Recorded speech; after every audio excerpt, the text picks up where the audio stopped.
Hi, Ryan.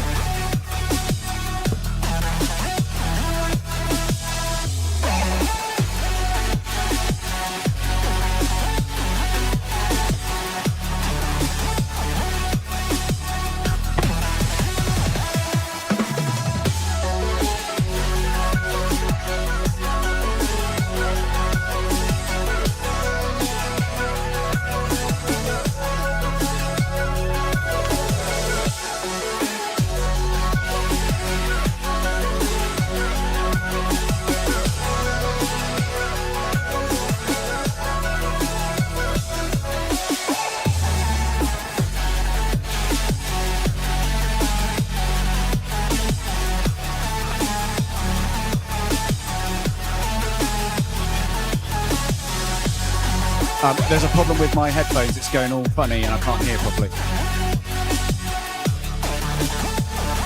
Can you hear me?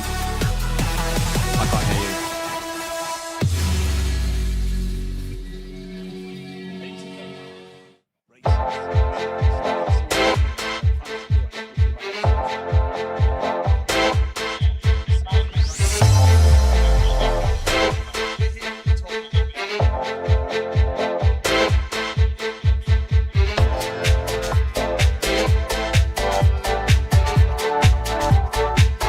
I can hear you more clearly now. I don't know whether you sorted something out. I can hear you now. I couldn't hear you before. It was going kind of fuzzy and crackly. I couldn't hear you.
Buzzing sound on my headphones now.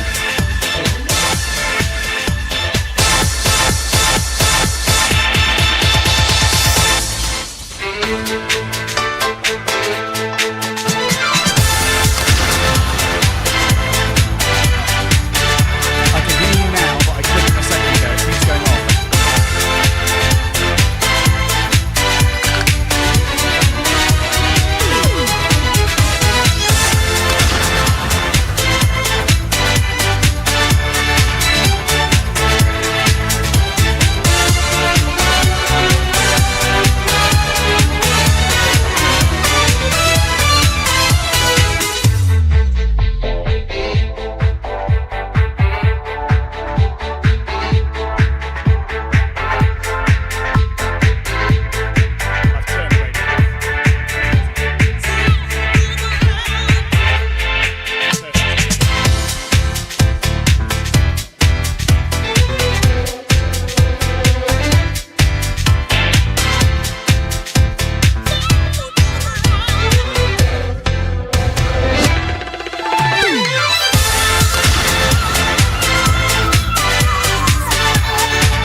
The agenda, gents. Who's going to be buying the mince pies? I'll do mince pies. No, I'll do mince. Yeah. Ace advert in the village eye. That's very important. Yeah. What about box cart? how are we going to market it?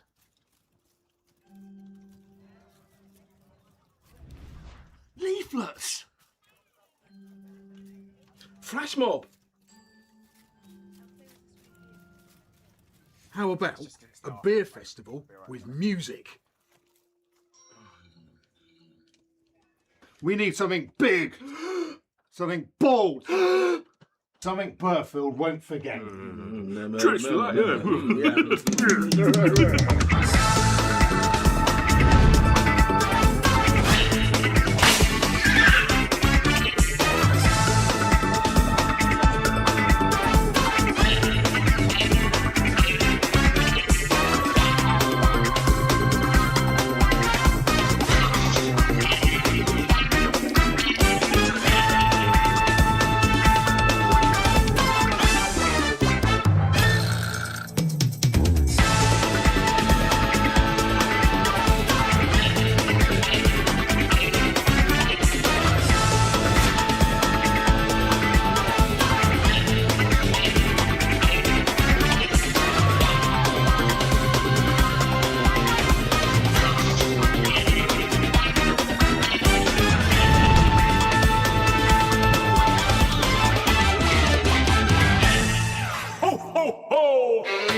We're not there to win, we're there just to have fun.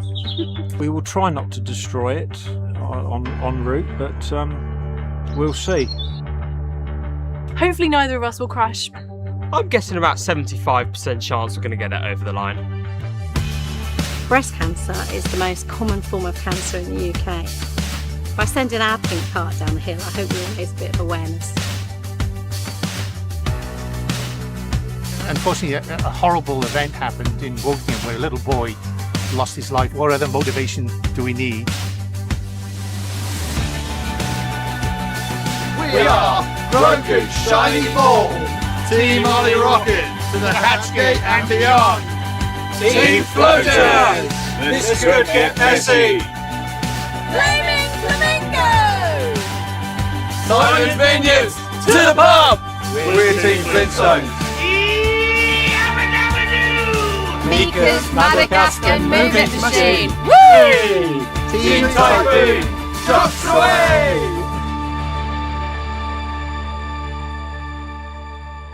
Give him a big cheer. Ghostbusters! Here it comes. Oh, and he's just taken a bit of a wobble there. They've achieved various things in their time. It's time to meet the Flintstones. Over the shaker. Oh. 3, 2, 1, go! And we are away. What will happen? A huge speed there.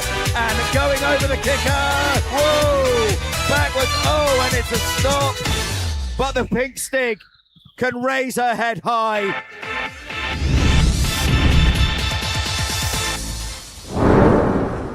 Ladies and gentlemen, racers, builders, fans of questionable brakes, welcome to the 2026 Burghfield Boxcart Bash.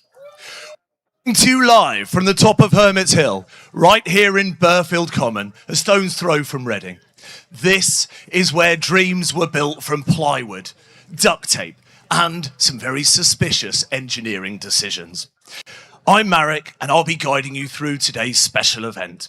I'm here at the start line, making sure that our devils push off with courage, chaos, and a complete disregard for caution. Now, the race isn't just about speed. It's also about style. It's about silliness. And most of all, it's about community spirit on 4 or 3 wonky wheels. Now, let's not forget that all of this is in aid of some great local community causes, with each team picking a charity to support, and the wider event raising funds for the Thames Valley Air Ambulance.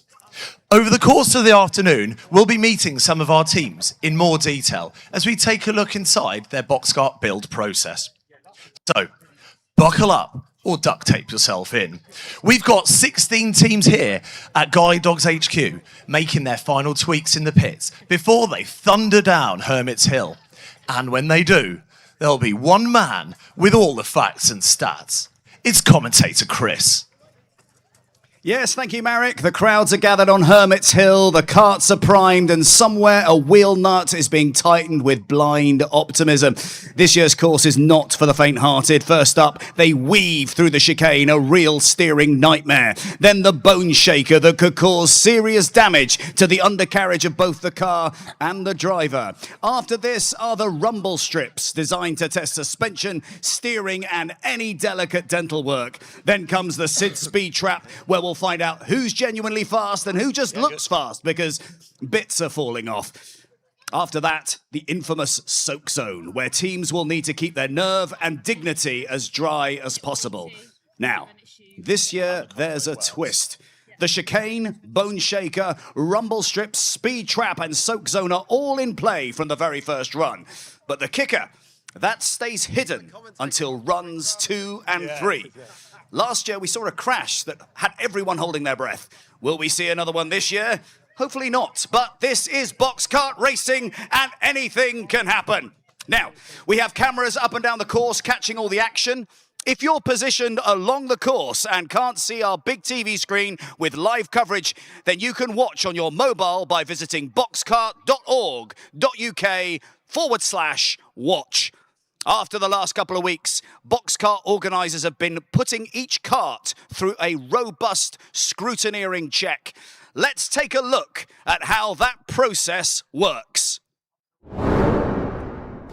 So today is scrutineering day. 2 weeks to go till the event. We're going to be scrutineering the carts when they arrive. We're going to check they're not going to kill anyone. Comply with the rules, that they're the correct dimensions, correct weight, that they're safe to drive. And most importantly, we're going to check the brakes. Last scrutineering, good to go. Yeah, he's good to go. Look at that. Okay, let's take a look about how the competition will work. Each team has 3 runs down our hill, and each run goes towards the team's combined time. Now, if they don't finish a run, they'll incur a 5-minute penalty. But if they don't start a run, that will then increase to 10 minutes. The teams with the fastest combined time will be our overall winners, but there'll also be prizes for the best novelty cards. The first team to take on Hermit's Hill are Team Ollie Rocket. Let's have a little chat with them. So Team Ollie Rocket, tell us a little bit about what you were doing here today. This isn't your first time, is it? No, we were here last year as well, but it is a first time today because somebody else was the pilot last year. This is my first time as a pilot. And why have you stepped in? Scotty's just got a problem with his back, so what can I say? It's Father's Day, so a father steps in to support his son. Oh, wonderful. Father there getting involved. Now, you are no stranger to doing all sorts of fundraising events. Tell us about some of those. Yeah, I've hiked and run across deserts, done things for the Ollie Young Foundation. And this year, the next thing is something called Offa's Dyke. I'm going to do a 12-day, 177-mile, 9,000-metre climb across Offa's Dyke between England and Wales. And tell us a little about that was earlier this year. I believe you actually, you ran, it was like an ultra marathon. How far was it? Tell us about that. Yeah, it was 250k across the Namib Desert. I was going back there because it was the point at which I was diagnosed with cancer 6 years ago. And I started every day, did about 150k in total across there. And the hottest day there was 56 degrees centigrade. So it's pretty cold here today by comparison. I wish I wasn't wearing this. Yeah, I can imagine. So last year, how did you get on? What was, like, where did you finish in the leaderboard, for example? We were 12th last year. Out of 12? No, we were 12 out of 16, I think. But the the mission this year is to be better than 12th, so I can have bragging rights over Scotty. Absolutely. Father's Day bragging rights. How are we looking on the course? Oh, we're going to cut to the video, the team video. Let's have a little look at that.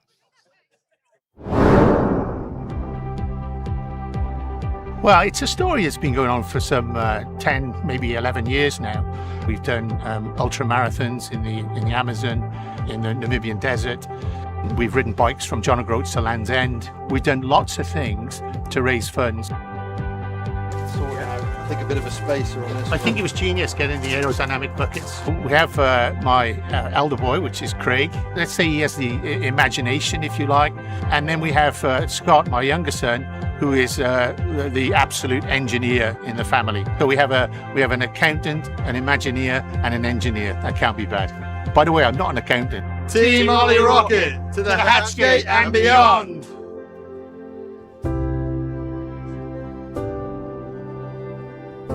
Unfortunately, a horrible event happened in Wokingham where a little boy lost his life one day before his 6th birthday with an incurable brain tumour. The thing about brain cancer and brain tumours is it's completely indiscriminate.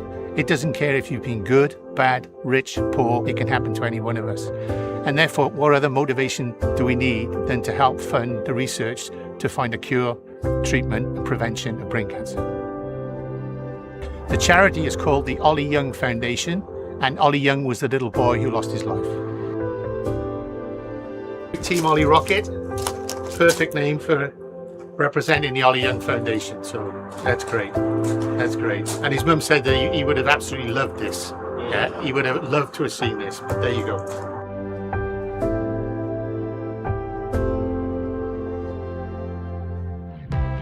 This is my first ever time going down a hill in a soapbox. There's no fear of what's to come because I don't know what's to come. So we'll just see how we go. Scott has committed himself to going down Hermit's Hill at a race like a rocket. We're thrilled to do it for the Ollie Young Foundation with Team Ollie Rocket. Team Ollie Rocket, are you ready to go? Listen out for the beeps.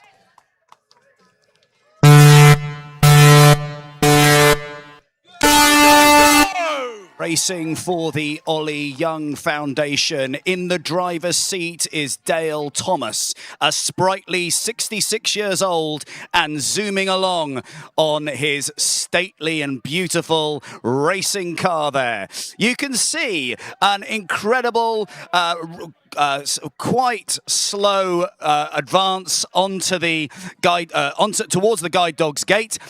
And he's giving himself a little bit of a push by shifting himself forward. But we're going to see some speed now as he heads towards the first obstacle of this race, the chicane. Here he goes through it. A nice bit of steering there and a beautiful run through that devious part of the course. He's heading now towards the Bone Shaker. Now, how will the Ollie Rocket cope with that? Well, let's see as he goes over it. A little bit of a shake, but he actually went through that without any issues at all. Now, coming down towards the rumble strip, over that with some speed. Passing now, coming towards the speed camera, I'm thinking, in a moment. And let's see the speed he's actually managing to do.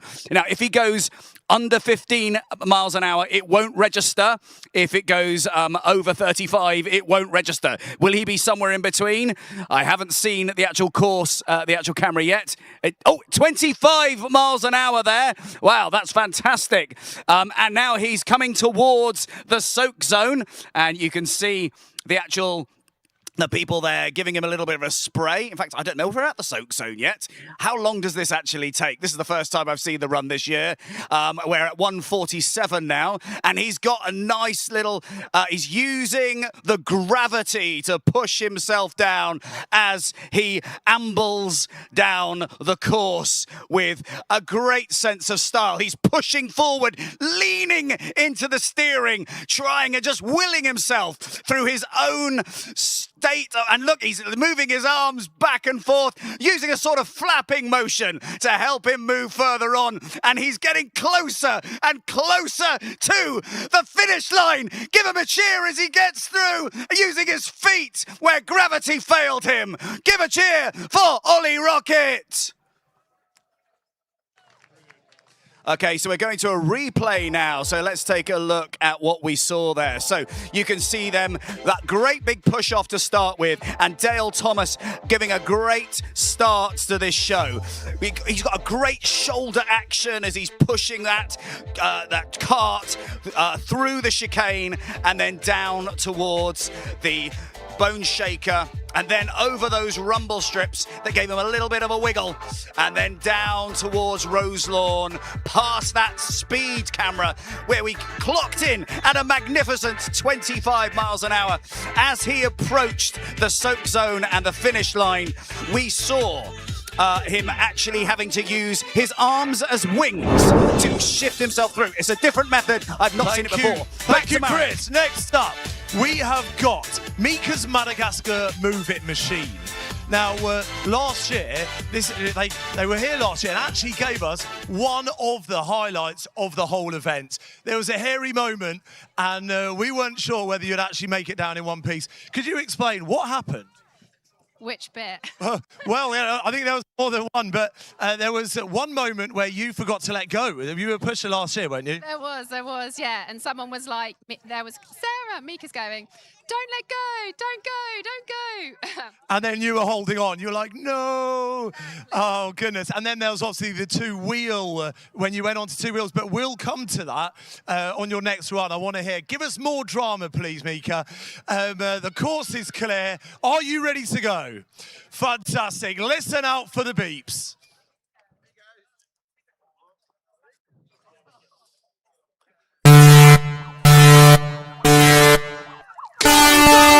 He likes to move it, move it. It's Mika's Madagascar Move It machine. And indeed, it is moving down at a fair pace. Give a big cheer as he comes past. We can see that signature little wobble, but what a lovely siren going off as he passes through the guide dog's gate and towards the dogleg chicane, which he steers through with absolute grace and dexterity.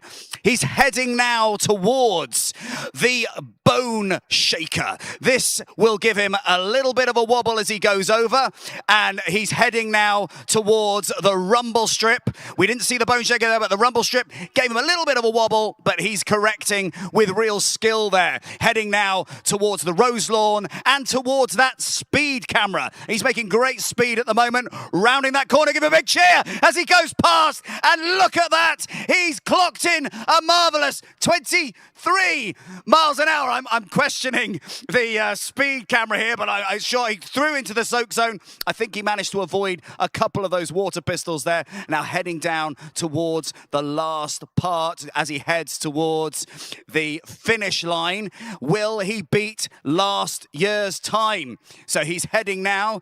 He's giving himself a little bit of welly, pushing through to the finish line, and that was a marvellous time of 1:29.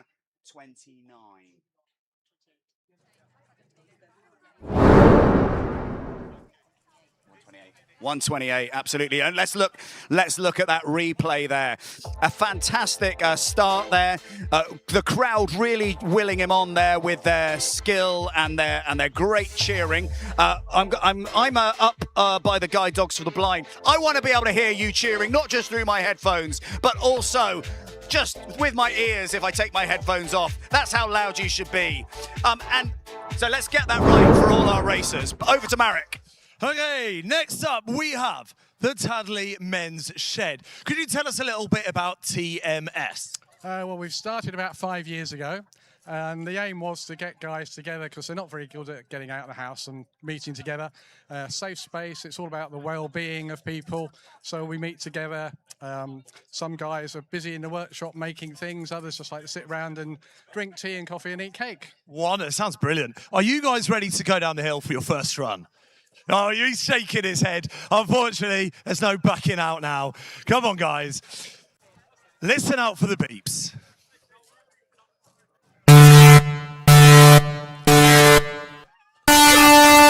Tadley's men's shed with the driver Michael Leach driving a plane. Now, not a plane that you'd normally see on these sorts of things. We saw the Thunder Typhoon, I think it was last year, that was a fighter pilot plane. This is actually a wood plane kart, and it's smoothing the course with its blade as it goes down. It's a beautiful, graceful, and I'm just watching him just glide gracefully past, giving him a little bit of a wave.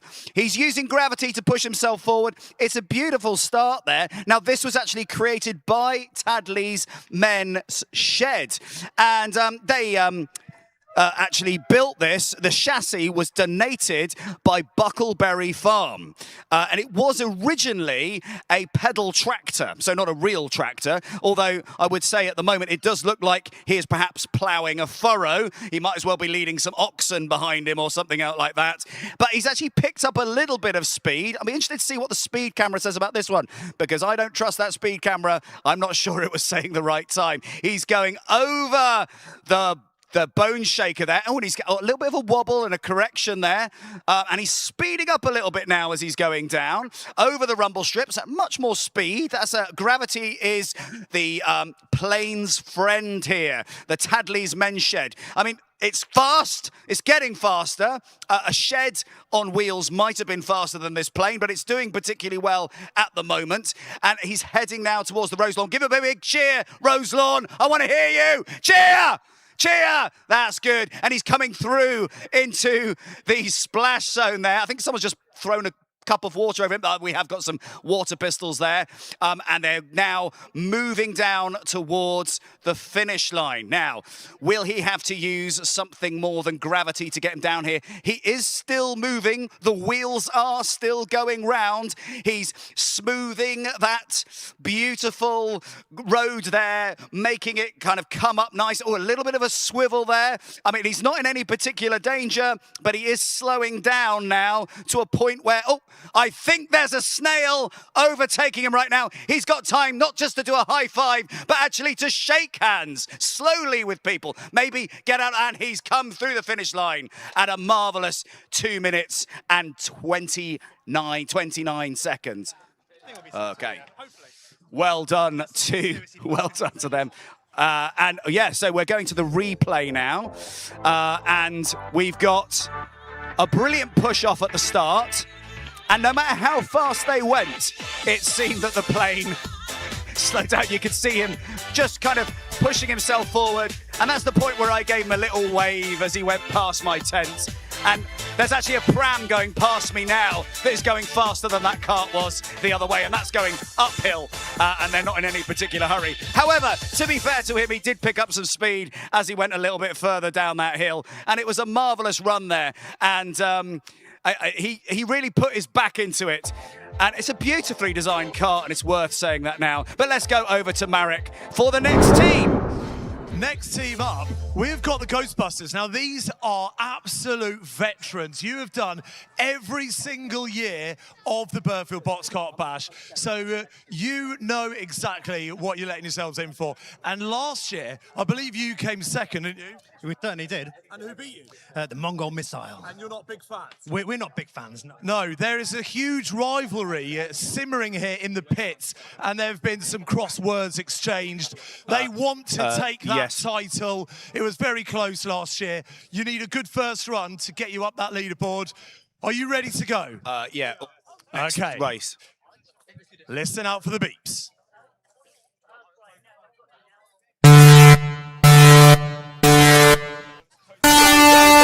Who are you going to call? Well, we're going to call the Ghostbusters. They're pushing off. Now, these guys had a tremendous run last time. They came second. Let's see if they can beat the time they had last year. It's a good start to begin with. We've got Spengler, or Simon Dando, as he's known, in the driving seat there, speeding past now towards the chicane. Now, this was built from a canoe. It's been gradually sort of built and changed over some modifications and so on. The main modification that Simon told me about today is that he has removed the cobwebs since last year when it was left in his garage. He's just gone over the bone shaker, he's gone over the rumble strip, and he's really picking up some speed here. And as we actually head down towards the Rose Lawn, we should get a sense of the speed he is going if we can trust that speed camera. Give him a cheer as he comes round. Who are you going to call? Can I hear that? No, I didn't hear any Ghostbusters. 30 miles an hour. 30 miles an hour. That's very good. Through this soak zone, the soak zone is getting a little bit more precarious there. They're really pushing through. And now we're heading towards the finish line. And he's still got a good speed on him there. He's heading down now and going over the finish line there. That was 1:12. 1:12. Okay, it's 1:12 the time there. Let's go to a replay and see how they did. A tremendous run there. And we can see now some fantastic run from Ghostbusters. So they started with a really, really strong push-off, then headed down towards the guide dogs. Look at Simon smiling away there at the speed he's picking up. A slightly slower time than last year. Their fastest time last year was 1:12. That one was, what was it this time? It was 1:12. It was 1:12 this year, so actually they've beaten last year's time. That's me not paying attention. So they're actually getting a faster time than last year. So this is fantastic. Back to Marek with the next team. The next team, we have got the Backbreakers. Now, these are veterans as well. They were here last year. Who am I going to come talk to? I will talk to you. It kind of looks a little bit like a Roger Rabbit kind of theme going on. Talk us through that. We've gone for Benny, the talking taxi, purely to enable Ben, who doesn't like to be the centre of attention at all, to cross-dress for the day. Maybe we should have a little close-up on the fabulous-looking Ben at the front. Doesn't he look gorgeous? Ben, are you ready? Stop doing your hair and get ready to go. All right, the course is clear. Let's head out for the beeps, guys.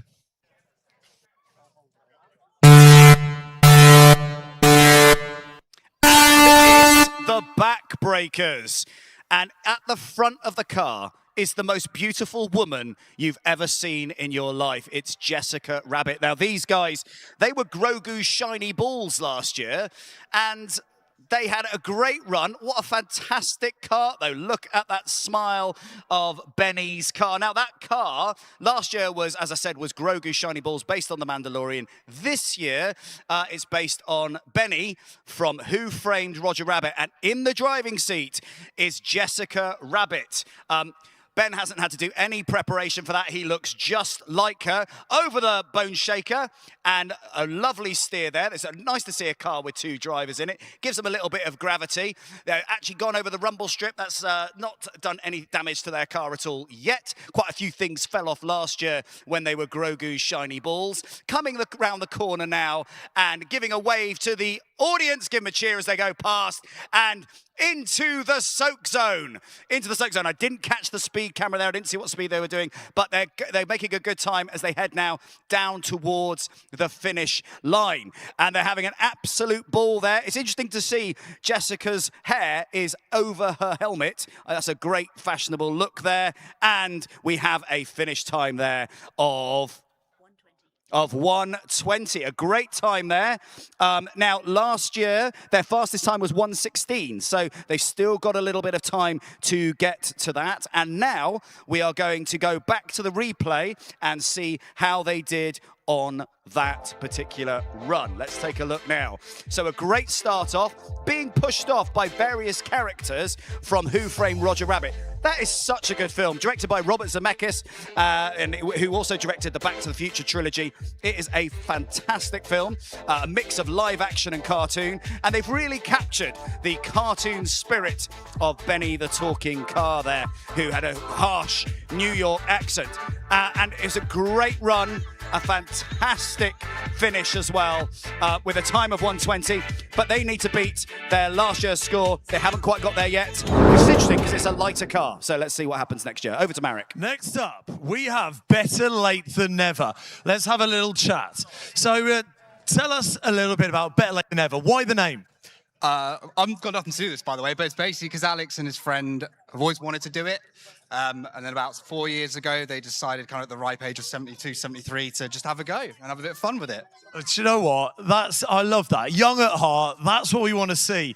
Now, you've actually done this last year, and I believe you finished 4th. Was that right? Yeah, I think it was 4th, yeah. Okay, and you have a little bit of rivalry going on as well, because there is another team here that you are very keen to beat. Who? Is it you? That would be the Madman. And are you one of the madmen? I am, yeah. And you beat them last year, did you? Or this was in a separate event? A separate event, but I think it's by a second. So you beat them by 1 second. So today it's all about getting revenge and also raising money for charity. Let's have a little look at the scoreboard, see how that's shaping up.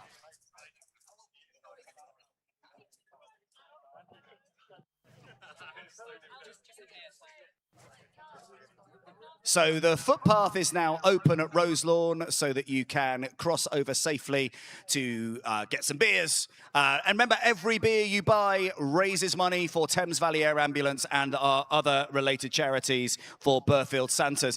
We can take a look here at the scoreboard. So at the moment, in first place is Ghostbusters. Now, we haven't had all the players yet, but they've got already an incredible time of 1:12. Okay. And then not far behind them are Backbreakers with 1:20. Interestingly, similar position for those two because last year Ghostbusters were in second and Backbreakers were in third, so together. Mika's Madagascar Move It Machine, a very respectable time of 1:28.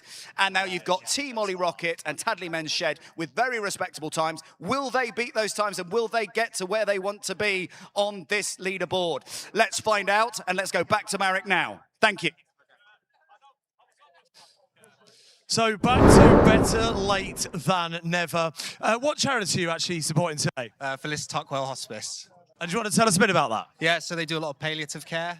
So Alex and Pete have got kind of personal ties because they're friends and family, so hence their work. There's a personal connection there. I hope you raise lots of funds, lots of charity money and sponsorship there for your chosen charity. The course is now clear. Are you ready to push off? Listen out for this. And it's better late than never. And judging by last year, I don't think they're going to be late. They zoomed along last year in their McLaren MP4. Excellent and fantastic kart that we can see speeding past us now out of the guide dog gates and towards the chicane. Now, the driver, Alex, he's built this kart. His wife used to work for McLaren, and so he's got a kind of history with McLaren, and you can see the design in it. If you walked around and had a look at the kart earlier, you will have seen a Lego version of the kart this is based on that was given to him for his 77th birthday. So he is our oldest driver on the course, but that is no guarantee that he's going to go slow. In fact, he is zooming along. He's already gone over the kicker. He's already gone through the chicane without a problem. He's already gone over the rumble strip. He's heading now past Roselawn. Give him a cheer. And he gets to 28 miles an hour at that particular point. Remember, this road is a 40-mile-an-hour limit. It's closed at the moment, but will somebody get over 40 now? The soak zone has soaked him, but he does not seem to be bothered by that at all. In fact, at his last course at Crookham Dean, it was raining all the time, so he was very much used to that indeed. And so that was a time of 1:20. An excellent time that matches what the backbreakers got in the last round. Now, we're going to go through to a replay there, but what a fantastic run we saw there. An excellent run from Better Late Than Never. A great start, a good push-off. These guys know what they're doing. They've done this before. He's came 10th at Crookham Dean in the rain. 2 years ago, he had a big crash in Westbury. He had to modify the car there. There was a cracked chassis, which caused problems with the axle. They had to it was all twisted, so he had to fix that. And he's actually really got a handle on how to drive and mend this car. He knows his kart incredibly well, as any good engineer would do. And back over to Marek. Next up, we have the Burghfield Sailing Club. Now, they are actually returning after a 9-year absence.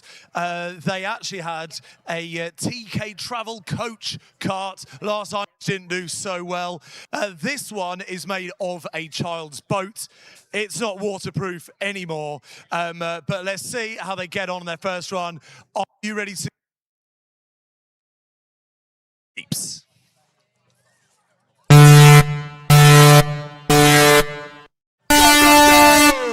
And they're off. It's the Burghfield Sailing Club driving a boat, a real boat. It's actually an Optimist dinghy.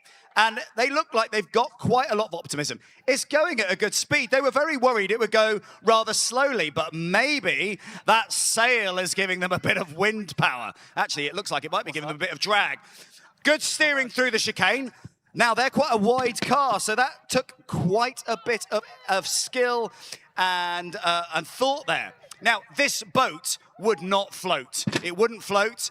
It wobbles a little bit over the bone shaker. I think the sail's given up now, and it's just hanging off the back. The sail's now acting as some sort of parachute as he goes down towards Roselawn Hotel. Give that boat a big cheer as it comes down.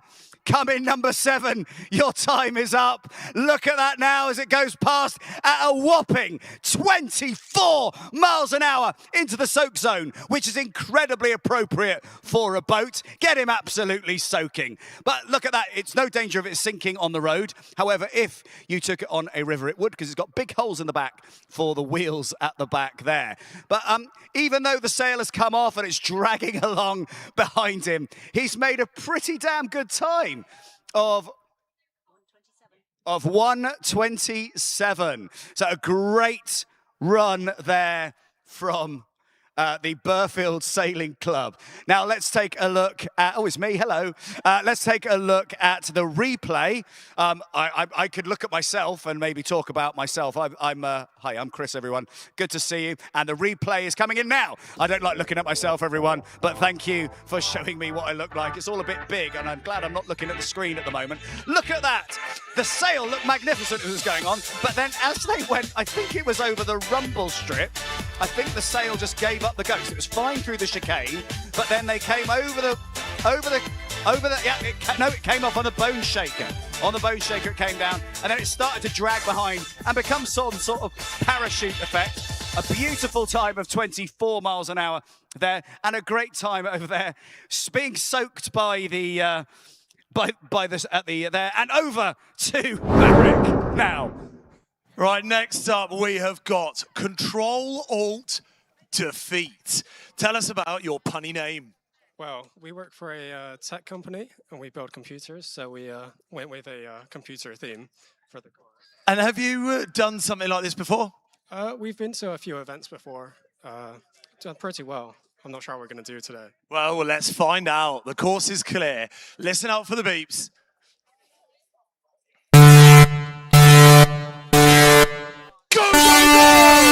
Okay, so it's the computer-inspired Control-Alt-Defeat from Farnham here, and they've got a lovely kart here that reminds me being in my 50s, of a ZX81 sort of computer game design. Lovely bit of smoke coming behind that, and I like the little glitter cannons as well. And we can see now, as they actually head down towards the chicane, they're already going at a fair whack. It'll be interesting to see how they do. It's a lovely design thing. It's got 3 wheels. The back of the kart is a part of a motorbike, and then the front of the kart is part of some other stuff. And as you look now, as they go over the rumble strip, they're really picking up some speed. It's a pretty stable piece of engineering, this. I thought 3-wheelers, they can be a bit dodgy, but this one's got some great stability at the front. Give them a cheer as they come past the Roselawn. And can I hear that cheer? Ooh, what was that, 30? It looked like 30 as it going past. It was so fast that it turned itself off. So maybe they went over 30. Maybe they went over 35. The time is pretty good. They've gone through the splash zone, and now they're heading towards the finish line. They're coming to the final bit, and the time that they're going to have is 1:17. A great first run for Control Alt defeat. Now, the key thing there is that what they want is safety and stability. They won 3rd place for Best Engineered Kart at Crookham-Dean in 2025. And they were the 3rd fastest at the Andover Soapbox in 2026. Let's take a look at the replay. So over here, we've got a great start, the blue smoke already coming off, and these great, a great beginning really as they zoomed through the guide dogs, through that chicane, over the bone shaker, over the rumble strip, and then past that speed camera, which I couldn't see the time. It was 30, and then through the splash zone, down towards the finish line, with a wonderful first time of 1:17. A great first run there. Over to Marek. Next up, we have Cappy Jeep. Now, capybaras are trending at the moment. Everyone loves a capybara. But we've also got a bit of fierce rivalry going on today because you're not the only team with a lemur driving. There's also the Madagascan lemur. So tell me a bit about that rivalry. It's on steroids.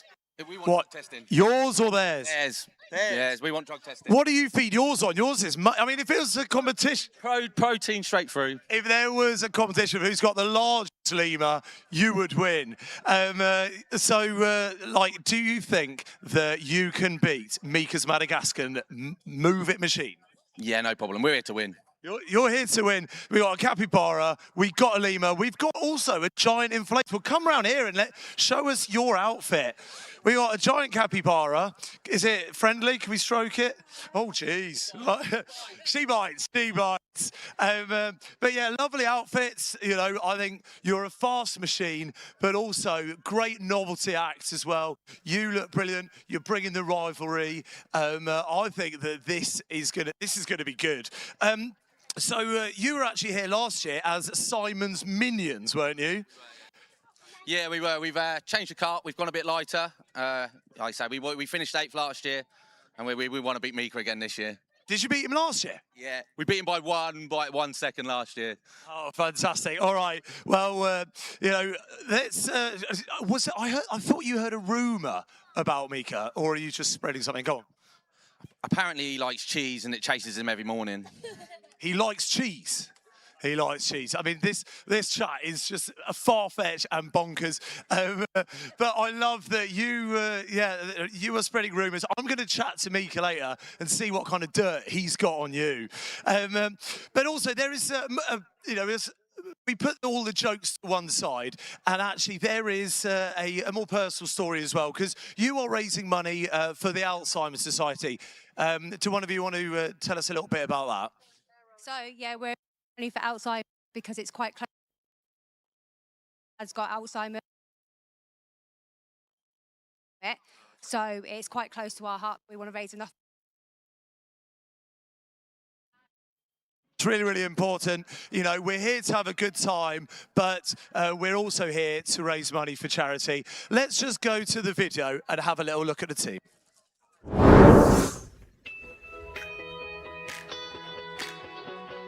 Basically, we, as a park, as Bill Park, built our own little go-kart track. So we sort of saw the soapbox and thought, let's go for it. So we've got Jamie, who's our main driver. He's got the death wish. He just wants to drive. We've got Chief Mechanic Luke. He's obviously done a lot of the building, a lot of designing. And then we've got James, who's a good tea drinker. Our team's multi-talented, but they work hard. Simon's Minions, to the pub! So we're raising money for Bill Park because we're a charity ourselves. And so our charity is obviously conservation and recreation. That's one of our biggest things. So we're raising money for new ventures, new activities and stuff. People to come and enjoy. Just in general to come and see the place back again. Sort of design the cut around tractors, obviously, because you can see also we're in the yard for the tractors and obviously the environment that we work in. I haven't really given it a name. We were looking for a passenger and everybody else bottled it. So we were just like, let's put the lemur in. We had some in our gift shop. We tried to put the Highland Cowl in there, but it just didn't fit. Ready to race, ready to go. I'm building the trophy cabinet. We're winning. We're gonna make sure Jamie's on it. He's on a strict diet, salad only, keeping it nice and light, just so we can. We want to try and win it.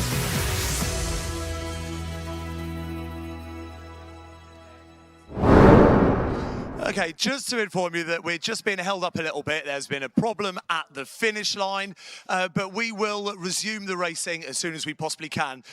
Whilst we have this slight delay, let's have a little chat with Chris. Chris, are you there? Can you hear me? Yeah, I'm here. What a great day. It's really lovely and warm today as well. And I think a lovely feeling across the whole course. Some fantastic cheering from everyone. In fact, I'm up on the guide dogs and I'd like to hear a cheer. I want to test the sound of the cheers. Marek, can you see if you can get them going? I want to hear them from here. I'm not getting much in my headphones. The crowds, we need some big cheers. Let's see how loud you can be. 3, 2, 1, cheer! Chris, did you get that? Yeah, I could, not quite. Maybe try again. Let's try again. Okay, louder this time, guys. 3, 2, 1.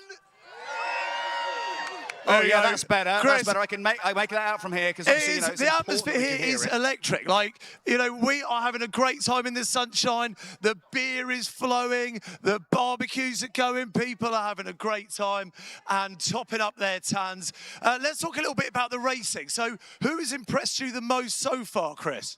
Well, I was incredibly impressed with Ghostbusters. They had a great first run. It was also great to see the newcomers, Tadley Menshed. Although they went slowly, I really love their kart that looks like a wood plane. And I love the story behind what they're doing. It was great as well to see... It was great to see the Burghfield Sailing Club actually making a really good time. They were concerned that they were going to go quite slow. But I'm getting it through my headphones now that I think we're going to be able to start again, Marek. I'm hearing that as well, let's go, Chris. I think that we are ready to go. Are you ready? You've been waiting a long time. Yeah, of course they're ready. Listen out for the beeps, please. Go!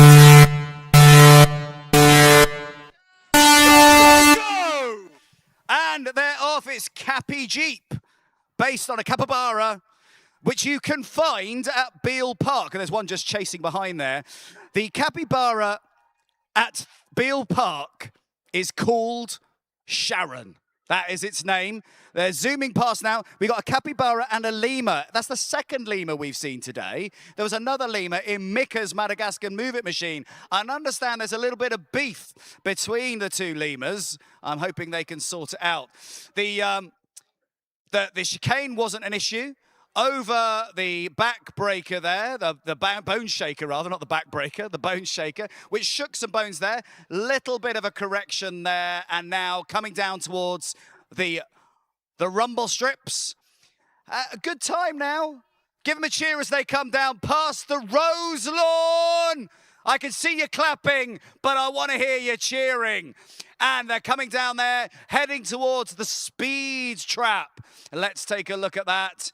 And it's a time of, it didn't come on. I'm going to say it was 25 miles an hour because I couldn't see it on the screen. It might be maybe I need glasses or another pair of glasses on top of the ones I've got. And take a look now at the splash zone.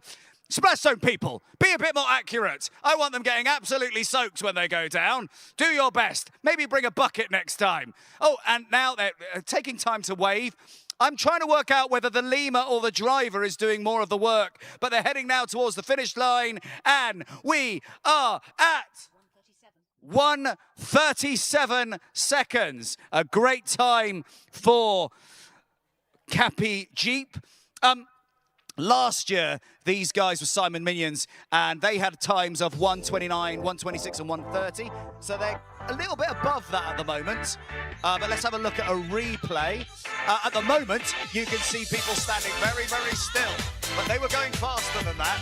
Here we go. Now, we're heading down towards the guide dogs through the chicane. It's a beautifully designed kart there. Great painting by Dee, who also works at Beale Park, as do all of them. The driver is Sherlon who apparently is crazy. He has a bit of a death wish, apparently, and he wants to just drive as fast as he can. I asked him whether he'd done any practice. He hadn't. But now we're heading back to Merrick. Thank you, Chris. Next up, we have Full Tilt. Now, what's with the name?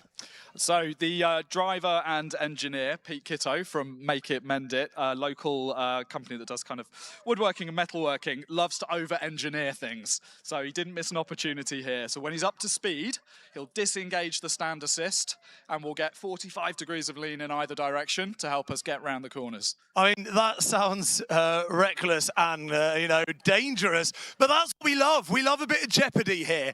You know, we don't want people to crash, but we can't help looking when they do. Have you ever actually crashed before? So we've got a bit of history at the Cookham Dean race. We used to run a car called the Chariots of Ozymandias. Had some successful races, 3rd place once. Had a fairly large incident, large incident last year. We left the course backwards, took out some fences and some spectators, unfortunately. Everybody was fine, but the car was not. So hence the re-engineering, totally new concept for this year. Fantastic. I mean, it looks, yeah, I mean, I wish you all the best of luck. How is the course looking? Okay. So, how are you feeling? Are you feeling okay? I am nervous. This will be all right. This is your first time here in Burghfield, and there's going to be, there'll be some, certainly some hairy moments for sure, I think. Mend It, Make It. This is a new, Make It, Mend It. Like, .co.uk, check it out. This is a new business, and you're a local business? Yeah, so Pete's local handyman, so he can do any kind of custom woodworking, metal fabrication. Come and see us at the stand, and the Kart's a lovely example of how he can over-engineer things for your home. Perfect, yeah, come chat to the teams up here at Guide Dogs HQ, and, you know, and check out the website. What's the website again? So makeitmendit.co.uk. Makeitmendit.co.uk. Are we looking like we can shoot off? Not yet. In which case, right, tell us about one of your other races then.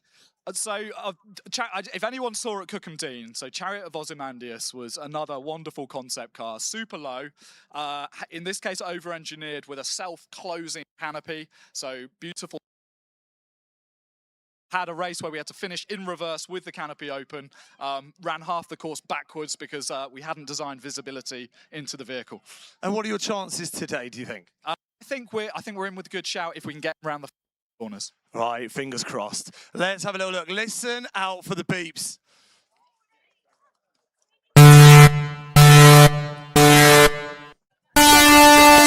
And it's Full Tilt now. The designer, Peter Kitto here, he's the driver and the engineer. He actually designed the push-off bars that actually retract inside. So all they have to do is let go, and they go there. Now, I am intrigued by how this will do. It has a real tilt to it. It's called Full Tilt because it's designed to tilt. But he's giving a wobble.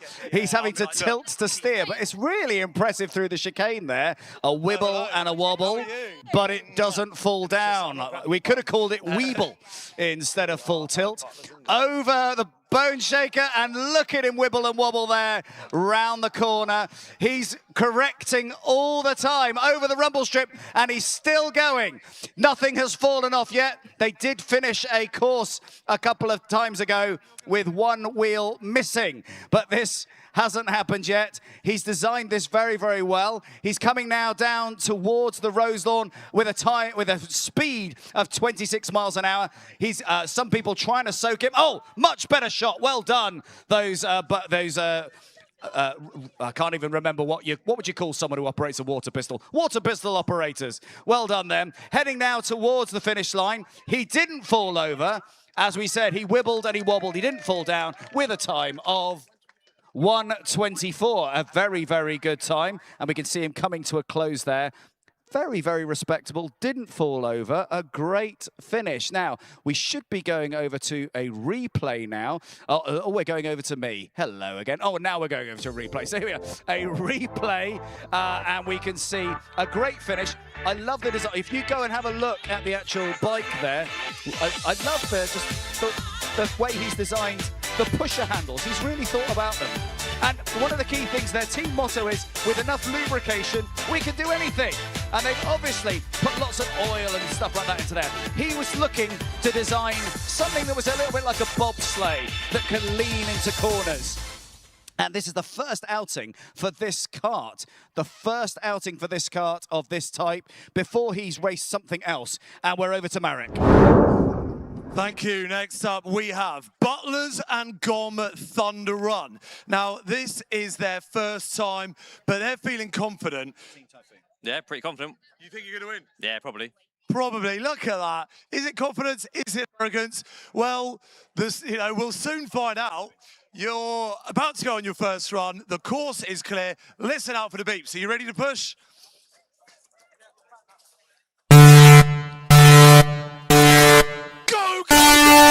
It's Butlers and Gom. This is the first time they have raced this. These guys are from Enbourne in Newbury. They've given it a good push off, and it's going at a nice, stately pace. He's just pushing himself forward a little bit, but it looks lovely. What a fantastic piece of engineering that is. We can just see him pushing himself forward using the classic back, forward, back, forward, back, forward, back, forward, back, forward move. Maybe someone else needs to give him a bit more of a push there. It's a beautiful speed, though, and it looks lovely. I would say it's going as fast as a tree grows, which is fantastic. Oh, but gravity is helping him now as he starts to head towards the chicane. The lovely chicane coming down here. And this is a really graceful, stately move. And we've cut to the camera now as he heads towards the chicane slowly. And tension builds and builds and continues to build. And there's more tension. And now somebody else giving him a push through the chicane. And he is away, heading down now towards... And he's just joyful that he's actually taken a little bit there. Those wheels are definitely going round. He's going over the bone shaker, and I can't see anything, but he obviously got over it without any issues, and now heading towards the rumble strip, and he's enjoying the speed now that gravity has gifted him with, and heading now towards the Rose Lawn. Give him a really long cheer in slow motion as he heads towards the speed camera, which hasn't turned on because he's going slower than 15 miles an hour. But you can really... People are throwing water bottles at him. Don't do that. Throw water at him. But yes, look at him go now. And he's now heading down towards the finish line. And he is loving life. He has his arms in the air. In fact, he's just gradually moving down. And he's giving himself a little bit of a wiggle back and forth. And this is been built from an old go-kart. And a lot of the things that you can see on this were gathered from Facebook Marketplace. But they built this thing together. It's got a beautiful modified chassis. And the engineer worked for X-Track. And we can see now he's come to a stop for a little bit. But one of the people from the finish line is just giving a little bit of a jog, heading towards him. And it's going to give him a little bit of a push down the track. A wonderful push now. Do you know what? That reminds me of my old dad with his Zimmer frame heading towards... Sorry person there. That wasn't you. No, it was more of... There we go. And he's heading now towards the finish. A beautiful line over there at 3:23. What a wonderful adventure that's been. A bit like Lord of the Rings. A bit like Lord of the Rings. A slow, epic journey down a hill to find the end. You can let go of him now. We're going to the replay, which will be a bit quicker than the actual run. So it got off to a slow start. With, as he passed my booth, with a little bit of a wiggle and a little bit of a wobble. When he got to the chicane, he was given a helping hand at the top by a wonderful volunteer there. Over the bone shaker, over the rumble strip, with some speed there. But we know as he headed towards the Rose Lawn, he wasn't going fast enough to actually register on the speed trap. Maybe things will change on the next run. Maybe a bit of WD-40. We'll see them on the next. He's using his hand there to try and push himself along until a very kind young gentleman came to push him towards the finish line to get him where he needed to be. Over that finish line. Over to Marek. Okay, next up, we have the Madmen. Surely they'll be a little bit faster than that previous team. It was fun to watch, but snail's pace, I think. So, Madmen, you actually did an event last year. You've never been to Burghfield Box Kart before, but tell us about the previous event. Well, it's something that Mike wanted to get involved in down in Borden. Yeah, we just smashed it down there, really, didn't we? Managed to come third, I think it was. And you actually beat one of the teams that is here today. We mentioned a bit of a rivalry earlier. Who was that with and what happened? You'll have to ask. Mike, which one was it? It's better late than never. Better late than never. And it was a really close call. I think there was only a second in it. That's what they said. And therefore, you want to make sure you beat them again this time. We'll see. The course is clear. Are you ready to go? I can also say, a Teletubby has just appeared. Almost out of nowhere, we've got Poe the Red Teletubby. This is what I mean by community spirit. Everyone helping each other out. They're short of a pusher, so they've asked another team to help them. Go for it, guys. Listen up for the beeps. The Madmen are off. A great push there from both Brett and one of the Teletubbies. Mike is the driver, and he's also redesigned the kart, which was a modified one. He's raced this quite a few times. It's based on a 1930s Fraser Nash. The kart itself is over 10 years old, and it steers pretty well. He came third at Borden. He has a good time, and he is a seasoned driver, and he didn't have any concerns about this course. You can see him now just taking the bone shaker in his stride, taking the rumble strip in his stride, and zooming down the hill. Give him a big cheer as he heads towards the Rose Lawn, rounding the corner there with some great speed. Number 12, the Fraser Nash 1930s racing car with a beautiful design down there. I missed the speed trap sign there, but I'll see that in the replay. Looking now down as he goes through the splash zone. He got a little bit wet there, but I think he's going to be fine. Heading now towards the finish line with what I think will be a pretty impressive time of 1:17. 1:17, a great finish time there for Madmen on their first run. Fantastic. This is the first outing for them on the racing track here at Burghfield. And going now over to the replay, one of the key things that he said, if it was raining, he didn't want to get wet. It's not raining today. He's got a beautiful sunny day. And he's done a great time. This is a longer run than the Borden soapbox. And this is a great finish there for the Madmen. Mike Winfield, the driver, their team motto is no fear. And at this speed, he showed no fear at all. And now we're going back over to Merrick. Here are some of the fans' favourites. They look incredible. We have 4 ridiculously looking Teletubbies who are ready to race down our hill in Naughty Nunu. The course is clear and ready for you. Are you ready to go? Listen out for the beeps.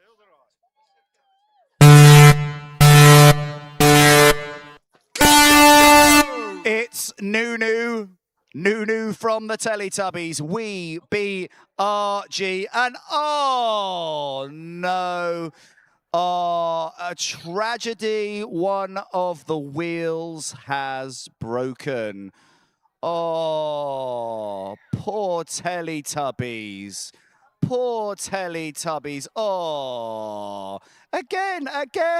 No, they won't do it again. Well, not yet. They're going to have to do something with that. They were talking actually about fixing various things that had happened with the kart. The wheel fell off earlier on, but now it looks like they put a new bearing on it, and they're going to have to try and fix that, take it back into the pit, and give it a good going over, making sure that it can race maybe in the next round.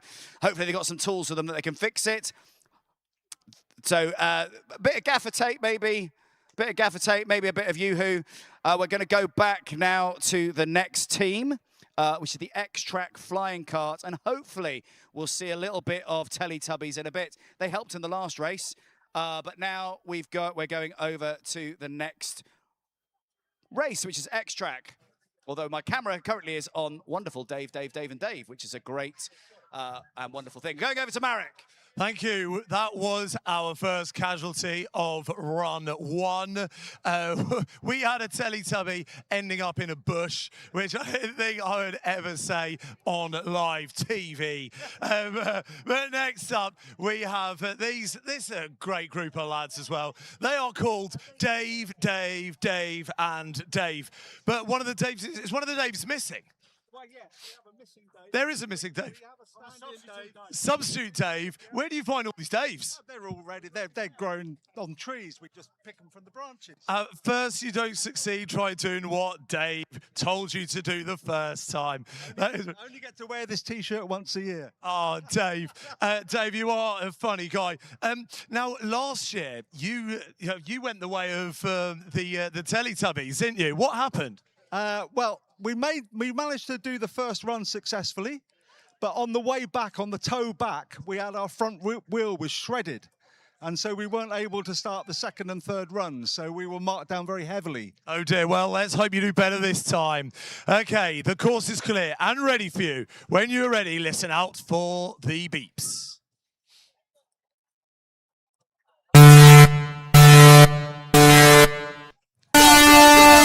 It's Dave, and Dave in their modified Sinclair C5.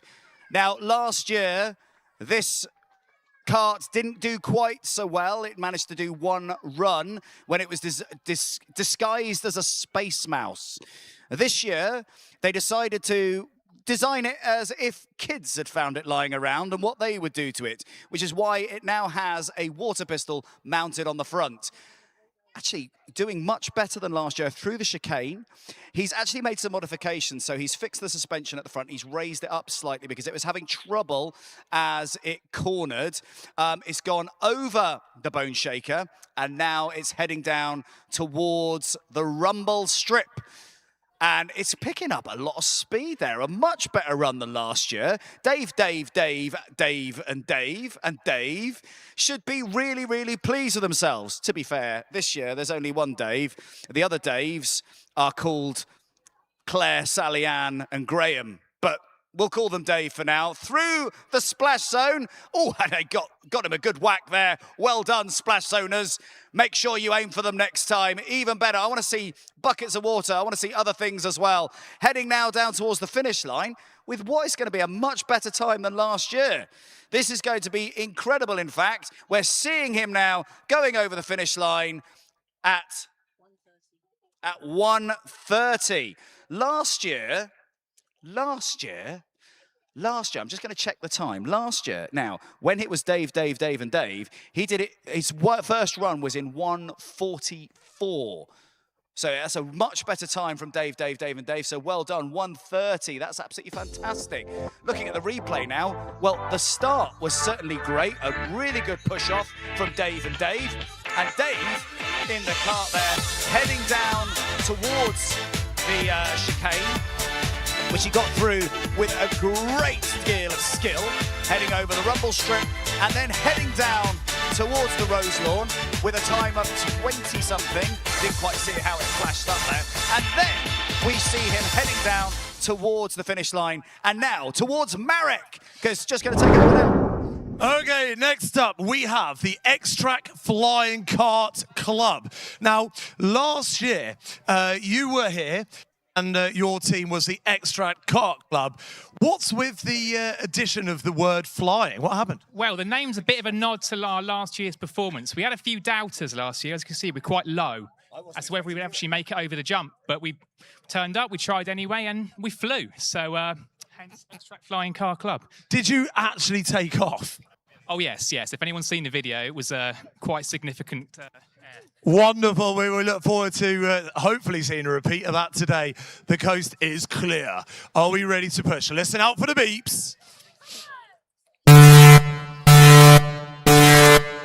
Go, go, go! Okay, this is the X-Track Flying Kart Club. Off to a great start, a good push. Now, last year, these guys were a little bit slow as they started off, but they picked up speed as they got out of the guide dogs. But you can see them heading down now past me. I'm just giving them a little wave here. And now heading towards the guide dogs gate and into the chicane. Here they head. Let's have a look. They're quite wide, but the steering's great. Heading around those little turns. Great steering there from our first driver, Oliver. So Oliver now heading over the bone shaker, and that's quite low to the ground there, but that didn't cause it an issue. Now over the rumble strips, and he's picking up quite a bit of speed there. It's quite an impressive little kart, this. And Oliver is driving it with a great sense of skill and grace. Heading now towards the Rose Lawn Hotel. Give them a cheer as they go through, because I can't see anything right now on my screen. But, oh yeah, here they go into the splash zone. I hope you enjoyed them at the Rose Lawn. That was fantastic. Heading now through the splash zone, down towards the finish line, in which I think will be quite a good time for X-Track Kart. Let's take a look as they head down towards the finish line, and they were in 1:26. Now, last year, X-Track came in halfway through. They came in at 1:22, 1:21. Their fastest time was 1:18. So they're doing pretty well there, but not quite as good as last year. So let's see if they pick up a little bit more on the next ones. Now we're going to go over to a replay now and see how they actually did in a little bit more detail.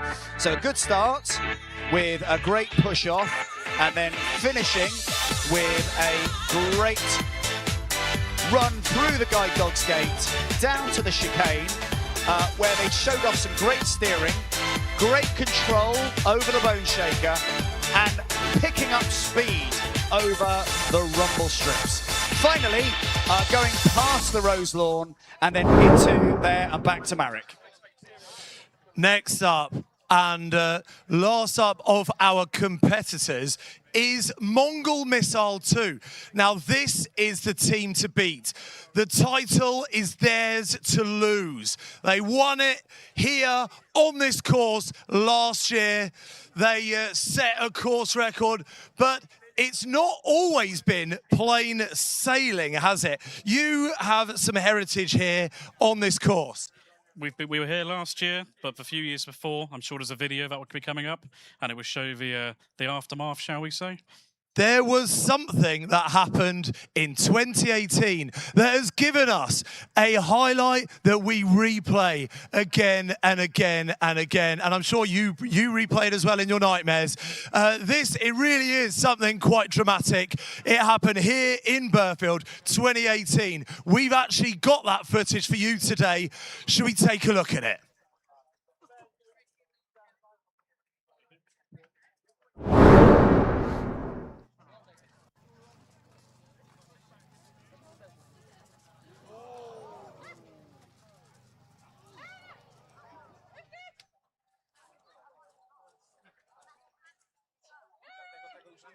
What an incredible flip there from the Mongol Missile. Let's see. You can see there, that was 2018, I believe. That was 2018 that happened. And I was there. and it was pretty dangerous. This Mongol missile's got to be very, very careful this time when it goes over the kicker. Should be fine on the first round, but they're going to have to put the brakes on before they hit it. Back to Marek. Okay, guys, let's not have a repeat of that, but it does just show you how dangerous this sport can be. These guys are going to go for it. I know they will. The course is clear. We're ready for you. The last team competing is Team Mongol Missile 2. It's Mongol Missile 2. These guys, last time they raced, they had a time of 1:07. So a very, very fast kart, and I can see it speeding past my window now, heading towards the guide dog's gate and towards the chicane. Let's see how he takes those corners. Perfect. Now, down he goes towards the bone shaker, over the bone shaker with a great jump. Just a little bit there, and a great correction there from Hugh, the driver. They've over the rumble strip, a little bit of speed picking up now. Let's see what the speed camera says as they give him a big cheer, the Mongol Missile, as it goes past at the Rose Lawn. 35 miles an hour! That's not got an engine. That's not got an engine. That's just gravity and an amazing design. What a fantastic speed there. Heading now towards the finish line at 1:07, which was their fastest time last year. I can't believe it. I'm going crazy here. 1:07 already. Are they actually going to beat that again? Will they go faster than 1:07? I know it's something that Hugh wants to do. When they bring the kicker in, what will happen? Well, let's take a look at that replay. If I get my breath back, hang on a second, here we go. Well, it was a great start. Do you know what? It looked quite slow at the beginning, doesn't it? It's quite deceiving. It's quite deceiving, that beginning bit. But as they actually kind of go through the chicane, I would say that the shaker and then the rumble strips give it that little bit of extra speed. Hugh guiding it along with great grace, and then already hitting the finish line at 1:07. 1:07! It's amazing. Now back to Marek. What a phenomenal run there by Mongol Missile 2, setting the pace right up there on the leaderboard. Now we have a guest appearance. This kart has been in every single Burghfield Box Kart Bash. It is not competing today. This is just a farewell retirement run. Tell us a little bit about this and what the future holds for this vehicle. Well, the Typhoon, I think, has run every box kart, but it was originally made by some air cadets and has now been passed around multiple teams. So we thought we couldn't let it go at the final box kart without giving it a farewell run. So Jasper's taking it for a run. We might do a second. Might do a second. We'll see. You might even do a third. But this is it up for grabs? Like, if someone wanted this vehicle, because you're retiring it, it's still in working order, hopefully, can they come inquire about it? We're always open to offers. If someone would like to take on the Typhoon, feels very sad. It was actually originally, I think Murray Walker signed it once. Underneath all those layers of paint is Murray Walker's signature at the inaugural race it ever did. Well, enjoy your final run. Team Typhoon, the course is clear. Listen out for the beeps.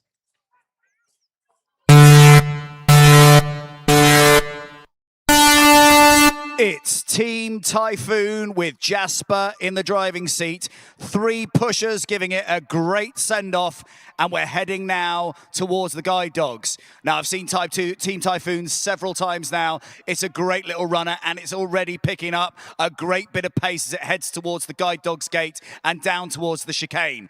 Now, Jasper's very, very good at his steering there, as you can see. Just missed one of those, one of the chicane corners, and now we're heading towards the bone shaker. Let's see how he handles that.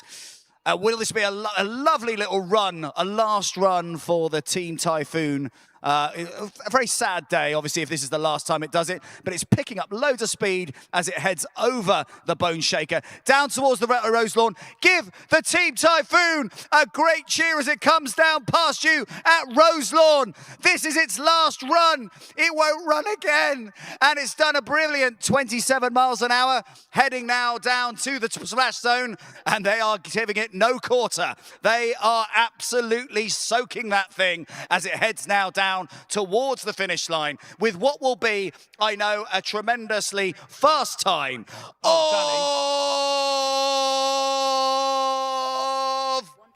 120. Another 120 there. A great run from Team Typhoon and a great finish there now for our first run.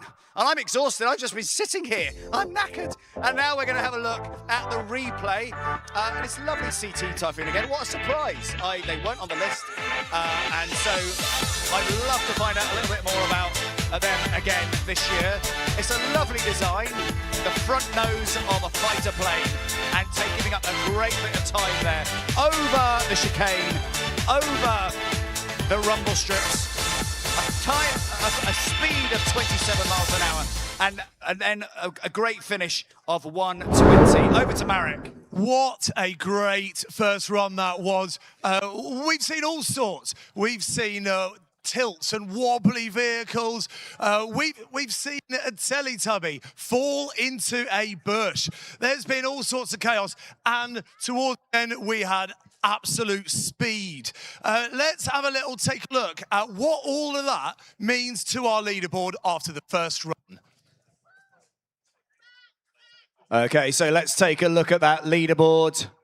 It's going to come up right now, so we can see it there in all its glory. In first place is Mongol Missile with a time of 1:07. Ghostbusters with 1:12. Control Alt Defeat, newcomers to the Burghfield, 1:17. Matched there by Madmen with a time of 1:17 as well. Backbreakers in joint fifth place with Better Late Than Never with 1:20. Full Tilt with 1:24. X-Track and Flying Kart Club with 1:26. Burghfield Sailing Club with 1:27. Mika's Madagascar Move It Machine with 1:28. Following them, Dave and Dave with 1:30. Cappy Jeep with 1:37. Coming in at 13, 2:22 for Team Ollie Rocket. Tadley Men's Shed with 2:29. Butlers and Gom Thunder Run with 3:23. We BRG did not start, so they have a time of 10. Now, I'm hoping we see them again. And you can see at the bottom, Team Typhoon, who aren't actually officially taking part, but got a time of 1:20, which will put them in joint fifth with Backbreakers and Better Late Than Never. But if we compare that to last year, Mongol Missile 2 are in the same position they were in last year, first place. And their fastest time in run 2 last year was 1:07. They had slightly slower times on run 1 and run 3 of 1:11 and 1:17. Let's see if they can actually go faster this time and beat their previous record. Ghostbusters have matched their fastest time of 1:12, so it'll be interesting to see if they go faster this year. Control Alt Defeat coming in on 1:17, which is an incredibly fast time. Madmen matching that as well. So 2 newcomers to this course with an incredible time coming in third place at the moment of 1:17. So it'll be absolutely fascinating to see what happens in the next run. Stick around. And whilst you are sticking around, whilst we're waiting for those carts to be brought back up the hill, you'll also have time to get some food up at the Guide Dogs, get some beer at Rose Lawn. I think there might be some other stuff down at the Hatch as well. All the stuff you do, the money you've paid for the tickets, the money that you spend on beer, all of that, all the profits from that goes to the Thames Valley Ambulance, Thames Valley Air Ambulance, and other charities as well are also raising money from the sponsorship they get for their kart runs. So please give generously. Please, you'll see there's also a Thames Valley Air Ambulance stall up at Guide Dogs as well. Please take time to visit that and to actually to have some fun. Have some fun. There's lots of things to do as well as watch these things too. So, going over to some VTs now, and let's take a look at some absolutely brilliant courses and brilliant bits of information from those other teams. I think we're running over now to those VTs right now.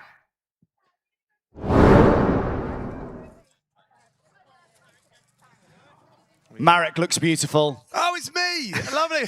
I'm live. We're actually very privileged and honoured here today to have a legend, a local legend, an OG. This was the original commentator.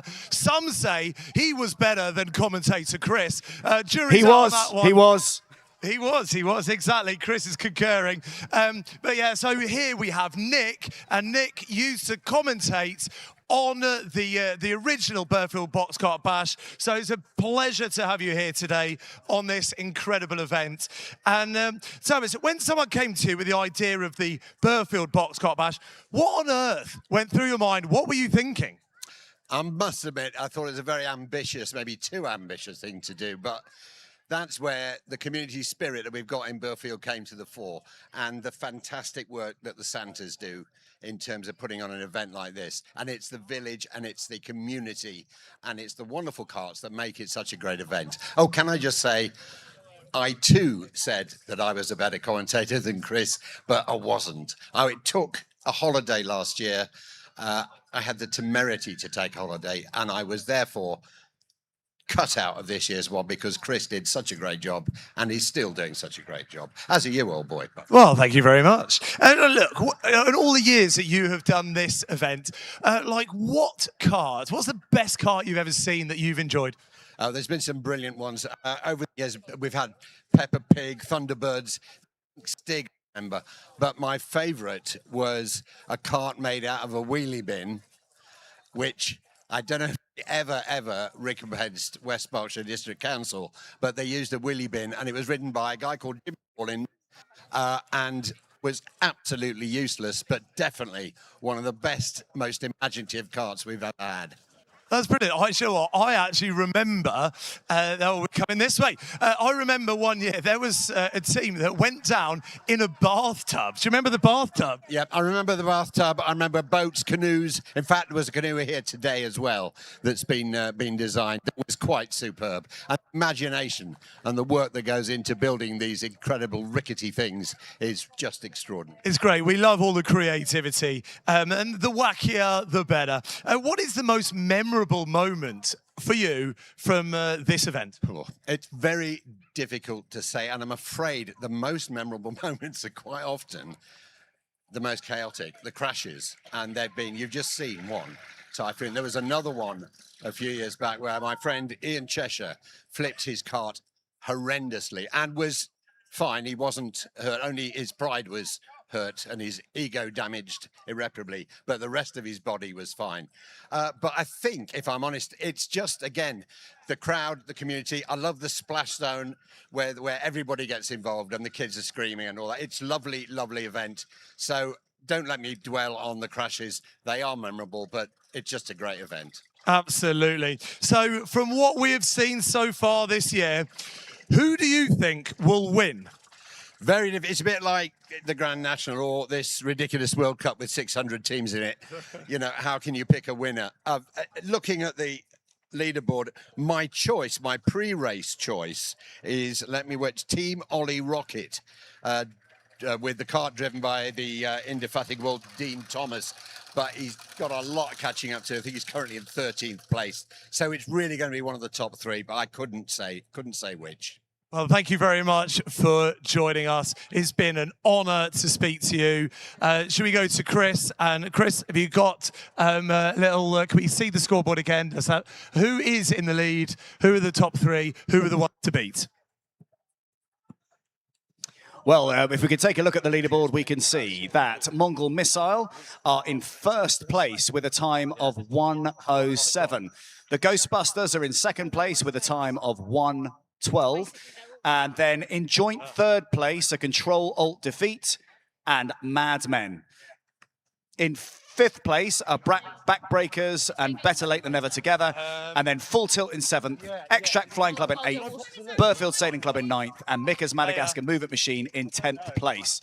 We get into the 11th places with Dave, and the marvellous Sinclair C5, Cappy Jeep in 12th, Team Ollie Rocket in 13th place, then Tadley Men's Shed in 14th, Butlers and Gom Thunder Run in 15th place, and WeBRG in 16th place. I really hope we see WeBRG. I hope that they manage to get that wheel sorted. And then let's have a look at Team Dave and Dave VT to see how they built their machine. Let's go over to that right now. We've been looking to enter the box cart for a number of years, and when we saw it was being relaunched for 2025, we sort of jumped at the opportunity.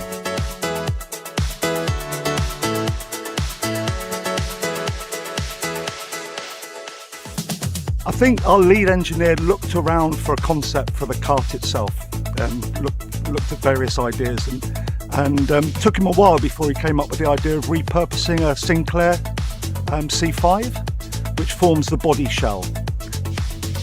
So the Sinclair C5 launched 40 years ago. The Sinclair C5. It's a new power in personal transport. The first mass market small powered vehicle which was going to revolutionise urban transport. That was the concept.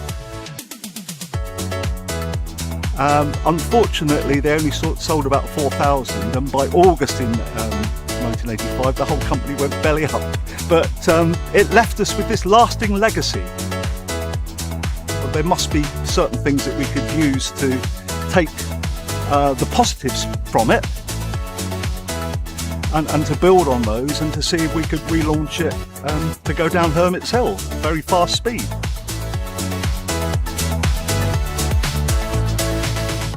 We're a 4-man team of brothers. So we've got Dave, we've got a second Dave, then there's a third Dave, and obviously makes up the final team with a fourth Dave. The 4 family members, we're team Dave, and Dave. And which Dave are you? I'm Dave number 2.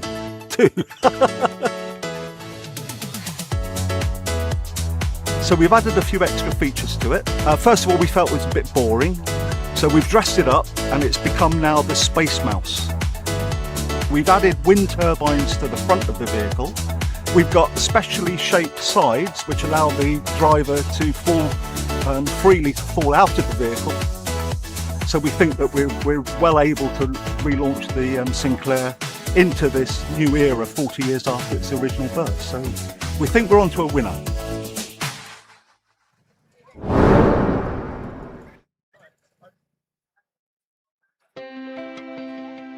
First of all, I'm Sam. I'm the driver for the team. We have George and Freddie, who are mainly project managers. Will, Amy, Katie, Jack, Freddie, James, George, they've all been massive helps with this project. And we have our main leader, James, who's organised it all. That's where the rest of the tube is. Yeah. We are Team Vanilla Extract.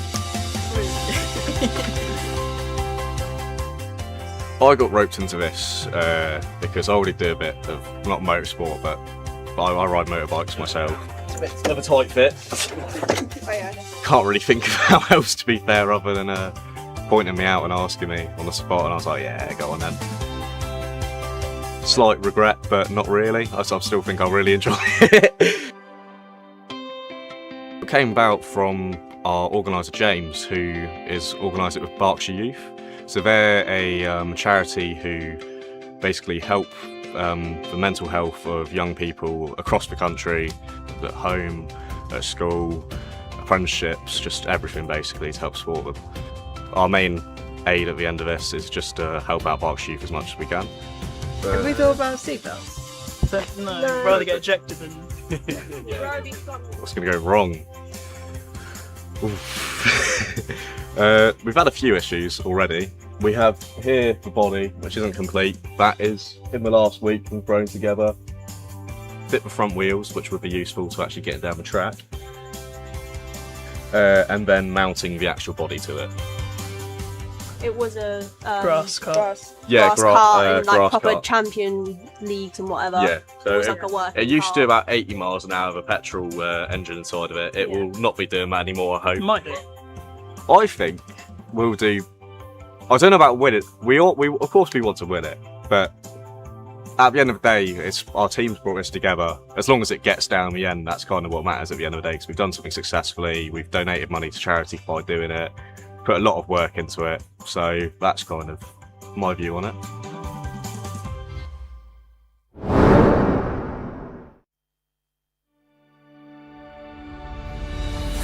So I got a phone call through from the guy behind the camera, and this guy called me up one random Thursday evening.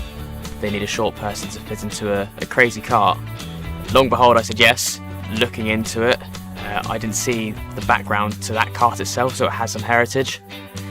I'm looking at it now. I'm a bit of a crazy person.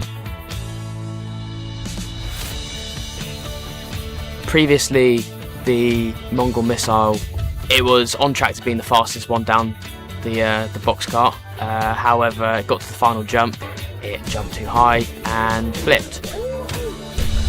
Yeah, spectacular, yeah. Everything so far is getting there. I'm raring to go, just can't really wait to get started. We're looking to do a charity of leukemia. This is quite close to my brother and I's hearts, seeing as we've recently lost my grandmother to leukemia. Hope to raise some awareness, just without landing on my roof. I am the one driving it. My brother is the lead engineer, Charles, and then we've had my sister's boyfriend, Scott, doing quite a lot of metal work, and then we've had David Saunders, who's been overseeing most of it since the start. Yeah, we're going to finish it up, get a good bit of British Racing green colour on it, get the Saunders logos, make it look smashing. Oh, I'm going to go for it. I'm going to go for it. Here we go. See if I can break a record.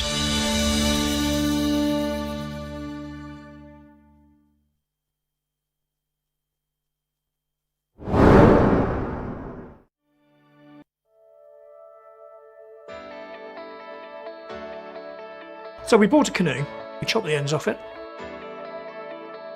My Uncle Gary is a metal fabricator, and he helped us by taking some scrap metal and making all the metal parts you can see on the canoe to make it into something that would roll down a hill. It also had only 3 wheels, unlike the 4 it now has. It then turned out to be totally undrivable anyway, and it crashed. So the next year out, we came back as the Phoenix. We then entered Penelope Pit Stop. We then painted it grey and did it as Top Gun's Maverick. Last year, we were the Mystery Machine, and Scooby-Doo drove the car. And this year, we've got the Ghostbusters ambulance. Are you troubled by strange noises in the middle of the night? Do you experience feelings of dread in your basement or attic? Have you or your family ever seen a spook, spectre or ghost? The answer is yes to any of these questions. Don't waste another minute. Pick up the phone and call the professionals. Ghostbusters! We're ready to believe you! We're supporting the Thames Valley Air Ambulance, and we've always done that since we first went out. It's a charity that we think is very important locally. They come to you, you get paid immediately there. And very important that the golden hour, they call it, that you get treatment quickly.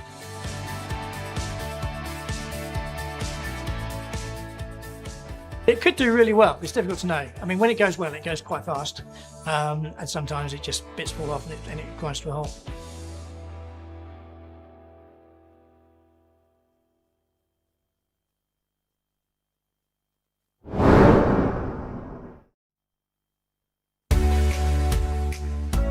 So we're Team DB Builders. We are a building firm based in Tilehurst. So building the kart for us hasn't been too much of an issue. There's 4 of us on the team. We'll have 2 drivers and 2 co-pilots. Myself will be driving first with Dave, my business partner. My role is extra ballast. Put plenty of work and effort into achieving this. Straight down the hill to bedrock. The second run, Aaron, our plasterer, will be running with Dino or Jamie in the back of him. He's our chippy. We'll have a couple of pit crew. We're also going to dress up. We've got Jason, we've got Shane, and we've got Joe. They're all going to dress up as dinosaurs as well. So we'll have a bit of bit of fun with that. We're Team Flintstones. The charity we're sponsoring are the Juvenile Diabetes Research Fund for Children. Quite close to my heart, as my daughter Lily has diabetes. She was diagnosed at the age of 6. There seems to be more children having diabetes, so it'd be nice to actually put some money back into them and hopefully discover a cure or a better way of managing diabetes for the future children. Engine's good.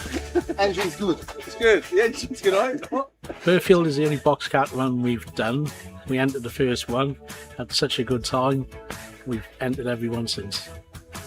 First year in 2016, we were Bob the Builder. Really enjoyed it, but we didn't get Best Novelty Kart, which is what we wanted. We did the Peppa Pig car again. We didn't win. We were scratching our heads, working out why we couldn't. And then we realised it was the adults that were voting, not the children. So the following year, only Fools and Horses, and we won. We won Best Novelty Box Kart. Not really Speed Princesses, we're more out there for a laugh and a bit of a show.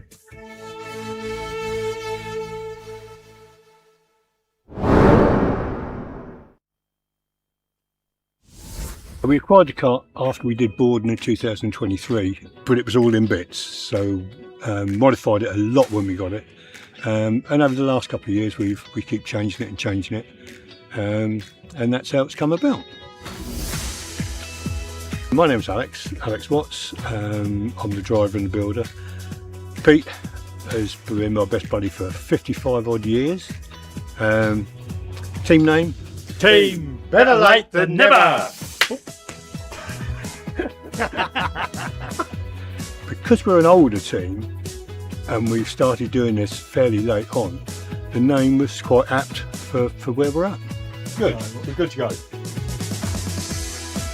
We're doing our fundraising this year for Phyllis Tucker Hospice in Farnham. We've all known people that have been in the hospice, and they're an amazing charity. But it's just something that's quite dear to both our hearts, and you know, any money we can raise and we can help, then that's what we really want to do. Because that was Ben from Westbury. We were at Westbury back in May. We'd been to Westbury the year before and finished 5th, so we were hoping to do fairly well. We were about 2 seconds behind 3rd place and thought, let's go for it. Come out of the last chicane, you just clipped the last one. We spun round, rolled, and yeah, that was it really.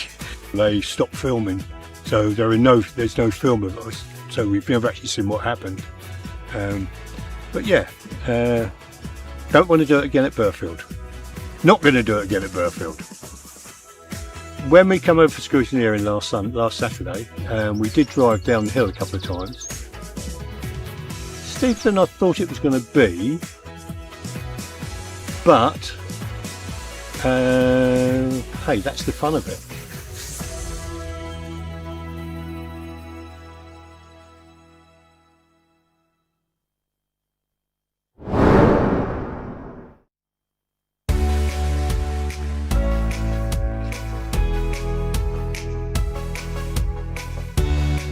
Typhoon was originally built by the Air Cadets for a Red Bull run,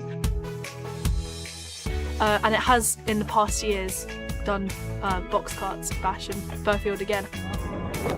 However, it did not complete it, so we're hoping that we will be able to complete it this time. So I'm one of the drivers.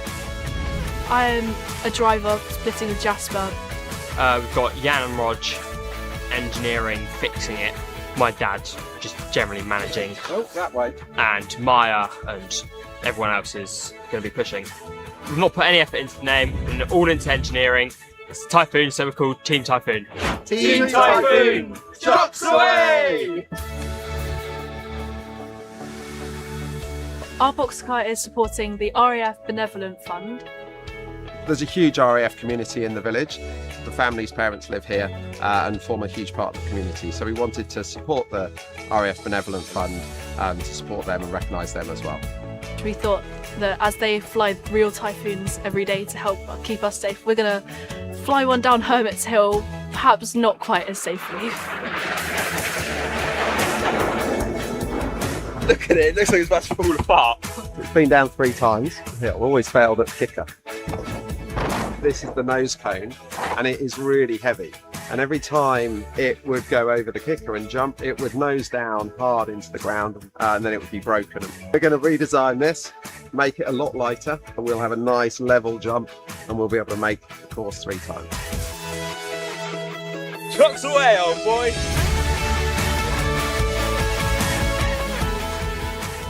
I think that's going to make it hard to see if you leave it there. No idea how long it can take. We have no idea how far it can get. I'm guessing about 75% chance we're going to get it over the line. Hopefully neither of us will crash, but if one of us is going to crash, it's more likely going to be me.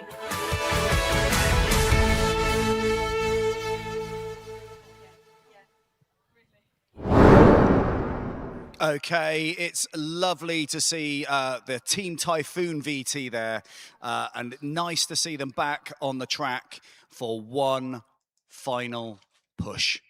And this is we're about to start the second runs of the Burghfield Box Kart Bash, and the last Burghfield Box Kart Bash. The Burghfield Santas have been running that for, I think this must be the 5th one.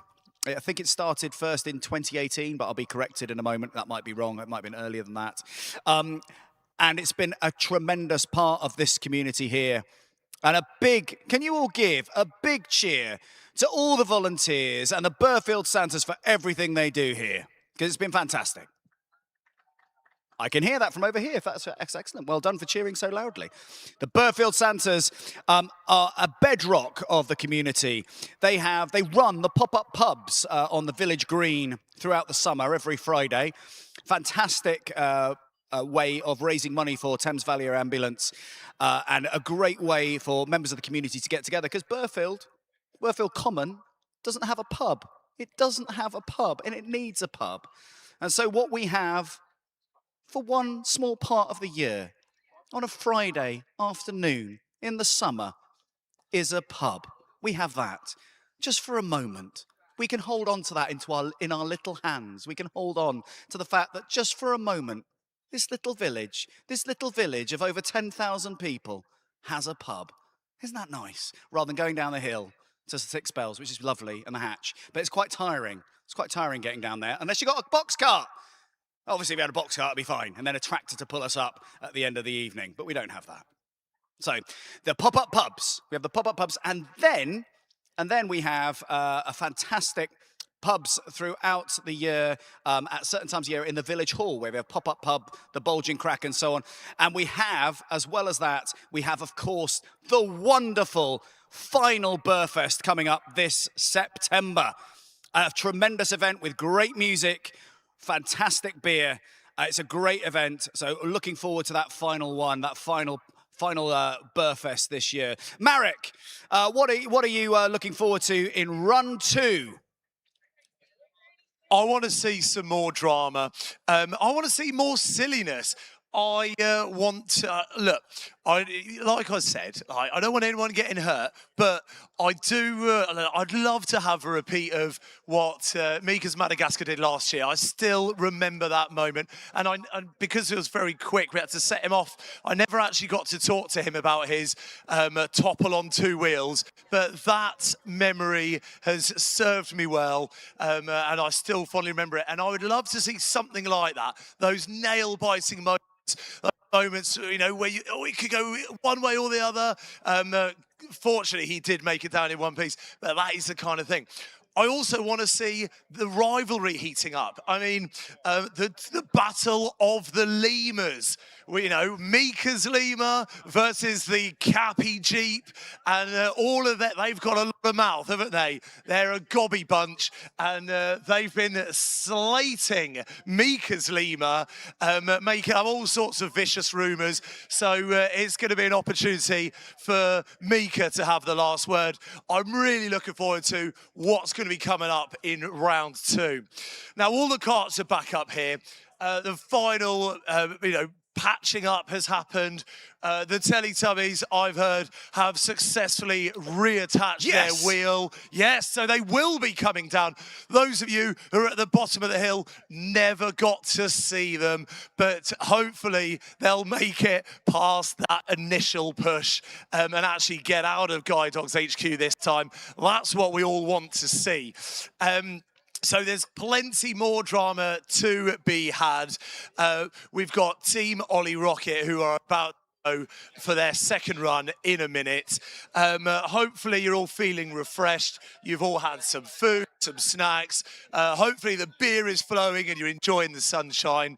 How are we looking on the course? Are we ready to send our next teams off? We're just waiting for confirmation here.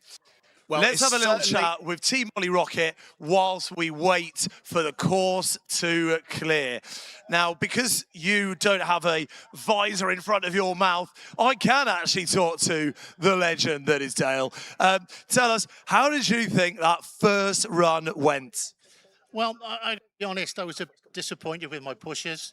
I think they could have pushed a little bit harder, maybe gone to the gate. No, it was good first run. But the thing I want to avoid, I do not want to be Fred Flintstone again at the bottom. I don't want my feet out of the bottom pushing this thing along. We loved your Fred Flintstone impersonation. I mean, last year we actually had a Fred Flintstone kart. I think they were the winners of the novelty kart. That we were joking last year about how they were having to run along and push themselves on the bottom. And yes, it didn't go unnoticed. We did see you. Gravity was not your friend. You did. And I agree with you. I think that if you don't get a good start and you don't get that momentum, how are you ever going to get down the hill? So I know. So the only choice I've got, right, is I can get down the hill without doing it, or I've got to find a wife called Wilma. I mean, what am I going to do? Yeah, well, you know what? I don't know any Wilmas, but if you're watching and your name is Wilma, Dale's looking out for you, okay? Give him a shout. I'll see if we can hook you up with his number. You're a brave guy.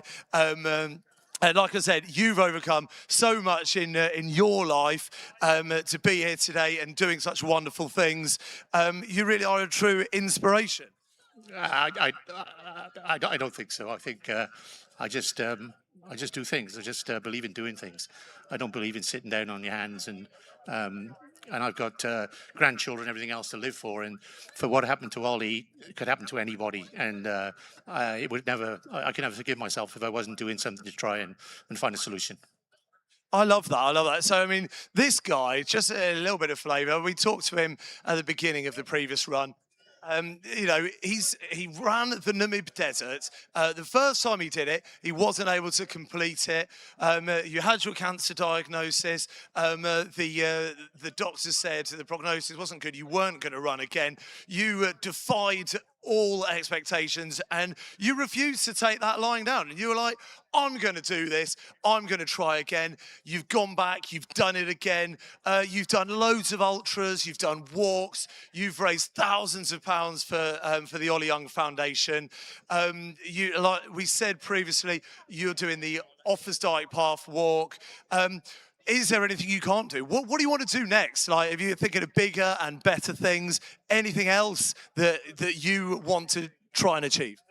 I don't know anything specific yet, but the theme that we have is always called Walk with Ollie, and we started with 21, 22, 23, 24, 25. We're now into 26. So if you wanted to make a bet that you would win, there will be a Walk with Ollie 27. I don't know what it'll be yet, but there'll be something. Wonderful. Well, if you are interested, is it open to all people? Can anyone come along and join you for these walks? Yeah, we have 12 days this time on the Offers Dyke, and each day the itinerary is posted. So you can meet us at the start, stay with us for the day, and then leave us. We're going to do 12 days, but people can come and join. So they can come for a little bit of it, join them for little sections. That's wonderful. So if you are interested, do get in touch. Come up here. Come to Guide Dogs HQ. Speak to these wonderful guys. They'll tell you about all of their plans. Do you also have a website they could follow you on and your achievements? Yeah, if you go to, it's www.wwo26.org. So it's walkwithollie26.org. Okay, wonderful. The course still isn't clear, but let's I don't know. Let's have a little look. We probably need a recap of the scores after round one, and let's see where they all are. Here we go. The scores are on the board. Have a little look. Okay, so Mongol Missile was in first place with 107. The Ghostbusters at 112 in second place. In joint third place, Control Alt Defeat and Mad Men with 117 each. Backbreakers and Better Late Than Never in joint fifth with 120. Full Tilt in seventh place with 124. The Extract Flying Kart Club in eighth place with 126. The Burghfield Sailing Club in ninth place with 127. In 10th place, Mika's Madagascar Move It Machine, 128th. And then in 11th place, Dave, and Dave with 130. 12th, Cappy Jeep with 137. And they've got a rivalry with Mika's Madagascar Move It Machine. Will they change places? Will Cappy Jeep actually go faster than Mika's Madagascar Move It Machine? Will one lemur beat the other? We'll find out. 13th place was Team Ollie Rocket, which are just about to go off now with 2:22. Will they beat that time this time? The thing that's going to change is that we're going to introduce the kicker. The kicker is going to be introduced on this round. So those of you who are down at the Rose Lawn, you will see that in place now. This is something where the actual karts will jump over the kicker. And this is sometimes where things can go a little bit funny. We saw last year the Pink Flamingo kart span round. This is where the Mongol Missile came a cropper in 2018. So it's something that people have to be careful about, but it can look absolutely magnificent as well as those karts fly into the sky and then come gracefully down, hopefully not crashing down onto the ground, and keep zooming. One of the key things when you introduce the kicker, it could slow you down, but it could also speed you up. It's actually one of those things that actually has. But if we take a look at the scoreboard again, we can actually see all the other people as well. So we've got in 13th place, Team Ollie Rocket. In 14th place, Tadley Men's Shed at 2:29 with the beautiful plane that they had there. At number 15, we've got Butler and Gom Thunder Run 3:23. They were doing a lot of pushing themselves back and forth. They had people helping them go down. Will they be able to? This time, have they added some WD-40? Have they got something that's going to help them keep going? I don't know. Maybe they can. Then we've got in 16th place, We BRG, and we've just heard the fabulous news that they will be running in Run 2. So that's going to be fantastic. It'll be lovely to see the Teletubbies going, and hopefully their wheels staying on this time. And then in ethereal no position, we have Team Typhoon with a time of 1:20. Team Typhoon making a special guest appearance, but actually matching the scores of the Backbreakers and Better Late Than Never. Be interesting to see if they run again. They've been added to the scoreboard and to see how they do. But it's a really, really interesting scoreboard at the moment, and it'll be exciting to see whether some of these positions will swap over, change places. The part of the scoreboard you want to look at is this bit. Sorry to point in the camera. I can't do that there. Is the total score. So who's got the smallest total? That's what we're looking for at the end. And last year, it was the Mongol Missile who had a combined time of 3 minutes 35. So will they beat that combined time? Now, the actual evidence suggests that maybe they will, because they've already got the time of 1:07, which was their fastest time last year, and they got that on the second run last year. So will they go faster? Something came off the cart, so a little bit. So something came off the cart on the last one, which apparently was some aerodynamic strips. and I've been told by Hugh, the driver, that was all part of the plan. That'll be something that makes them go faster next time. Marek, I understand that you've been talking to some of the people. What is your favourite? What's your favourite card, Marek? What's your favourite card? Well, I've got to say Mika. That's only because I'm stood next to him, and I'm scared that his lemur's going to attack me. Lemurs are known to do that, Marek. They are. He is a cute, friendly fella, though, I must say. So, no, just to explain why we are having this delay is actually because the kicker is currently being set up. So it shouldn't take much longer, and we will be able to set the cars off very, very shortly. When you were showing us the leaderboard, I was actually, when I took stock, I was like, actually, there are 4 teams separated by a mere 10 seconds. Yes, it's an incredible difference, Marek. And I think it's something that we'll see positions swap, I think, in the next run. And that's when it starts to get really, really exciting. So stay by the race side, listen to the commentary. And again, if you are a little bit stuck, and you can't see the screen, and you can't see a screen, and you want to watch things as they're progressing, then take a look at your mobile on boxcart.org.uk/watch. That's boxcart.org.uk/watch, and you'll be able to see all the stuff that everyone's seeing on the screen on your little screen that you've got in front of you, so that you can see it. That's boxcart.org.uk/watch. The kicker, Marek, is made by S. Allen Services, great local handyman who does lots and lots of stuff. He made my decking. He's great.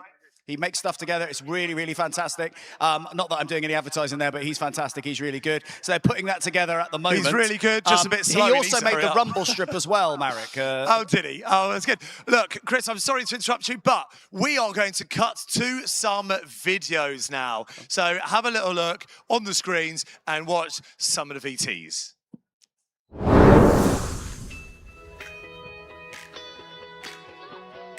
Basically, we, as a park, as Bill Park, built our own little go-kart track.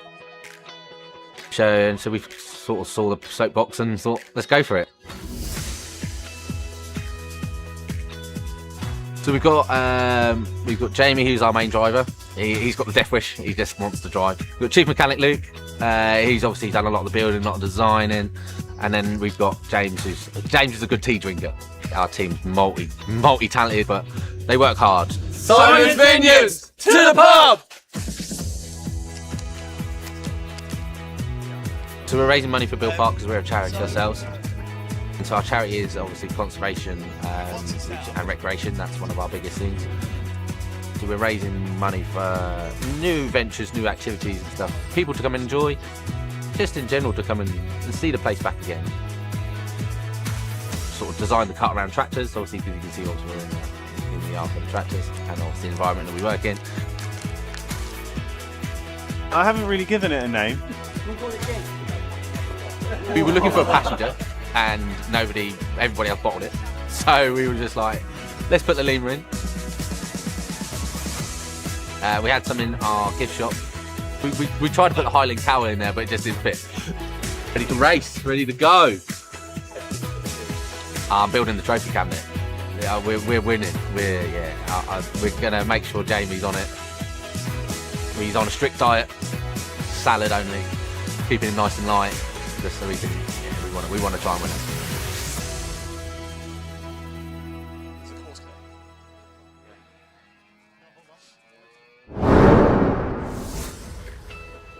We have some fantastic news. The kicker has been set up. We're very lucky course with the is original clear Kart, and ready to claim its next victim. Team Ollie Rocket. The team is myself you and ready Ben. to we have go Chris, down for your who's second our run? Are you mechanic, ready to engineer, and conquer the all-round, kicker? Mastermind. We have Rich, whose charity we are racing on just behalf. need And then we have Alex, confirmation who brings before we sound humour the beeps. and storage for the kart, as well as his own mechanical skills. We are Grogu's Shiny Ball. This is the way.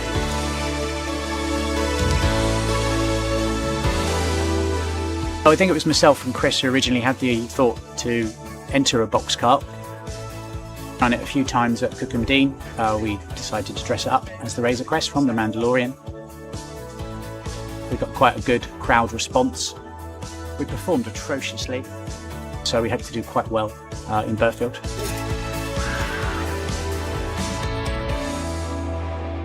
So the charity we've decided to support this year is called Macomberero, which is a charity that supports children in Zimbabwe, which is where I'm from. It supports the children that come from poor backgrounds, but they are high achieving. These bright kids get an opportunity to do their A-levels and then university. What skills have I added? I've added art skills mainly, so I helped to create the design of the cart. Oh, and ballast. I bring weight to the rear of the cart. I can't tell what we're about to hit. In the hope that it won't go too high on the kicker.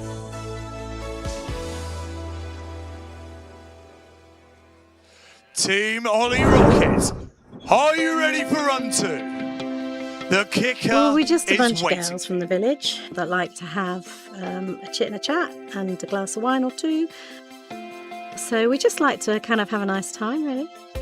Oh, I don't know why flamingo. It just seemed a bit of fun. There's a lot of pink drink consumed at our get-togethers.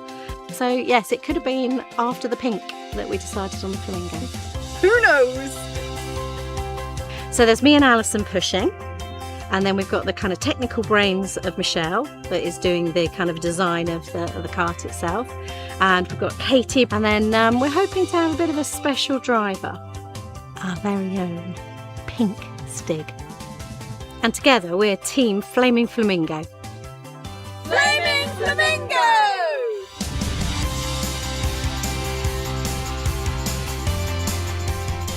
Have a delivery. Doesn't really fit the image. Looks like it's been in storage for a while. I've got an idea. I've got some contacts at the Aspire Clinic. We're really looking forward to sending the Pink Flamingo down. How you doing? Looking for a favour. But it's not just about the flamingo. It is really all about the reason why it's pink. The pink is really because we're raising money for Breast Cancer UK, which is very important to us because one of our friends has recently suffered from breast cancer. Breast cancer is the most common form of cancer in the UK. By sending our pink cart down the hill, I hope we'll raise a bit of awareness. What are we going to do with this? So the Stig we've got at the moment is a little bit naff. So we're going to ask the girls at the Aspire Clinic to do their best and make it as pink as possible to match the cart. We're going to make a lot of noise. We've got inflatable flamingos pushing it. You know, it's really going to be pizzazz. It worked! And it's fast, really fast.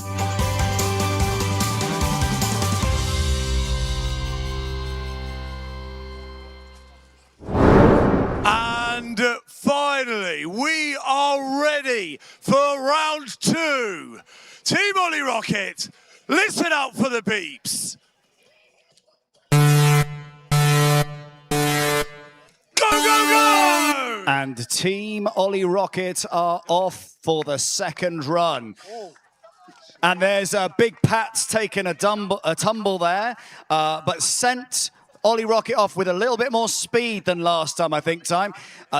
He's not having to push himself this time. The gravity is actually his friend. He's getting to the guide dogs gate with a lot faster this time, down to the chicane, which we can see he's steering round absolutely brilliantly. Their team motto is, to the bells and hatch gate and beyond. Will he get that? Will he get all the way to the hatch gate? He may do at the speed he's going. He's headed over the over those, and now he's heading towards the rumble strip, and he's heading now towards the Rose Lawn Hotel. Now, give him a big cheer as he comes past. This is a much faster time than last time, I think. He's heading now towards the Rose Lawn. Let's see if the speed camera picks him up. It says nothing at all, but there we go. He's gone over the kicker. Look at that. A brilliant jump with a perfect correction at the end. Through the splash zone now. I think they managed to get him there, but I think we need a bit more water over there. I know it's very hot today, so they're probably just drinking it all themselves. He's heading now towards the finish line, but there's none of that back and forth, pushing with his back and pushing with his shoulders. It's all marvelous. He's absolutely heading down there to the finish line. It's much faster than last time. He's actually heading now and about to cross the finish line. We can see him. Oh, he's giving himself a little bit more of a push now. He's nearly there.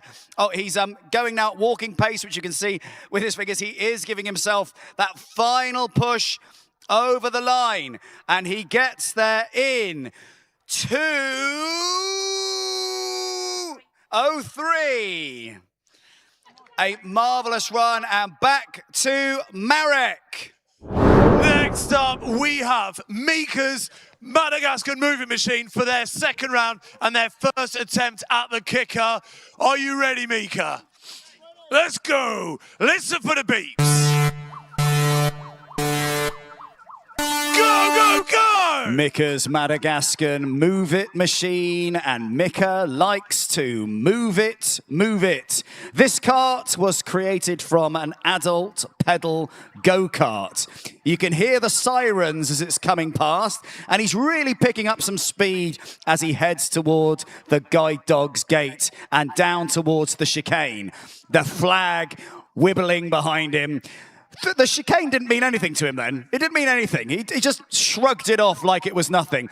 Over the bone shaker now, and now towards those rumble strips. Perfect correction there. None of the wobbling that occurred last year. Over those rumble strips, he's very, very good at correcting. One of the key things is the designer, Alan, who actually designs stock cars in real life. He actually builds them. He's actually had a really good go at making this go over the kicker. And that's a really, oh, and he's wobbling, but he hasn't fallen over. He is a proper weeble there. He wibbled and he wobbled and he didn't fall down. But it was a bit of a scary jump. And now we're looking at him heading towards, after he's passed the splash zone, into that final run towards the finish line. And he crosses the finish line at 1:29. We're going straight down. At 1:29, and we are heading back up the hill to Marek. We're absolutely flying through these now. We have Tadley Men's Shed ready for their second run. Are you guys ready? Listen for the sound of the beep.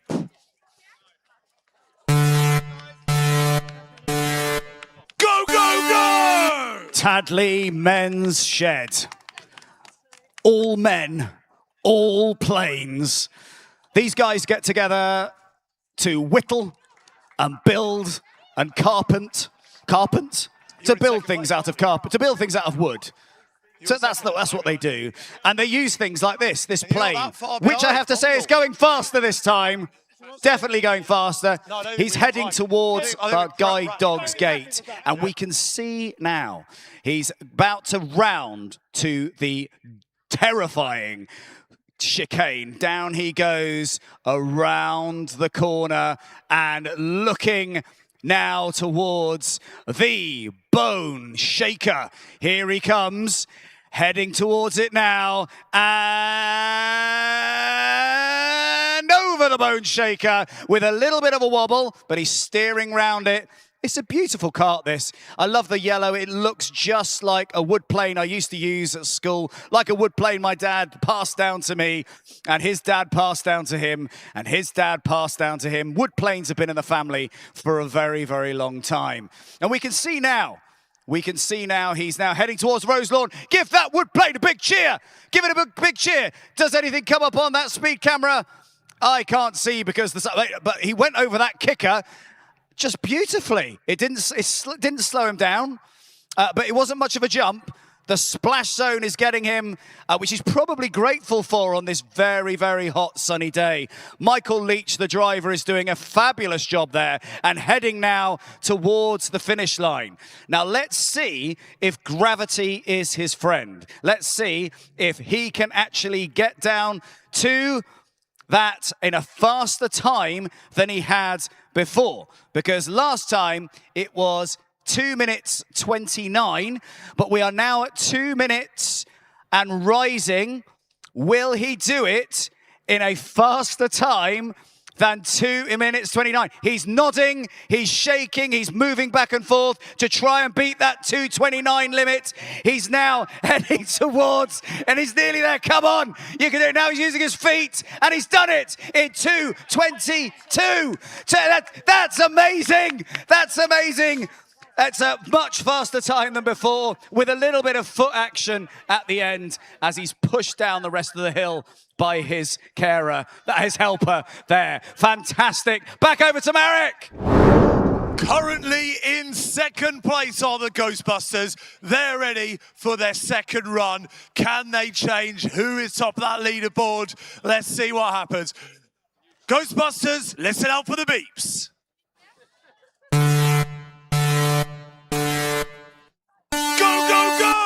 Okay, and the Ghostbusters are off. The Ghostbusters are off, and they are now on their way to the guide dogs. Now, these guys had a fast time before. They were in second place, and now we have Venkman, Ben Toomey, in the driving seat. And let's see if he can beat Spengler's time that they got before, which was a very, very respectable time. But let's see, they went through the chicane, over the bone shaker. Little bit of a correction there, but nothing to worry about. And now over the rumble strips, and he really is picking up speed now. He absolutely is picking up that speed down towards the Roselawn Hotel. Give the Ghostbusters a big cheer as they come down. Okay, here they come towards their kicker, 31 miles an hour. A great jump over the kicker and a good soaking from the soak zone, heading now towards the finish line. Now, will they be faster than before as they head now towards that final moment? And you can see the world is holding its breath as they pass at 1:15. What was your first run? 1:15, and that is a slightly slower time than before. The time before was 1:12, but there is everything to play for because they have another one. Back to Marek. Currently only 10 seconds behind the leaders. We have the Backbreakers for their second run. They're in joint fourth place. Are you guys ready for your next run? Listen out for the beeps. Go, go, go! It's the Backbreakers. It's the Backbreakers, and driving the car is Alex, who is dressed as Judge Doom. Yes, Judge Doom. And the kart is based on Benny, the talking car from Who Framed Roger Rabbit. And they're heading now through the guide dogs for the blind and towards the dog leg chicane. Through that as if it was nothing at all, and heading now towards the bone shaker. And look at it as they pass over it. A little bit of a wobble, and Benny's back's come off a little bit and revealed the cart within. Over the rumble strip, no problem, and now heading towards the Roselawn Hotel. And you can see Benny's smiling as he's coming down. So give Benny a big cheer as he comes towards the Roselawn Hotel. And over the kicker at 30 miles an hour. And something's come off the cart, and water has poured onto them. But they're heading now towards the finish line, and the crowd is holding its breath as they head now towards the final straight. Now, will they beat their previous time? They're nearly there, and they're crossing the line at 1:18, which is 2 seconds faster than the last time. And back to Marek. Next up, we have Better Late Than Never for their second run. They put an impressive first display. They're not far off the leaders. Good luck for your second run, lads. Let's set out for the beeps. Go, go, go! Alex Watts in the driving seat of Better Late Than Never, driving that replica McLaren MP4 that you would see out of the mid-80s from the great Alan Prost era. And this is a fantastic kart. We saw him race last year with very, very respectable times. He's a great driver, passes through the chicane as if it were just a dream. And now heading towards the Bone Shaker, which he just jumps over without any issues at all, heading towards the rumble strip, which he doesn't even notice. And now heading towards the Roselawn Hotel, where the crowd goes wild. I could vaguely hear them there, heading now towards the kicker at 30 miles an hour, and a great jump there and a great recovery. This man has used the kicker before. He knows what he's doing, and now heading towards the final stretch. So will he beat his previous time? We're about to find out as he heads now towards the finish line. The crowd is going crazy, and everything all hangs on this time of 1:17, which is 3 seconds faster than before. We're going back to replays now. Let's take a look and see what we can see. A great run of races there, and quite a lot to go through. So let's take a look at that replay now. Here we go. Right, so the key thing here is that we've got to now take a look at how these guys did. And we've seen some fantastic racing today, some absolutely brilliant runs, and now let's go to that replay.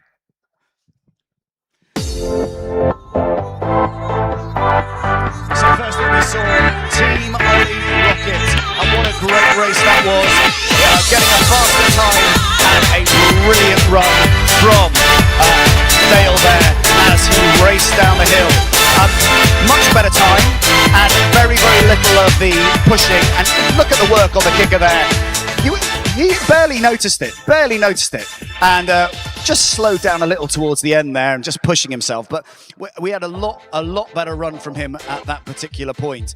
And now, if we take a look at the next team, so Mika's Madagascar Move It Machine, we can see they got off to a really, really great run. I think the Lima helps him here because we can actually see it's speeding them along. What I really like about Mika's Madagascar Move It Machine is the sirens. What a lovely touch that is as he's going down the hill. We saw some absolutely traditional wobbling from him and a really lovely wobble and a wibble as he went over the kicker there, but he righted himself. I'm looking forward to seeing what he does on the next run because that is going to be fantastic. Once after that, we of course had the Tadley Men's Shed with their beautiful wooden plane, and it's a lovely, lovely kart that I think is actually smoothing the road and giving a lovely, clean finish, making it easier for all the other karts to go faster on the next run. After that, and then we saw them go over the kicker in a great little leap there. But he kind of just went up and over, didn't do a jump, and you can see it needed a little bit of welly towards the end, but it was a faster time. It was a faster time than their first attempt. So hopefully that might do something to their position on the leaderboard. And once they went over that, and once we got to the end and he finished pushing himself with his feet, we ended up looking at the Ghostbusters. And these guys are a fantastic team. They were in second place last year. This time was slightly slower than before, but only I think by 2 seconds. But you can see the driving from Ben Toomey here is absolutely masterful. A tremendous run.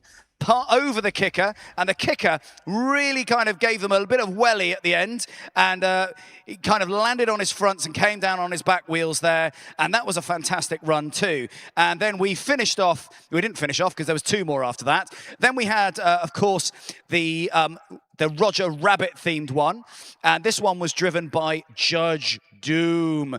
And then we had, and now we're just coming to the end of that replay, so we're going back over to Merrick. Thank you, Chris.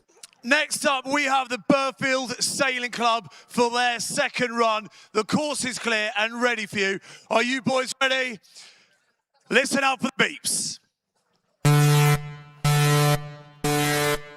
Go! It's the Burghfield Sailing Club. I love this cart. This is a real boat. It's made from what's called an Optimist dinghy.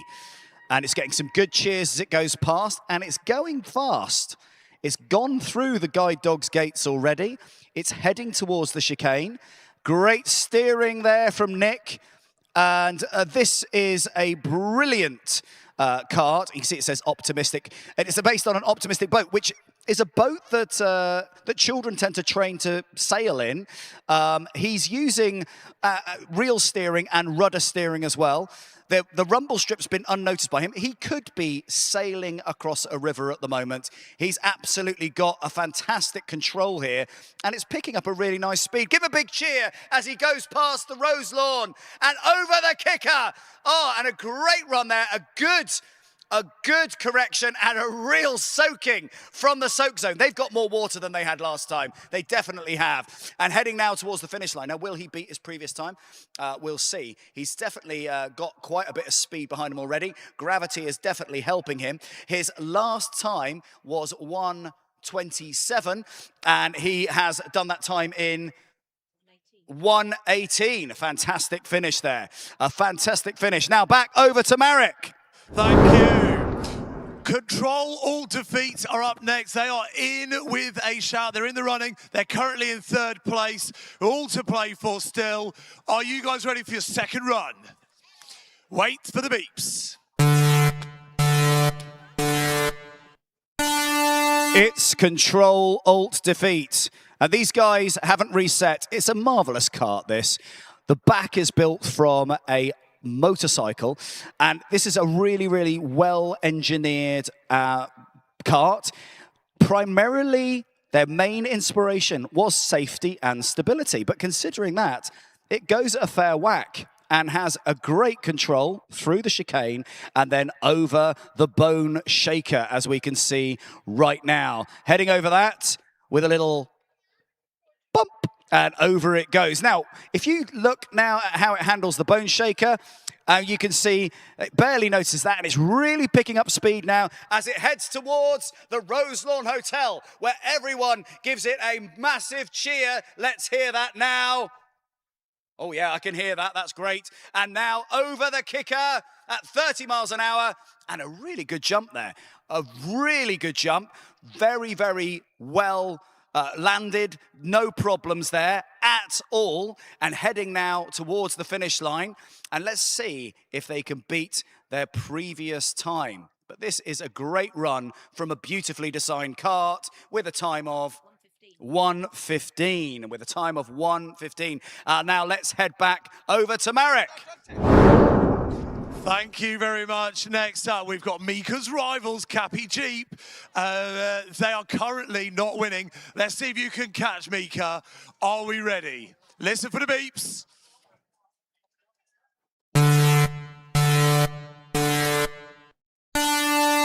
Okay, Cappy Jeep are off now. In the last run, they were coming in a couple of places behind Mika's Madagascar machine, their arch rivals, who also have a lemur on the front. This is a really impressive car. It looks like a Jeep. It's designed around the old chassis, but it looks beautiful with a great design by Dee, their painter and artist. These guys are from Beale Park, and they're raising money for Alzheimer's Society. The chicane has caused no issues for them, and now they're heading towards the Bone Shaker, which they shrug off like nobody's business. I think the lemur perhaps had a little bit of a cry there, but no problems for them. Over the rumble strip, which Didn't cause them an issue. And now down towards the Roselawn Hotel, where the crowd are going to cheer so loudly, it's going to make my ears bleed. No, I can't hear them at all. I don't think that happened. They're cheering now as they go past and over the kicker.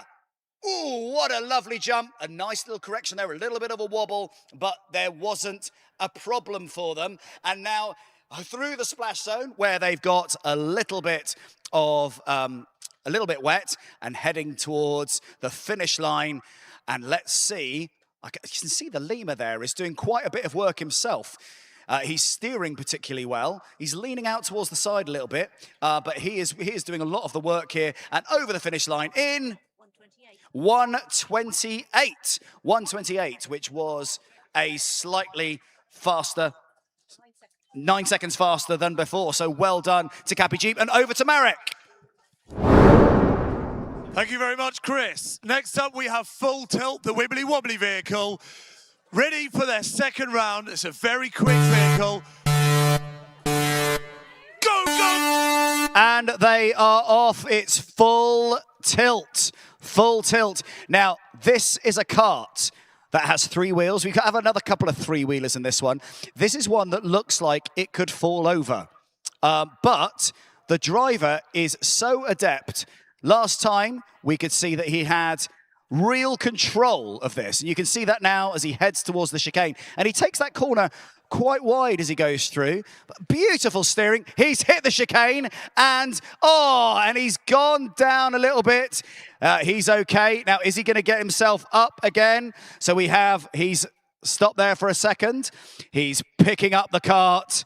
He's still running. He's going to get back in the kart. He's not going to not finish. He took that chicane very well, but he did hit the side.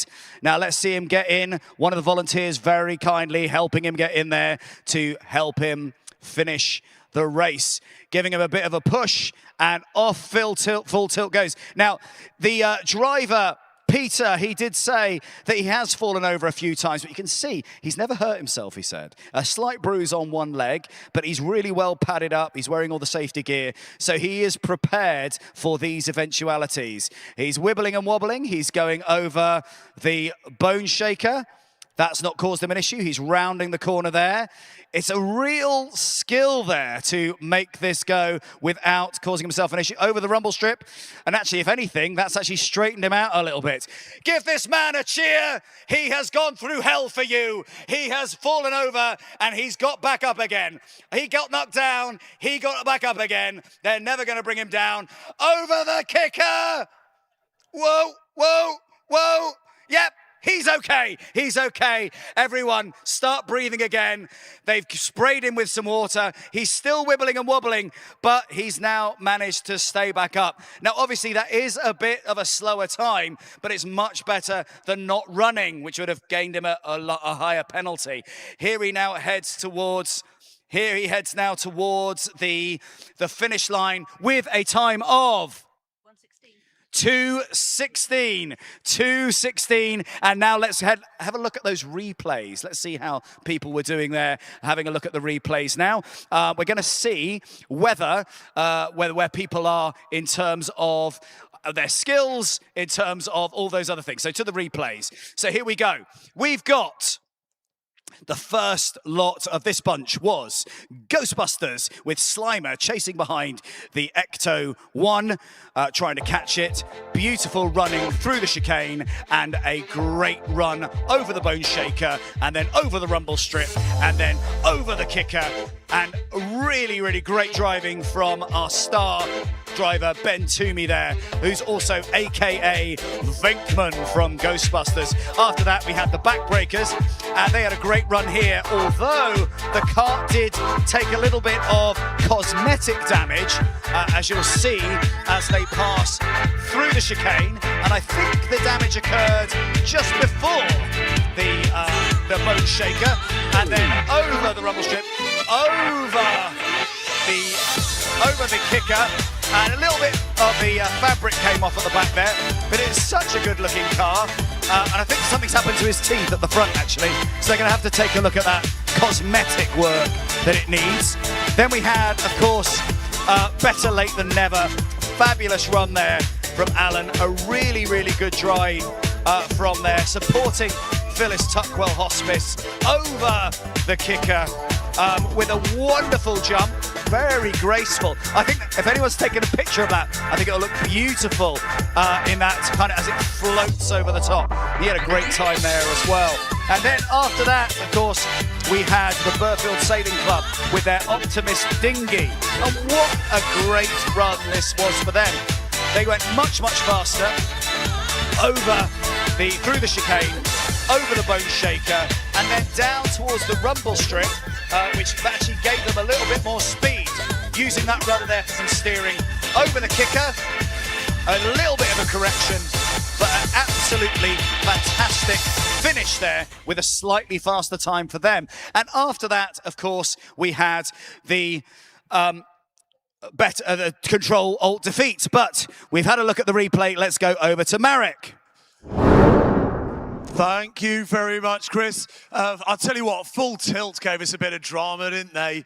Now, they still beat this team on your first run. You ended up having to get a bit of help to push you down. Let's hope you can get down on your own this time. Are you ready for round 2? Perfect. Butler's gone Thunder Run. Listen for the beeps.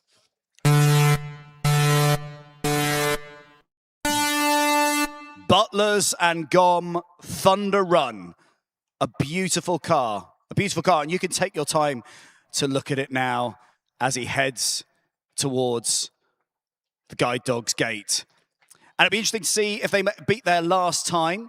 I certainly got a little bit more steering. He was not going as slow as he did last time. He's actually got a bit more welly behind him, which is fantastic. When we were at this point before, he was trying to push himself down. But you can see here, there's no pushing going on, and he is heading through that chicane. So this is much more respectable. Fantastic stuff from Ethan there as he drives down. Heading now towards the Bone Shaker, which he passes over with a little bit of a jump. And great steering there from this Newbury lad. And this main chassis is from an old go-kart. All the parts, or most of the parts, bought from Facebook Marketplace. Give them a big cheer as they come through Roselawn. It's a much faster speed than last time, so you won't have to cheer for as long, but let's make it loud. Okay, and now heading towards the kicker. Ooh, and that's a really nice jump there. That looked nice and dramatic. And he's giving it a little bit wet there through the soak zone. And he's pumping the air with his fists because he knows that this is a much better run than last time. Fantastic run there. And now he's heading out towards the finish line. Now towards the finish line, and we can see now he's heading there. Is he going to get there? Is he going to have to do a little bit of welly? Yeah, he's pumping his fists. He's not going to do as much, and the time was 1:40, which is a much faster time than before, which was 3:23. They can hold their heads up high. Butlers and Gom, Thunder Run, absolutely fantastic. Now, are we heading back to Marek? No, what we're watching is Glyn in his Jeep. Give Glyn a cheer. Now, he's cheating a little bit, Glyn, here, because he's got an engine. But here he comes down. It's a beautiful Jeep, this. It's something that Glyn maintains all the time.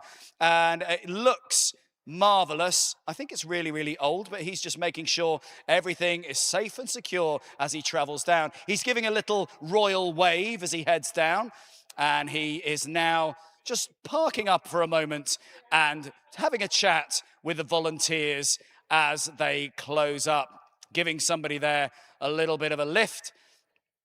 Now, he's handing out refreshments because the refreshments are very important here. It's a very, very hot day, and make sure everybody has put on all their sun cream and they've drunk all their water.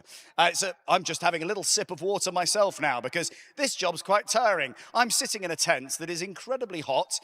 It's black, so it's absorbing all the heat, which is lovely, but I will say we have got the flaps open and a little bit of a breeze coming through. So it's a fantastic run here.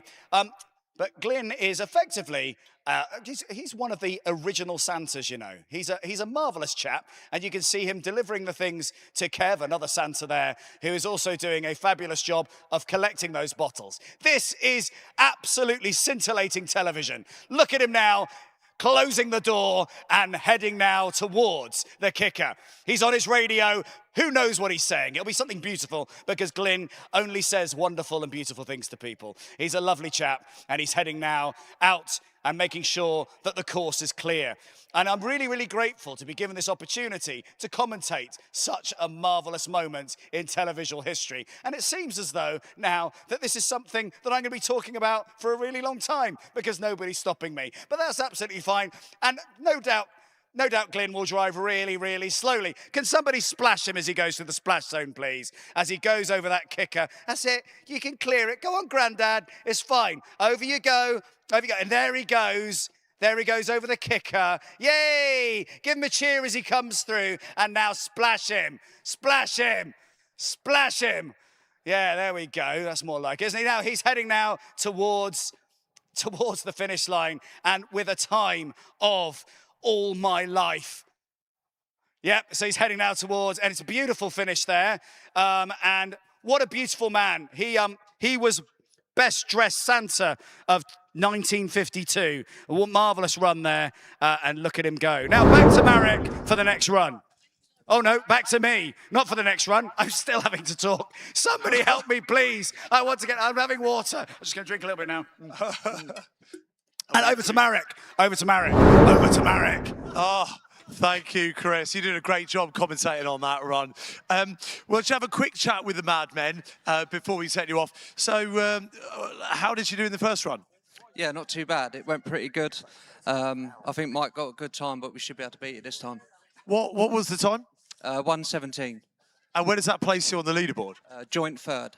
Joint third. So you're in with a shout. And are you worried about the kicker? Because he's shaking his head. Cool. As long as he stays straight, they will be all right. And also, like, before I set you off, I do wish you all the best of luck. But behind me here, we have got the Teletubbies, and that is a sight that we were all hoping to see. There they are, looking fabulous. Let's hope they get further than they did last time, because they didn't even make it out the gate. But this time, you'll smash it. We'll talk to you in a minute. Back to the Madmen. Are you ready to go? Listen up for the beeps.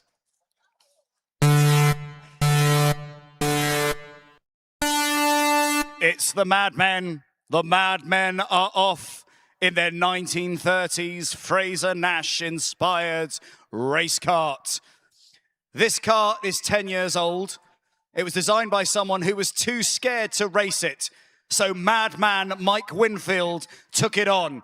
And you can see now he's already through the guide dogs. I haven't even got through my preamble. He's through the chicane already, and he's heading now towards the Bone Shaker. This is a man who knows what he's doing. He's ridden this kart several times now. He's not worried by the Bone Shaker. He's not worried by the rumble strip, and he definitely won't be worried by the kicker.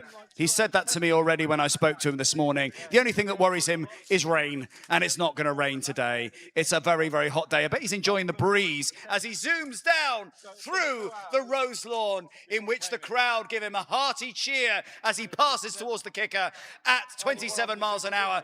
What a beautiful jump. Oh! And he's just taken a tumble, and the cart has crashed. He's not. His wheel has buckled. He's hit the side. He's out of the cart. He's okay. He's running away from the cart before it explodes. But I think it's going to be okay. And they're now removing it from the track. This is inevitable in a gravity-based race. But that was an incredible jump. But sadly, he is absolutely. He's absolutely wrecked the cart, but he is taking that cart down the hill. Give him a cheer as he comes past. Give him that applause. This is a man who has gone the distance. This is a man who is determined to finish. This is a man who will not stop for anything. He's taking his cart down. He is a man who is brave. He is a man who knows how to finish. He's going to make it. He's going to finish. I can't believe all the humanity. This is a man who will not give up. This is a man who has stared defeat in the face. He's stared defeat in the face, and he has just given it all he's got What a man. Mike Winfield is my hero. He is so brave. He obviously hasn't hurt himself too much. The wheel at the back is wibbling and wobbling. The wheel at the front, oh, that poor wheel. Will we see its like again? And he's over the line in 2:40. Do you know what? That's a pretty respectable time. He's got it over the line. He's chucked his helmet in. But what a finish. What a finish. We're going to have to clear the course there, but I think a great course. The course is clear. We're able to race again. Back to Marek. Wow.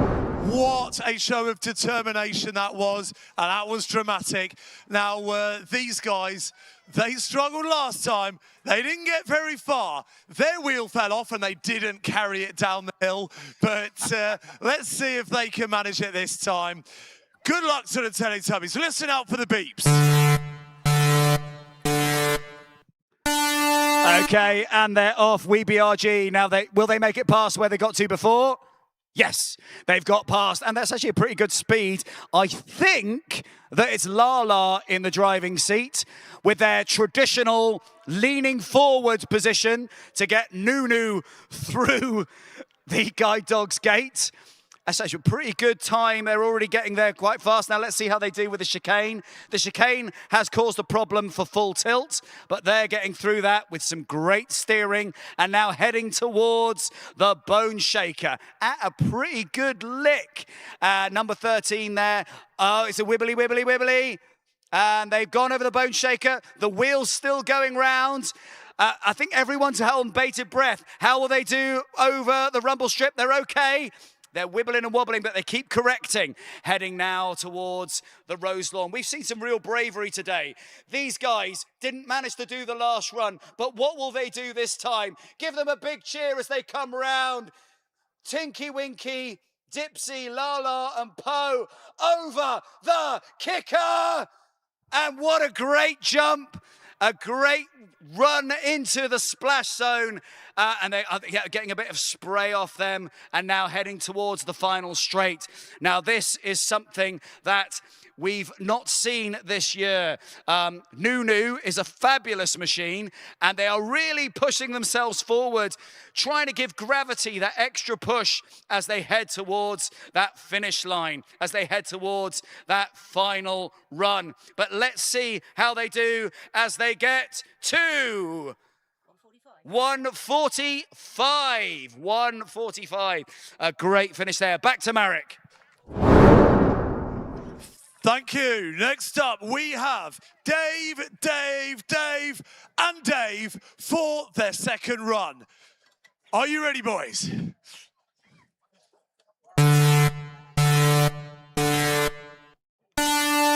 It's Dave, and Dave. Releasing the cart. And this is a redesigned Sinclair C5 with new wheel suspension at the front. And it just overtook a pram just by me, which is fantastic. It's going a good lick there. Heading towards the chicane, which let's have a look how he does with that. Great steering there from, hang on, let me just check my notes. Dave. Yep, fantastic stuff there. And over now, over the Bone Shaker. And that's a fabulous little thing there. I love this design here. One of the things they wanted to do last year, this was designed around a Space Mouse. This year, what they decided to do was, what if a kid found a C5 lying around? What would they do with it? And that's kind of the design they've gone for it here. Give that C5 a big cheer. It's their second run. They didn't make it to a second run last year. They've made it to a second run this year, and it's doing a good speed. I love the Sinclair C5. Let's see how it does on the kicker. Oh, it's really sweet. Wasn't that lovely? It went over the kicker just like, oh, lovely. Not a jump, but a kind of a, oh, over the kicker. And here they come now through the splash zone. A little bit of spray there, but not a lot. And now heading down towards the finish line. And I think he's using his water pistol there to get some revenge on those terrible splash zone people who need to refill some of their water pistols. And they're being chased down to the finish line with a marvelous time of 1:42. Back to Marek. Thank you very much. Next up, we have the Extract Flying Kart Club for their second run. Are we ready to go? Listen for the beeps.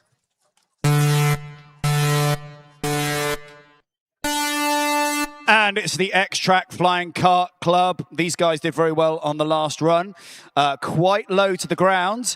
The lowest to the ground, I think, which potentially could cause them a problem on the kicker. Potentially.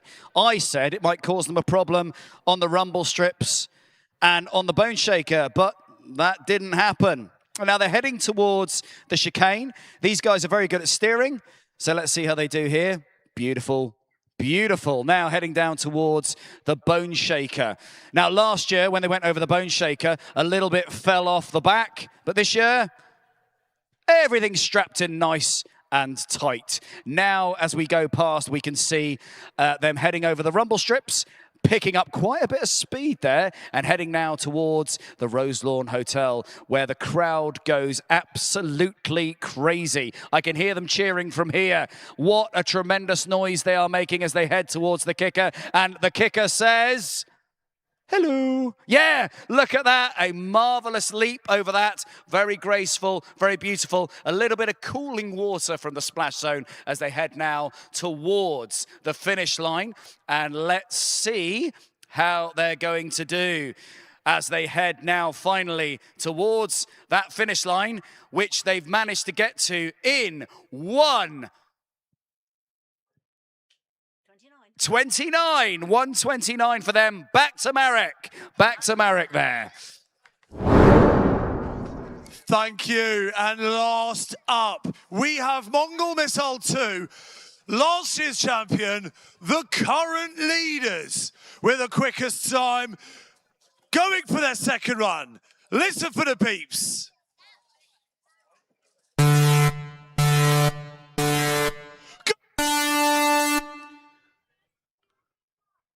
And they're off. That is Mongol Missile 2 with Hugh Kilshaw in the driving seat. It's not Hugh Kilshaw in the driving seat, but I'll find out who it is in a moment. So they're going down through the chicane, and that's an absolutely textbook drive through there. So they got a time of 1:07. 1:07 before. Will he beat it this time? Let's take a look as he heads down towards the rumble strip. It's picking up speed there, and you can see he's already getting a really, really fast time heading down towards the Rose Lawn Hotel, where blink and you'll miss him as he comes past, but try and give him a bit of a cheer. And now heading over the kicker. Ooh, and it's a smash into the sides there, and oh, what a shame. He's out, he's okay. My vision's gone a bit blurry. I hope his is okay, but he's got a absolutely brilliant time. And let's take a look.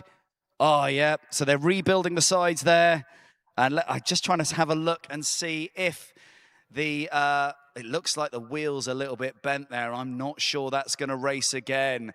That doesn't look good for the Mongol Missile. What a shame. What a shame. That has been a marvelous run. 1:07. It looks like they're going to try and push it down the hill because the clock is still running.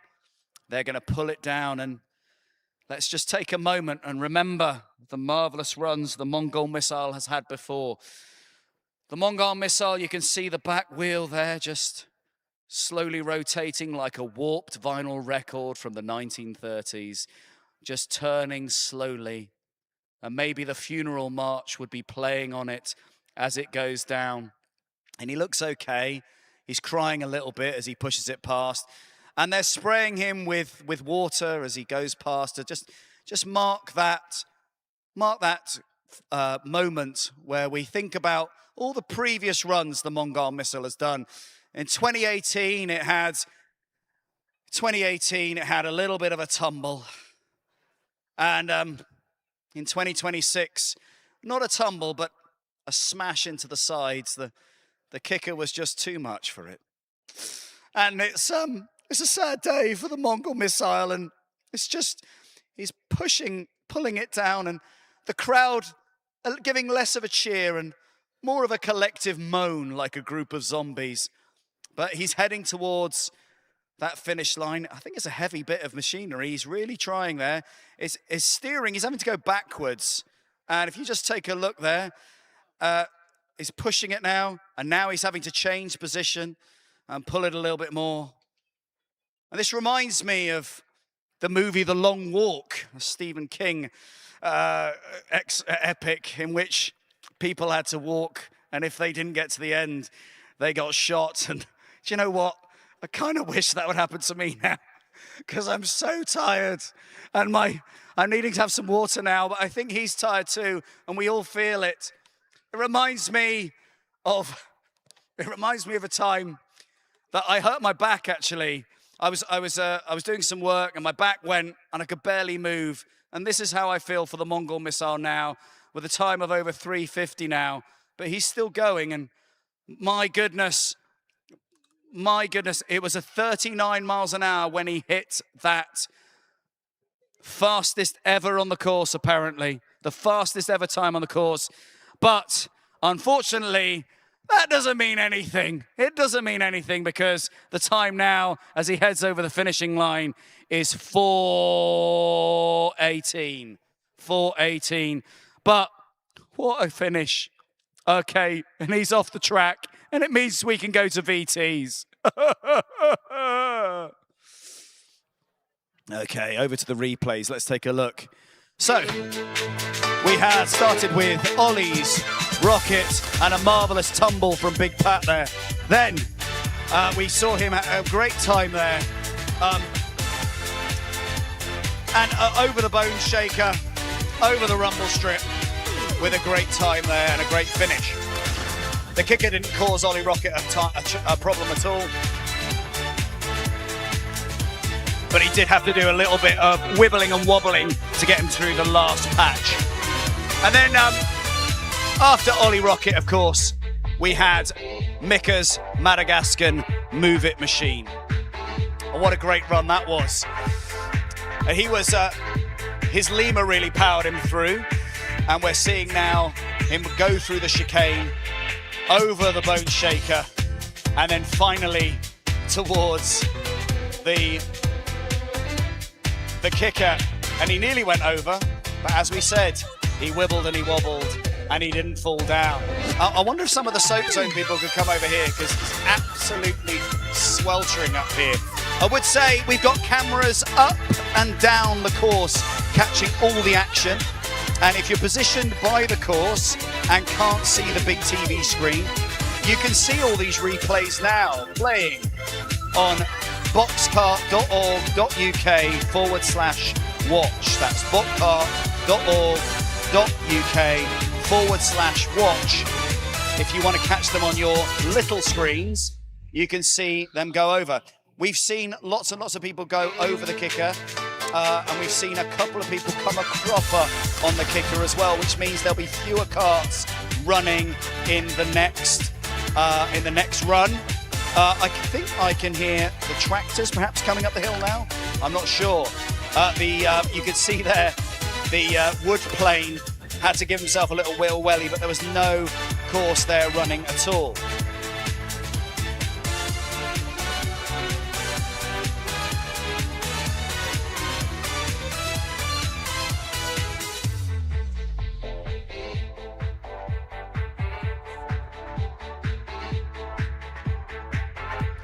Okay, very important that before the kicker, don't put any water. After the kicker, plenty of water. Before the kicker, no water.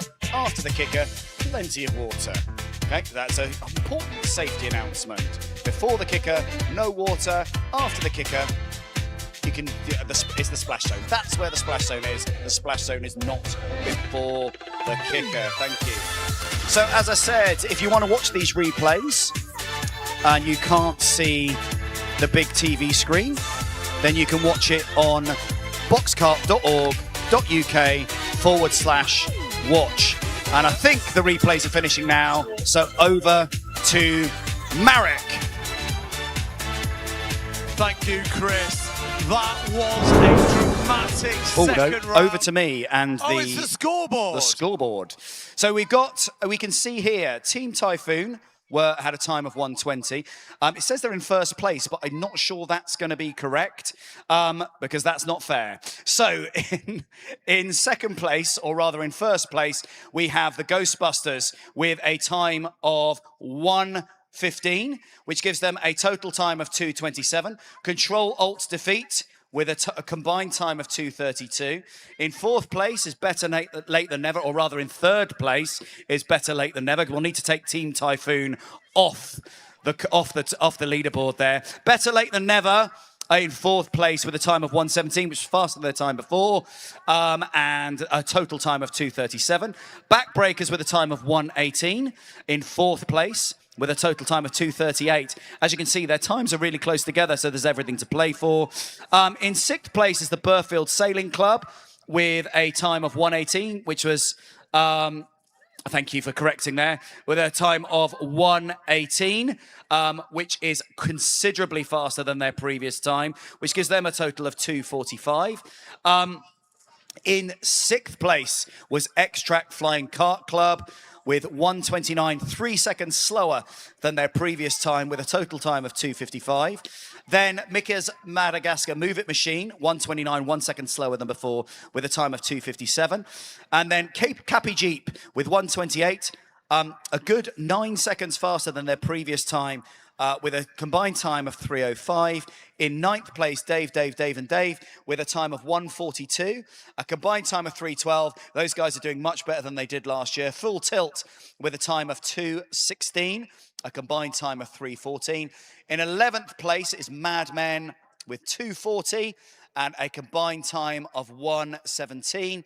Combined time of 3:57. And then 12th place, we have Team Ollie Rocket with a time of 2:03, a combined time of 4:25. Good to note, I think, that they had a much faster time, Team Ollie Rocket, than they did before. Tadley Men's Shed with 2:22, a faster time than they had before, and a combined time of 4:51. Bottlers and Gom Thunder Run, a stonking time of 1:40. Be interesting to see if they can actually move up the leaderboard. If they can repeat that, we might see them get higher up the leaderboard. At the moment, their combined time is 5:03.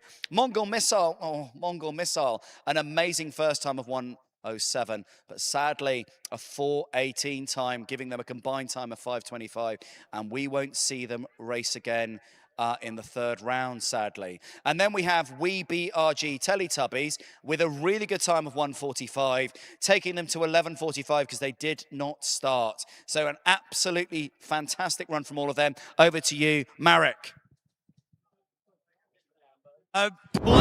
Plenty of drama in that second run. Crashes galore, people toppling over, carrying their vehicles to the bottom. Lots to talk about. And one person that we can talk to right now is someone who last year was at the bottom of by the finish line, bottom of Hermit's Hill. We have Libby. Now, Libby, we're so pleased to have you back this year. We spoke to your dad earlier, who was the original OG presenter.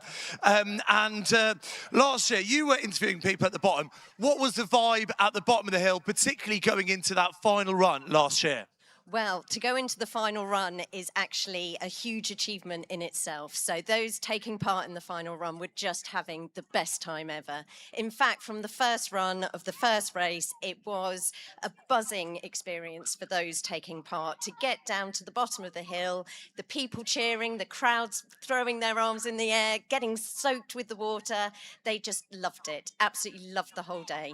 And what's been the most memorable moment for you? I think for me, it was the first run of the very first ever box cart. The cart stopped halfway down the hill. They had to get out and push it down for the rest of the way, but the whole crowd were amazing. And from that moment on, you knew that this was going to be a special event. And let's really hope it comes back again next year. From what you have seen this year, who do you think is going to win? What are your thoughts? Now, I love an underdog story. So for me, I'm backing Team Ollie Rocket. I just think it's a fantastic cause and a fantastic cart. So yeah, really looking forward to seeing them be the underdog and come whizzing down that hill. I hope so. And of course, Dale, we spoke to earlier, he is an absolute local legend, isn't he?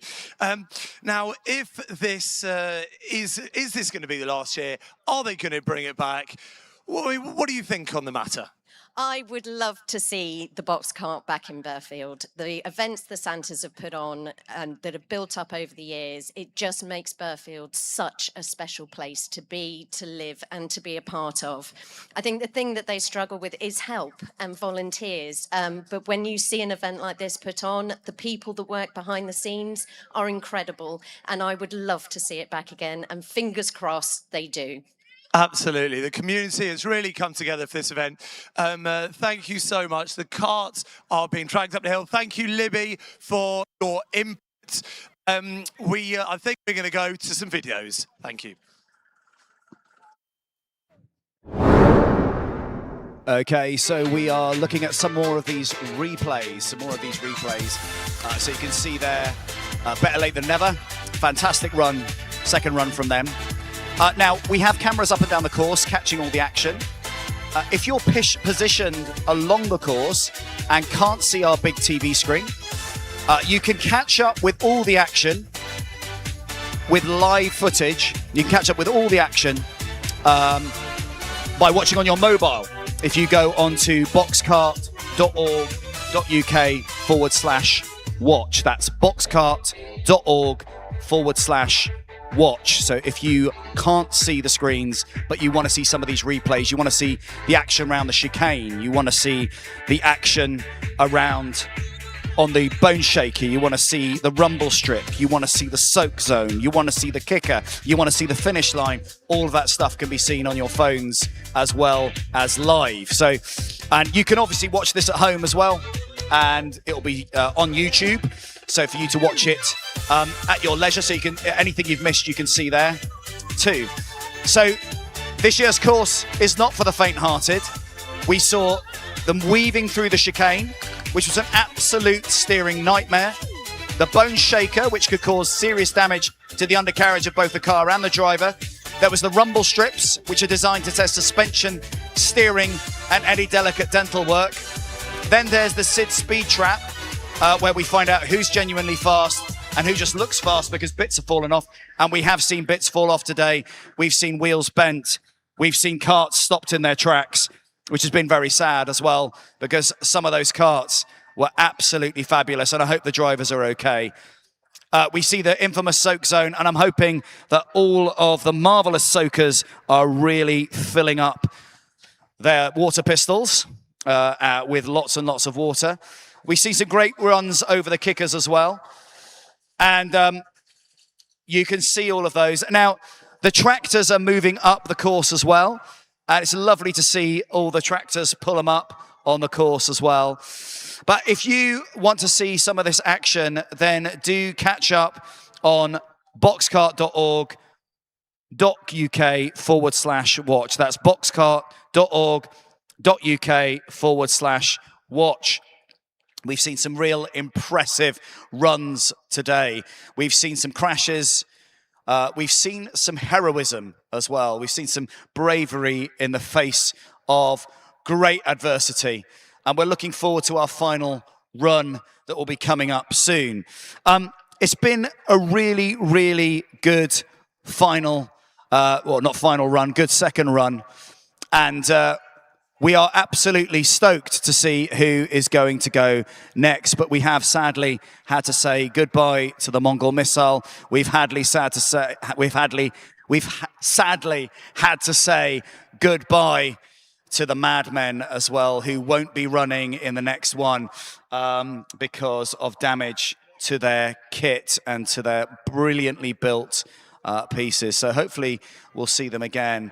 But we saw some pushes and we saw some people actually pulling them through to the final run. We can see the Madmen there pulling their car down by hand, not having to drive the car anymore, but actually pulling it down the heat. But so we're now going to looking at the replay, and you can now see the cart being pulled back up the hill by the tractor, and It's been a great run today. People are enjoying the sunshine. I hope lots of people are drinking lots of water and drinking lots of beer as well. Not everyone, obviously. There are lots of us who can't drink the beer. Like myself, I'm having to drink water, obviously, because that's a responsible thing to do. But if you do go and buy a beer, all the money that comes from the sale of the beer and the sale of other things today goes to the Thames Valley Air Ambulance that we're raising money for today. And it's a fabulous cause that is really, really important for the rural communities where we need to get ambulances in quickly and past all the traffic. For example, today, the road's closed. Tractors are going up and down hills. Obviously, we're not wanting to use the Thames Valley Air Ambulance today. That would be awful. And we're not needing to do that. But it is a really important cause that we're raising money for today. And a really great sense of community here as well, that the Burghfield Santas are a central part of. So they run all of the various events, the pop-up pub that you see on the green in Burghfield Common. And then the various bulging sacks and bulging cracks, which is obviously for St. Patrick's Day, Christmas. There's the bulging sack. You have the Christmas one, you have the St. Patrick's Day one, and you have obviously the work that they do at the Mayfair as well, running all of those things too. And then, of course, it's all topped off with the marvellous Burfest that takes place in September. But sadly, the last year it will run this year, the Burfest. And one of the key things that helps the Burfest run is all of the tremendous work done by the volunteers. I'm one of the volunteers here, but there are loads of volunteers keeping the track safe, making sure that the track is clear, making sure that all this stuff gets built. No one has been paid to do this today. People have been getting up at 4 a.m. People have been laying down wires. People have been putting up fences. People have been clearing the undergrowth to the side so people can stand and watch everything that's going past. This isn't something that just happens by magic. This is something that happens because of community effort. This is something that happens because of people working together. And if you want this sort of thing to happen, that's the only way it can run. It's the only way it can happen. Look at the Mad Men wheels going round. Look at the shaking of the Mongol missile there. A sad end to a marvellous machine. But yes, support Burghfield Santas. Support them in their final runs this year.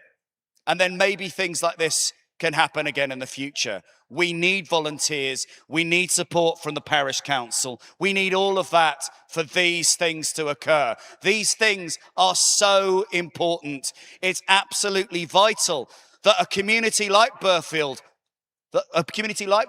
Common, which is a sprawling mass of houses. It has no real centre. And it is the Burghfield Santas that have given it that centre. They have given it that centre. They have given it something in which we can all gather round and we can celebrate community and we can celebrate teamwork and effort and all this stuff that has been done. All this stuff has been done by volunteers. All this stuff has been done by people giving up their time. And there are only a handful of people who are doing it. But today, we've got loads of volunteers, and you can do more for us. You can do more. Sign up. Sign up. If you go onto the Facebook pages, you'll have sign-up pages for the pop-up pubs that are coming soon. You'll have sign-up pages for the Burfest. So don't just... We love everything that everyone does here. We love the parish council, all the support that they give us. Everything that they do is absolutely fantastic. It's a brilliant course. It's a brilliant event, and we wouldn't be able to do this without the parish council. So we need lots and lots of help from them all the time. They are absolutely fabulous. And thanks to, of course, to the Burghfield Santas. Thank you to everyone for all the help, for all the volunteering, for all the support that they give. Now, I'm hoping that we're going to go over to some replays now and maybe over to the scoreboard as well.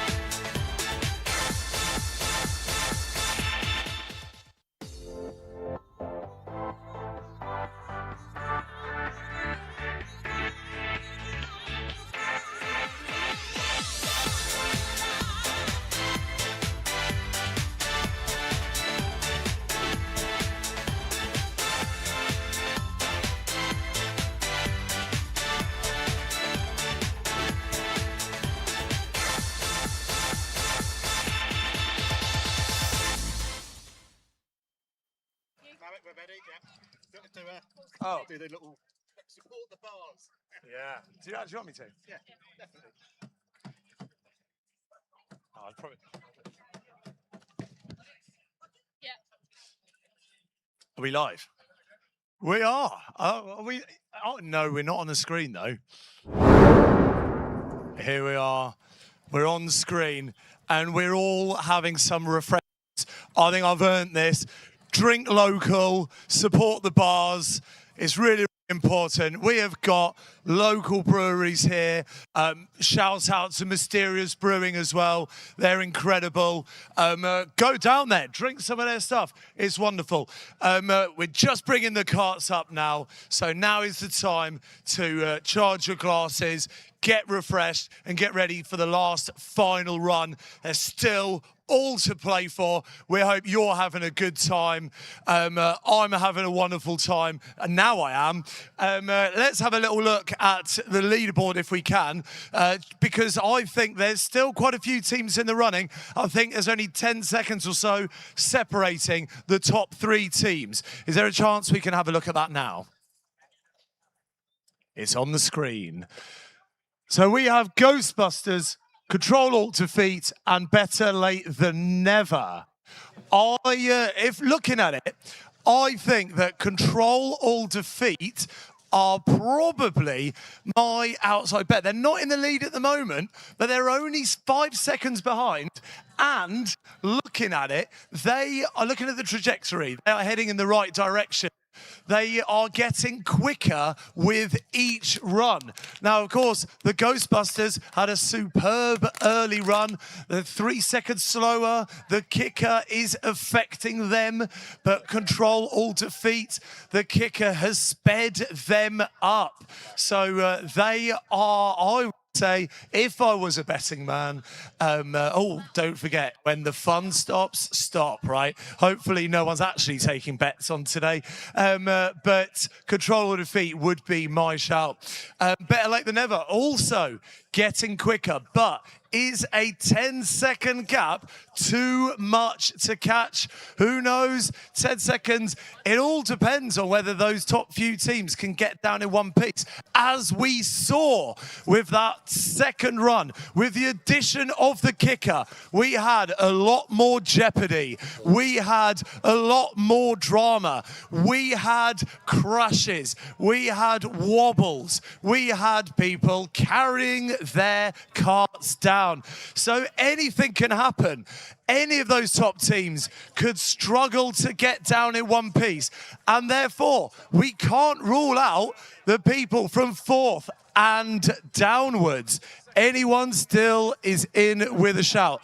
There are 2 teams who certainly aren't in with a shout, and that, unfortunately, is the Mongol Missile, who... I mean, the shock of the day was the Mongol Missile.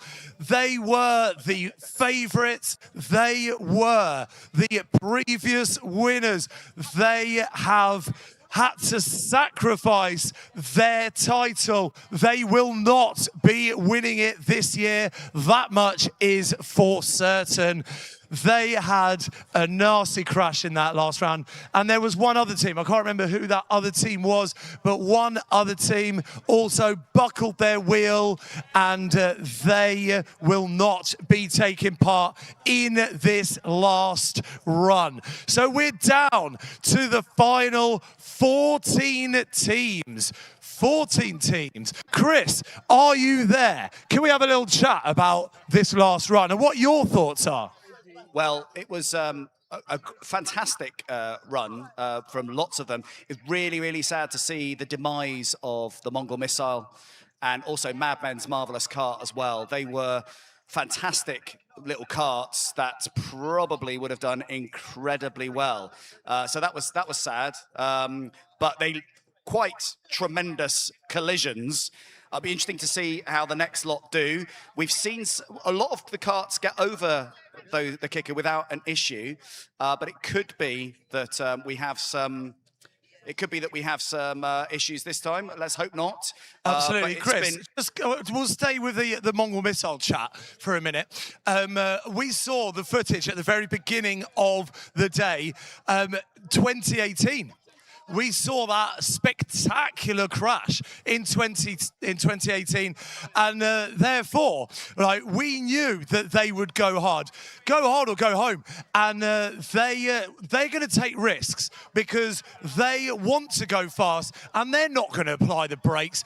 You know, I think that their demise was their insistence on just going hell for leather. They're daredevils pushing themselves, and unfortunately that's why they ended up in the crash barrier. That's why they've had to pull out. But fair play to them for giving us some drama, some more drama. We are ready now for our final runs, and this is Team Ollie Rocket ready to go. Dale. And they are off. It's Team Ollie Rocket for the third and final run. A tremendous start, a tremendous push, and let's see if he can beat his previous time.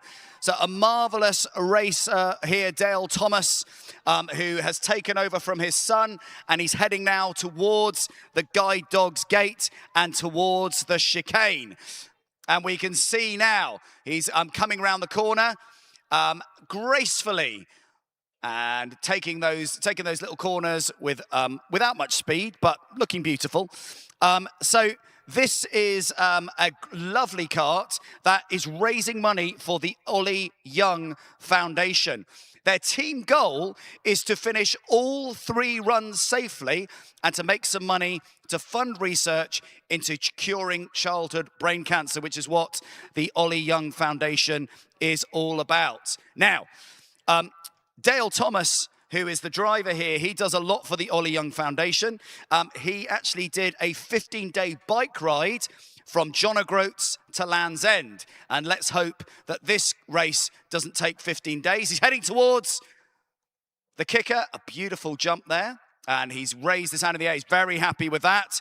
The next thing they're going to do is they're going to do a walk along Offers Dyke as well, which I think will take them 12 days to raise money as well. And he also did an ultramarathon in Namibia, which took 5 days in the desert. And he's pushing himself forward there and heading towards the finish line. And this is a kart that he's made quite a few modifications on. There was a problem with part of the kart rubbing against the tyre, which was actually causing a little bit more slowness last year, slower than this year. And this is something that he has worked on. But unfortunately, he is having to use his feet now to get over the finish line with a time of 2:09. I think a little bit slower than before, but not too bad. Back to Marek. Thank you.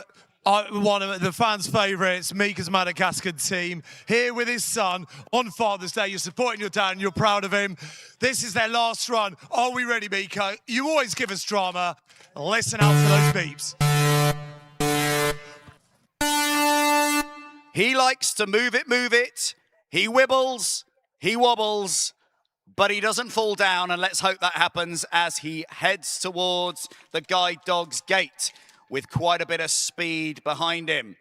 The siren isn't on this time, so it's down to the crowd to make some noise. Beautiful shot of the sky there as we head towards the chicane. Oh! And he's over. He wibbled and he wobbled and he did fall down. He's got some roll bars there. So hopefully he's okay. The volunteer is coming down to check, and let's see how he's doing. So it's gone down on its side. It did look like it would go over. He's just climbing out of the cart there, and let's see if it's got any damage. Will he be able to continue, or will this be something that actually stops it from running? Will he get down the course? He's getting back in. He's getting back in, and I can't see what's happening now, but I'm sure he's about to start. And yep, there he goes. And he's heading back in, and they're getting ready to push him. He's just checking he's okay. He's strapping himself back in. Is Kiki the lemur all right, is the question I want to ask. Because he wasn't wearing safety gear, but Mika was. He's heading down now. He's got a bit of speed behind him. So the name of the lemur is Kiki. And he's heading now towards the rumble strips. He's wibbling and wobbling a little bit, but the cart, there's no damage to that cart at all. It is a tough cookie, that. So he hasn't had a problem. He's heading now towards the Rose Lawn. This is a guy who fell over, but he got back up again. Give him a big cheer as he heads down towards the Rose Lawn and towards that kicker. Oh, and he's over again. He's over again. Oh, I cannot cope with the drama of this. What on earth is happening today? He's climbing out. The kicker caused him a problem. The chicane caused him a problem. But Alan's craftsmanship, Alan's mechanical know-how has meant that he can keep going. The volunteers are pushing him again. He's being splashed. That isn't causing him an issue. And he's heading now towards the finish line with quite a bit of speed. Actually, no, not much speed at all. He's actually going quite slowly. He's going a little bit slowly there.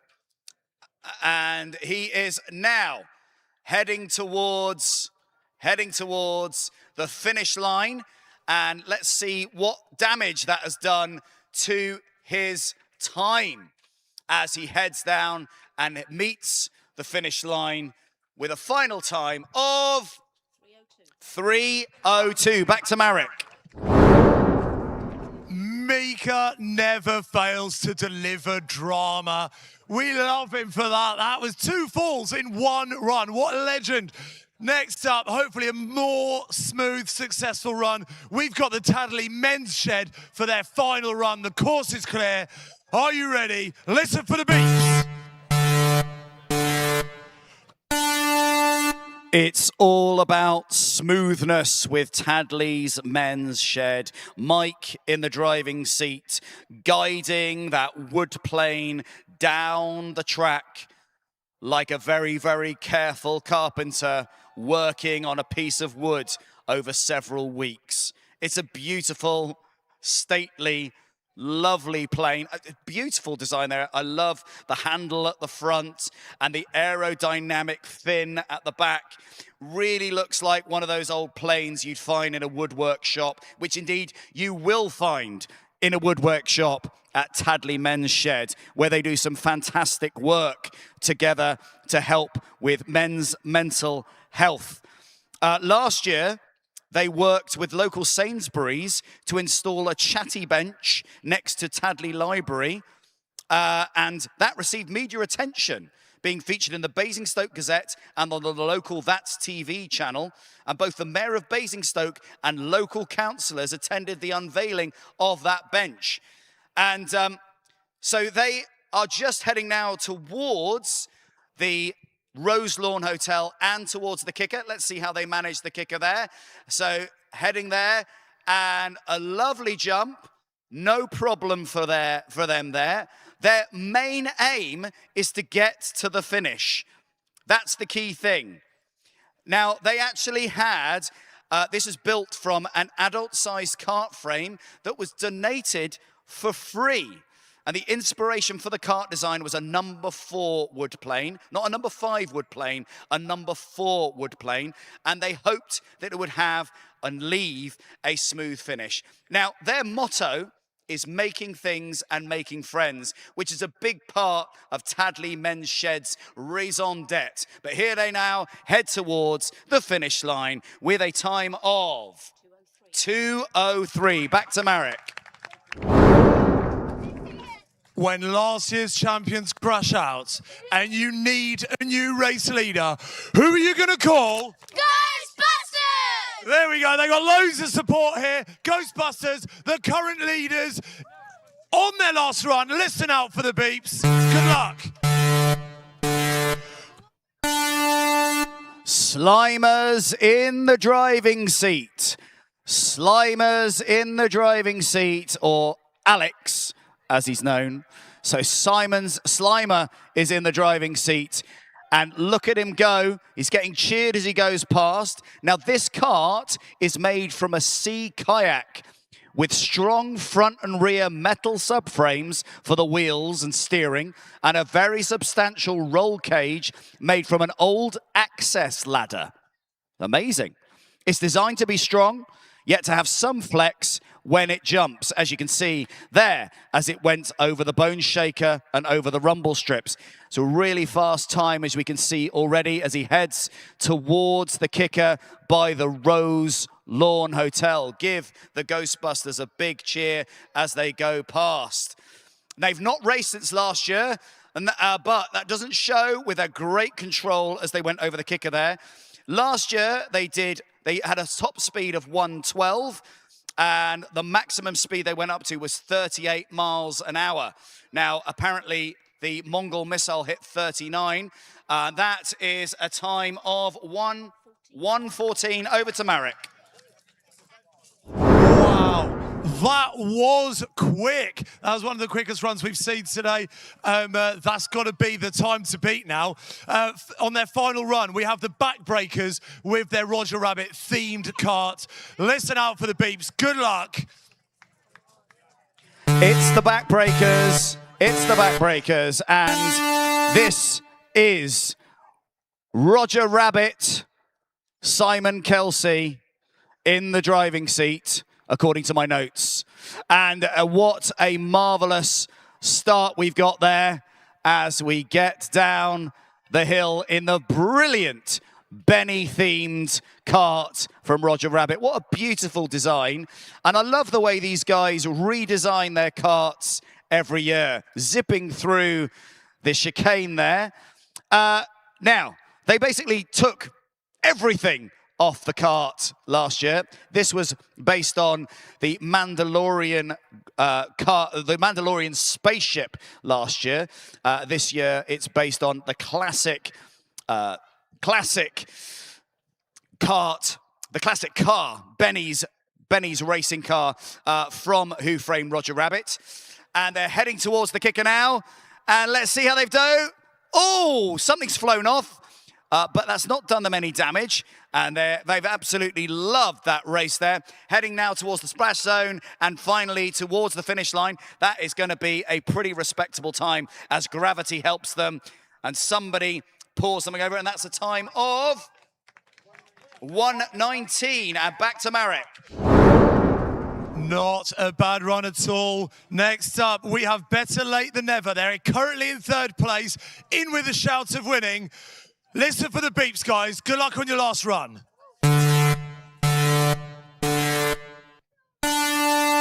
And it's Better Late Than Never, raising money for the Phyllis Tuckwell Hospice.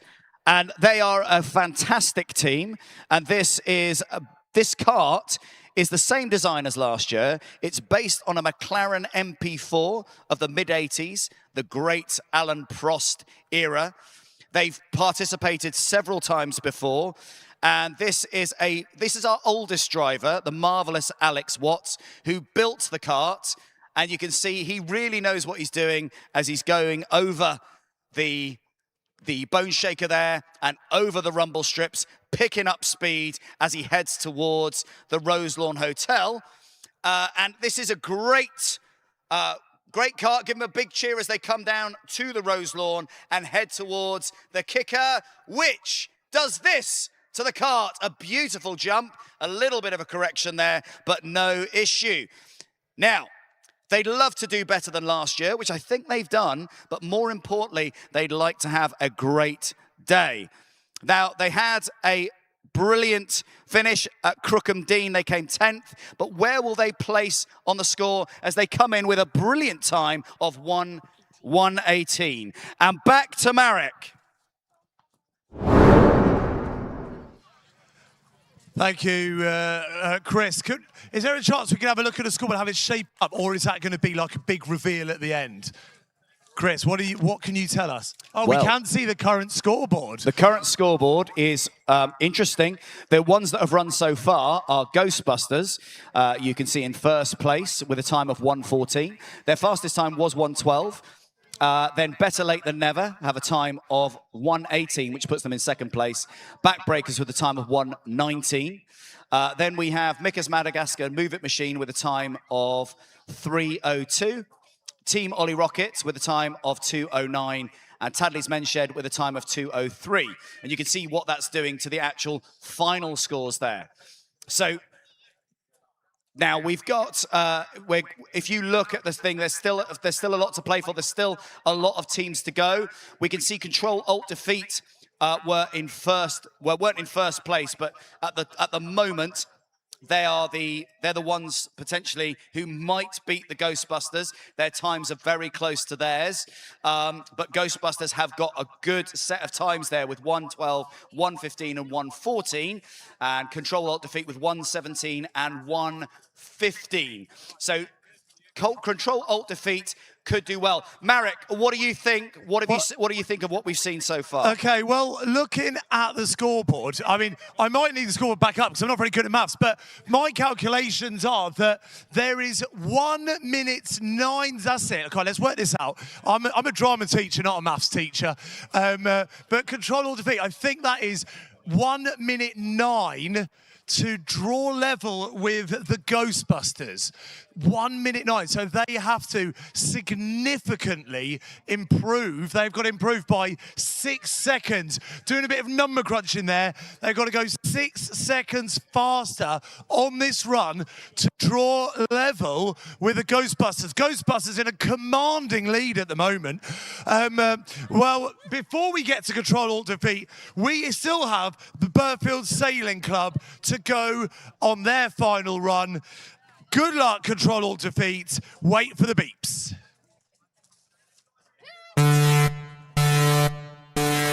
Okay, it's Burghfield Sailing Club. Now, these guys thought they'd end up going quite slow. In fact, they called themselves a novelty kart, a novelty class, but I don't think they've shown that at all. They are absolutely zooming towards the chicane. I'm, in fact, at such a speed, I hope they get through it okay. And they're heading now down towards the Bone Shaker, which is a fantastic, which they take without any issue. In fact, I haven't gone over it. Yes, no, look, they're perfect. A perfect jump there. And they're heading towards the rumble strip. But these guys have really, I would say they're kind of, we didn't expect them to do this well. They used to rally real cars, and now they mostly attempt to sail badly. They capsized more times this year than they've been upright. But as you look at them going over this, there's no danger of them capsizing today. They are filled with optimism. In fact, that is an optimist dinghy. That's an optimist dinghy. And now, this is something that they've done particularly well. They really hoped that the steering was actually working, which it has done. And their team motto is optimism, the only thing keeping the wheels on. And that is a time of 1:14, a great time from the Burghfield Sailing Club. Over to Marek. That was a decent run, but these are the ones that after round 2 I tipped as, you know, in with a shout. They've got a target now. They know what they need to beat. 1 minute 9. They're going to have to go fast. They're going to have to take risks. Do you think they can do it? Do they think they can do it? They're not so sure. Right, there's a lot of hype here. There's a lot of people that are willing you to do this. Ghostbusters still clear favourites. Are you ready for the beeps?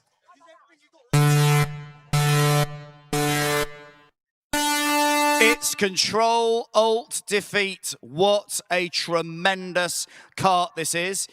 They've done very well already today. The kart design is all about safety and stability. But considering that, this can go a fair lick.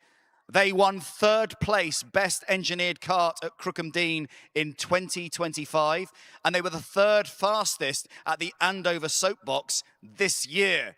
But you can see it steers well, it moves well. The key thing is they want to get into the top half, perhaps even the top quarter of the leaderboard. So we'll see how they do. Few things that they've had to think about is making sure that they keep the driver safe. So they've got a good bucket seat. They've thought about the hubs and the steering rack, but they've also, you can really see they've thought about aerodynamics. They've thought about speed. And as you look at them go over the kicker with a lovely jump there, really quite high off the kicker there, but a great landing. This is a kart that is stable, that is secure, but is also quite impressive in terms of some of the things it's able to do. So they should be really, really proud of themselves as they pass over the finish line with a time of 1:18. Back to Marek. Thank you. With Mika's Madagascar moving machine having the double fault in that last round, he's happy with it. You've got a chance of being the undisputed champion of the Lemurs, right? Let's get you down for your final run. Are we ready?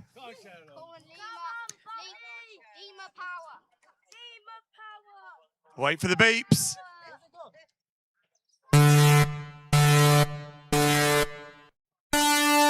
And the Cappy Jeep is off, run by Beale Park. This is a Beale Park team with Sherlon, the driver, who's dressed as a capybara, being chased by a capybara. And there is a capybara at Beale Park. Its name is Sharon. And quite an old capybara, 15 years old, which I think in capybara years is probably in its 70s. But wonderful kart there, a great zebra design. A lovely place to visit is Beale Park, and they're raising money for the Alzheimer's Society. Now, they've had a bit of an unfortunate build this year as the chief mechanic hurt his Achilles tendon and has been out for 6 weeks, been through a lot in that time, but they managed to get him there today, and he's on radio comms for the driver. And you can see them really zooming down, and they're already doing well. Let's see them go over the kicker at 25 miles an hour, a good jump. A little bit of a wobble there from their lemur, but they have managed to get down that course. Unlike Mika, unfortunately, who fell off twice, these guys have kept going, so they'll have a little bit of a faster time than he does. And so as they head down towards the finish line, and he's kind of willing it towards the finish line, they have a time of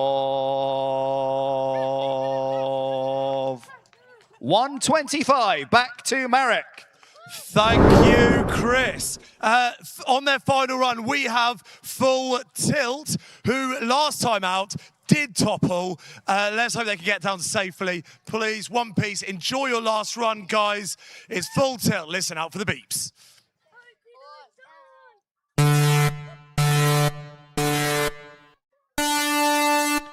Full Tilt. There's lots of tilting and turning. Now, on the last run, Full Tilt did tilt quite hard. It tilted to the left and fell over as it went through the chicane. Now, let's see how it does at the chicane. It'd be lovely.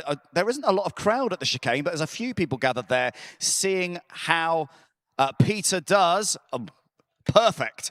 Absolutely beautiful. So no issues that he had before. Now, as he heads down to the Bone Shaker, and jumps over that. Oh, he's wibbling and wobbling, but he's keeping it steady. So this is a much better run than previous.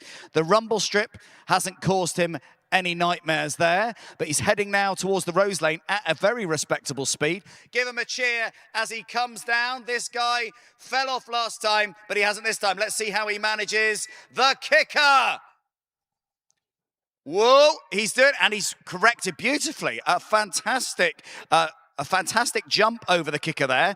And this is something that he is going to be really, really proud of. And it was one of those things that actually you look at it, and as you go and look at it, you can't say, how is that going to make it? How is it not going to fall over?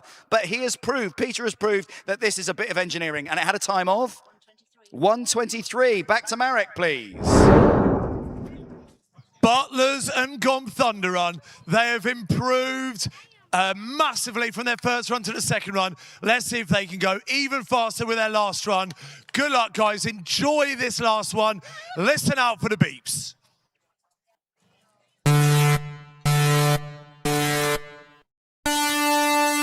Butlers and Gom Thunder Run. Fantastic run we saw in the last run. Completely smashing the time that they had before. So let's hope that they are able to do that again. So these, the designer of this used to work for X-Track. In their spare time, they race Land Rovers. This is their first race. The only time they actually tried this before the runs they've done today was basically being towed behind a Land Rover. These guys meet up, fix cars, do all those sorts of things. They have what they call Workshop Wednesday. The kart took them to work on. It took them several weeks to get it to where it needed to be. And they want it to look a little bit like a racing car. And it's got a lovely design. And they are absolutely smashing all the different obstacles. They are not causing them any nightmares. And so they are doing very, very well. The driver's Ethan Butler. And he works on trees, working on landscaping and things like that. Let's see how he does over the kicker.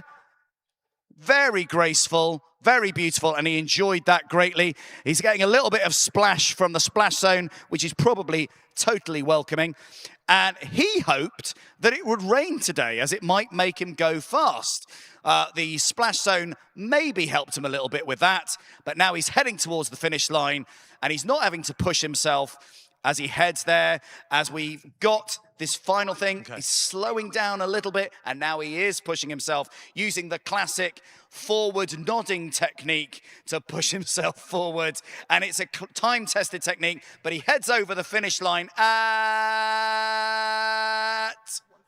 1:53. Back to Merrick. Thank you. Now, living up to their name, these guys are mad men. I mean, no one from the wreckage that we saw in the last run, no one here expected to see you back out there on the track, but they have borrowed a wheel from another team. They deciding to go down again with a wonky wheel. I joked earlier about going down on wonky wheels. Look at the state of it. I'm not sure if this one stands any chance of getting down in one piece, but you're going to do it anyway, aren't you? These, of course they are. I love their never say die attitude. Are you ready for your final run? Listen out for the beeps.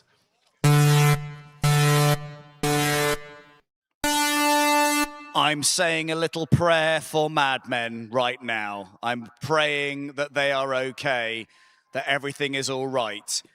I'm looking at the back wheel. Look at the back wheel. The back wheel is wibbling and wobbling, but it's not coming off. It's going to slow them down a little bit, probably. But let's see how they get through that chicane. That's okay. Now, it's going to be interesting what happens when they get to the kicker, and that's the thing that I am worried about. Will the bone shaker cause them an issue? I can't see. My eyes have gone funny. Now, let's take a look at the bone shaker. I have to say that wheel is doing all the bone shaking it needs to do. They don't need anything else like that causing them a problem, but they're going at a fair crack. That wheel, maybe all the wheels need to be wobbly. Maybe all the wheels need to be warped. Maybe that's the future of box kart racing.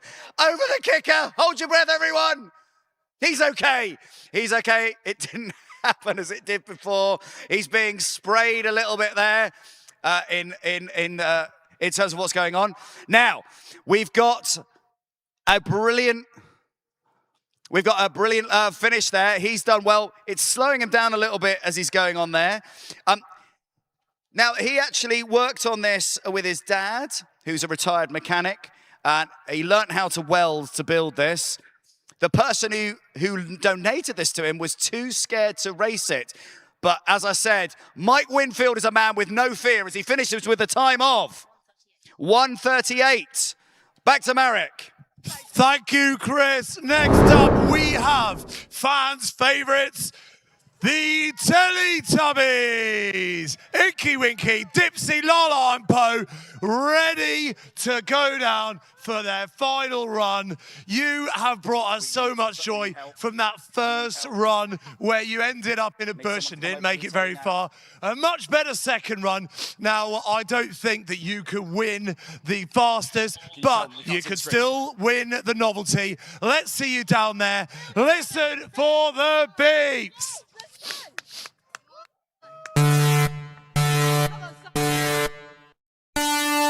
And they're off. We beat RG with Nunu Teletubbies. Now, we have no image on our screen, so we can't see what's happening, but I'm sure you guys can. And I'm hoping that somebody will be able to help us right now to get our screen working so that we can see how this works. So this is absolutely fantastic. We've just seen them go past the course there. They're probably heading through the chicane right now, but somebody will have to tell me how they're doing. Now they're heading towards the bone shaker, and now they're heading towards the kicker. So this is something that we are looking forward to seeing how they're doing. Oh, no, they're going over the bone shaker now. They're going over the bone shaker now, and we can now head towards the rumble strip. Thank you, Teletubbies, for going slightly slower so that we could get our TV screen working again. We're now heading towards the Roselawn Hotel. Give them a big cheer as they go past. Tinky Winky, Dipsy, Lala and Poe. It is Tinky Winky driving at the moment, who is Sophie, over the kicker as if it was a little bit of tubby custard. Isn't that what Nunu clears up? I seem to remember. Is that right? I can't remember. It's tubby custard, isn't it? And they're heading now towards the final stretch, and they're doing their classic leaning forward to get them over the finish line. And I'm hoping now they will get there in 1:35. Over to Merrick. Okay, the course is currently closed, so we'll take a short break. And Chris, I'm going to come to you to have a little chat in a second before we set Dave and Dave off on their last run. Chris, now I do not want to see the scoreboard. Do not show us, because I like that anticipation. It's like Christmas Day morning, not knowing what's going to be in your stocking. I don't want to see, because the results, I'm not sure these teams that are yet to run have a chance of winning. So I want that to be a nice little surprise at the end to find out who the winners are. What I do want to talk to you about, though, Chris, is who do you think your favourite novelty acts? Who is in the running for your best novelty, fancy dress, most entertaining? What are your opinions, Chris? Well, I'm feeling a lot of love for the Teletubbies actually at the moment. I think they've done marvellously, and also I liked seeing them help other teams as well, which was lovely too. And they've also had a bit of a journey. They've had a bit of a journey, haven't they? They lost the wheel, and then they came back as well. So as well as the novelty thing, they've got that extra edge as well. I particularly like the Benny car as well. So that's something that maybe that's something that we'll look at in terms of how good that novelty act is as well. So the course is clear, Marek. Chris, so let's start the next bit. Lots for the judges to consider when deciding the novelty act. There's so many teams still in with a shout of that one. We are now ready for Dave,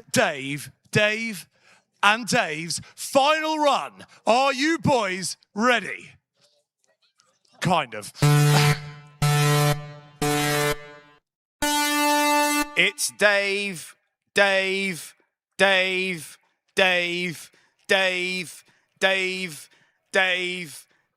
Dave racing their Sinclair C5. Racing their Sinclair C5 down the hill to make sure that they beat their previous score. So Dave is the driver and the engineer, and Dave is also the pusher, and I'm going to call the Sinclair C5 Dave as well. They're all Dave, and they've just passed Dave Cliff, the estate agent as well. There's lots of Dave going on today, and Dave is actually operating loads of stuff backstage here today as well. There's lots of Daves.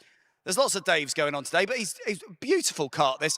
And it's a really, really good comeback story, because Dave, and Dave, they didn't do so well last year. They only managed to do one run when this kart was the Space Mouse, but this year all 3 runs have been completed, and let's see them zoom past onto over that kicker. What a lovely jump there. Great correction. Coming through the splash zone. Give him some water.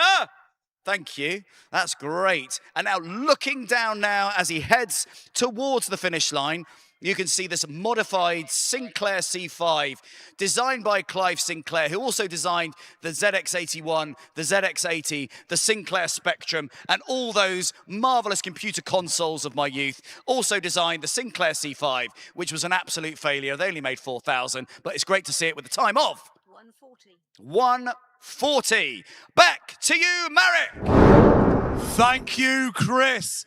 And for the final time, there is going to be another kart afterwards, but it's not competing. But we do have the Extract Flying Kart Club, which is the last of our competitors. Let's see where they end up on the leaderboard. Are you ready to head off for the final time? And their off is the Extract Flying Kart Club. What a tremendous kart this is. It's had a great time before, and they're zooming down now towards the guide dogs gate and towards the chicane. Gave them a little wave as they went past there. So racing this time is Freddie King, who is a team mechanic and a driver. And you can see that he knows exactly what he's doing. He knows everything about this kart. He's helped to design it. These guys do lots and lots of the Extract Apprentice Academy. They're studying for their apprenticeships whilst working to manufacture our gearboxes and transmission systems that are used in motorsport and automotive applications around the world. And the team have volunteered for the experience to have some fun and support the event and the TVAA. Here they go over the kicker. Oh, a lovely jump and a lovely correction. They know what they're doing. And so they are absolutely fantastic. The kart design inspiration is original 1980s Rallycross Escort that had Extract's first ever gearbox fitted to it. They've previously participated. They entered for the first time in 2025 and came out the other side unscathed, and this time with a time of 120. Back to Marek. Guys, this is a historic moment, and it's a moment of pride and a little bit of sadness, because this is the last kart of potentially the last ever box kart. It's right, you know what? This has been a joy to present this event for the last 2 years. It's been incredible. The support here has been incredible. All of the organisers, all of the volunteers, they have made this such a historic event. I feel proud to have been a part of this. This vehicle has been a part of this every single year, so it's quite fitting that this vehicle gets to be the last kart down, the last box kart ever. Are you guys ready to go down one final time? Team Typhoon, listen for the beeps. It's Team Typhoon, and it's lovely to see them racing for one last time. A beautiful run we saw before with a very, very fast time. Now, they're not competing. Their last time was 120. Will they beat that this time? They're going pretty fast, so you never know. We can see them now heading towards the chicane, which they steer through with great ease, and heading now towards the Bone Shaker.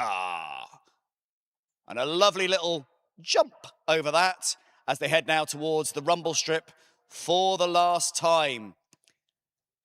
And now the Roselawn Hotel beckons, and let's hear a final cheer, not only for the Team Typhoon, but also for the Box Kart Bash, of which is the final run ever. Cheer! Great jump. A great jump over that. and heading now towards the finish line. And I think this is going to be a pretty respectable time. Will they beat the 120? We're clocking up to 113, 114. It feels like it's slowing down a little bit. They're heading now towards the finish time now. So here we go. It is a time of... I think I peaked too early. I think I peaked too early there. Let's see where it's going to be. No, he's slowed right down. No, I wasn't expecting the Team Typhoon to do this. Not especially after that great jump. Now they're having to do some classic wibbly-wobbly moving. Somebody might need to help. Can somebody get a flat wheel rear tyre, I think, might be causing them a bit of a problem. Can somebody help them? Somebody help the Team Typhoon. Somebody help the Team Typhoon. Somebody help the Team Typhoon. Oh, somebody's helping the Team Typhoon. Here it comes over the finish line. This song isn't copyright, so it should be just fine. Over the finish line it. 2:17, it's the Team Typhoon. What a team. Thank you. Okay, Marek, over to you. And that is that. What a day this has been. What an event this has been. Thank you, everyone who has made this so special. Thank you, everyone who has been here today. But there are still some things that we need to reveal. We still don't know who our winners are. What we need to do now is take a little look at the final score. Over to you, Chris. Okay, so let's take a look at the scoreboard. In 16th place is the Mongol Missile 2 with a total time of 15 minutes and 25 seconds. Give them a big cheer, Mongol Missile 2. They did actually have the top speed, however, when they got to the kicker, but then they stopped. Next, we have, in 15th place, WeBRG, the Teletubbies team, with a top time of 13:20 because they did not finish, or they did not start, in fact, in run 1. But they really made up for it with some great runs in runs 2 and 3, so they should hold their heads up high. In 14th place, we have Butlers and Gom Thunder Run with a time of 3:23, 1:40 and 1:53, which adds up to a total time of 6:56. Very respectable, and they really sped up on the last 2 runs. In 13th place was Tadley Menshed with the beautiful Stanley plane, not Stanley, just plane number 4. Wasn't Stanley at all. That's a trademark. It wasn't them. They had a finish time of 6:54 total finish time, but they got faster and faster. 2:29, 2:22 to 2:03. 13th place. Then we had in 12th place Team Ollie Rocket with a total time of 6:34. In 11th place, Mika's Madagascar Move It Machine with a total time of 5:59. And unbelievably, Madmen are in 10th place. Madmen who crashed their kart and a wheel fell off and a wheel broke. They're in 10th place with a time of 5:35, and they managed to, with a wonky wheel, have a time of 1:38. Then, in 9th place, Full Tilt, with a combined time of 5:03. In 8th place, Dave, and Dave, with a time of 4:52. Cappy Jeep, in 7th place with 4:30. In 6th place, the X-Track Flying Kart Club with 4:15. In 5th place, the Burghfield Sailing Club with 3:59. In 4th place, the Backbreakers with 3:57. And now we come to the top 3. In 3rd place, with a combined time of 3 minutes and 55 seconds, we have, give them a big cheer, Better Late Than Never. That's a big cheer. In 2nd place, with a combined time of 350. Give them an even bigger cheer. It's newcomers. Control, Alt, Defeat. And finally, in first place, with a combined time of 3:41, I want my ears to bleed. Who you gonna call? It's the Ghostbusters in first place.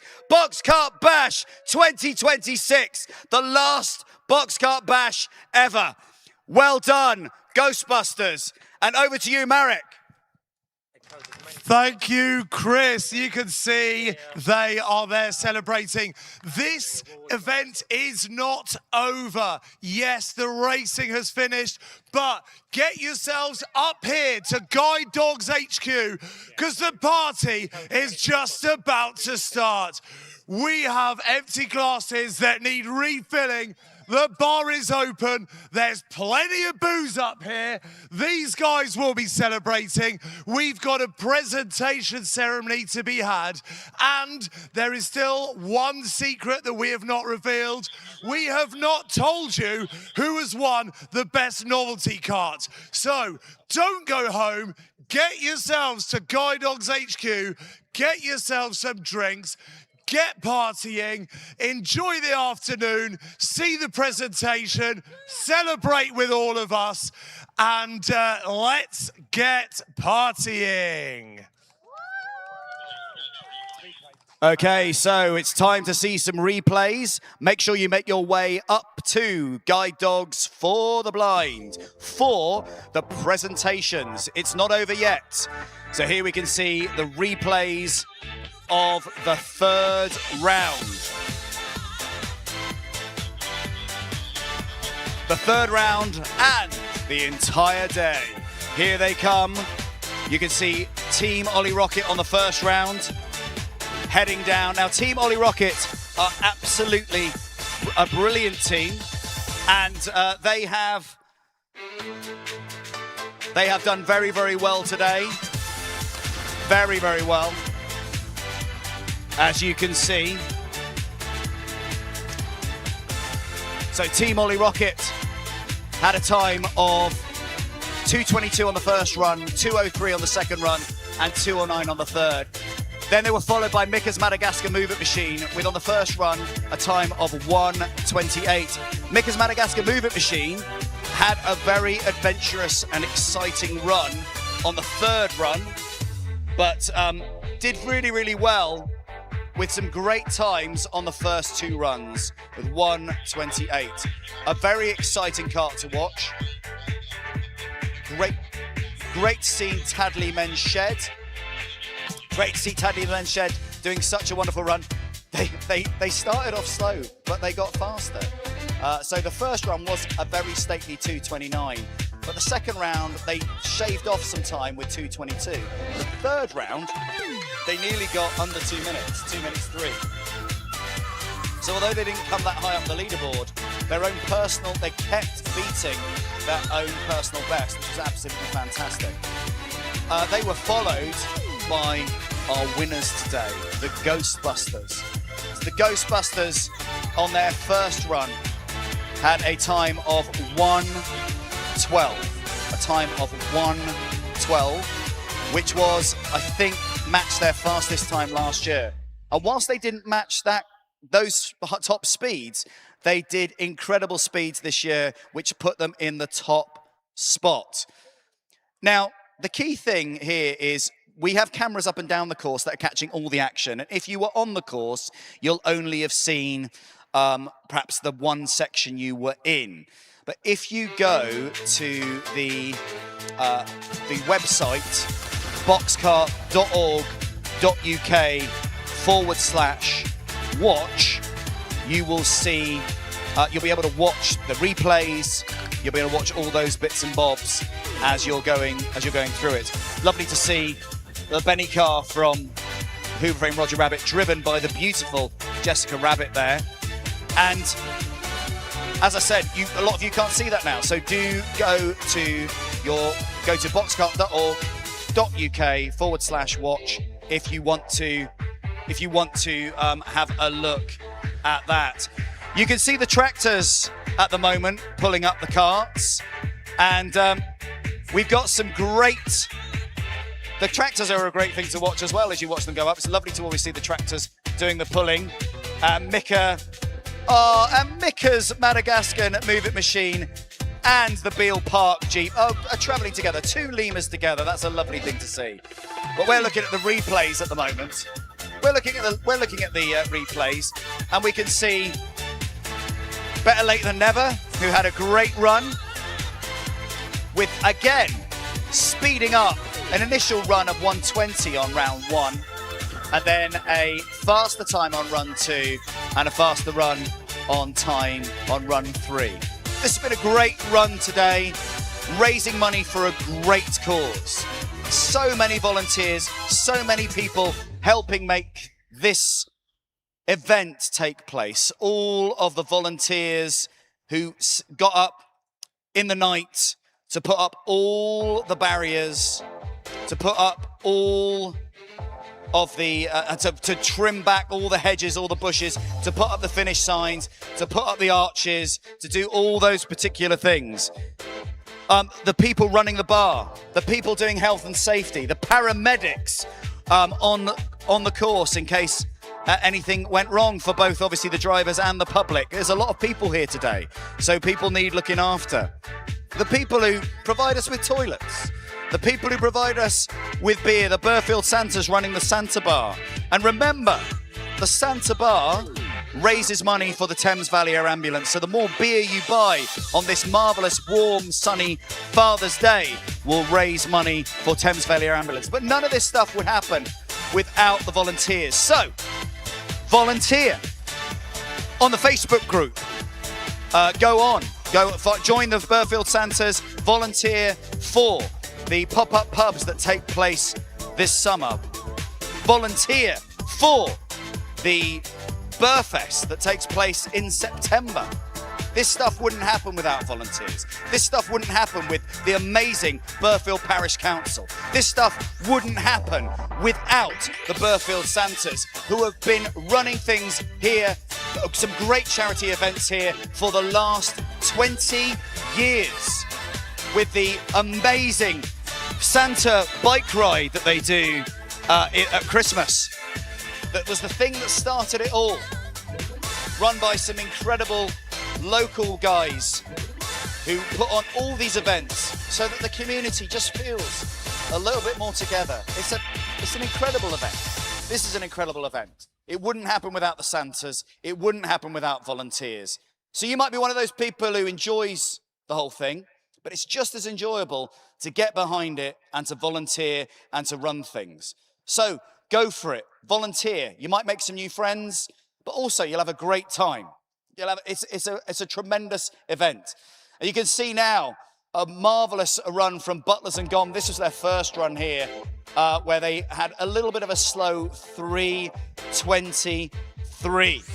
So an incredible slow run of 3:23, but they beat that with some incredible speeds in the following 2 runs of 1:40 and 1:53. So this is a great course, and it's been a great run today. I hope everyone's really, really enjoyed themselves.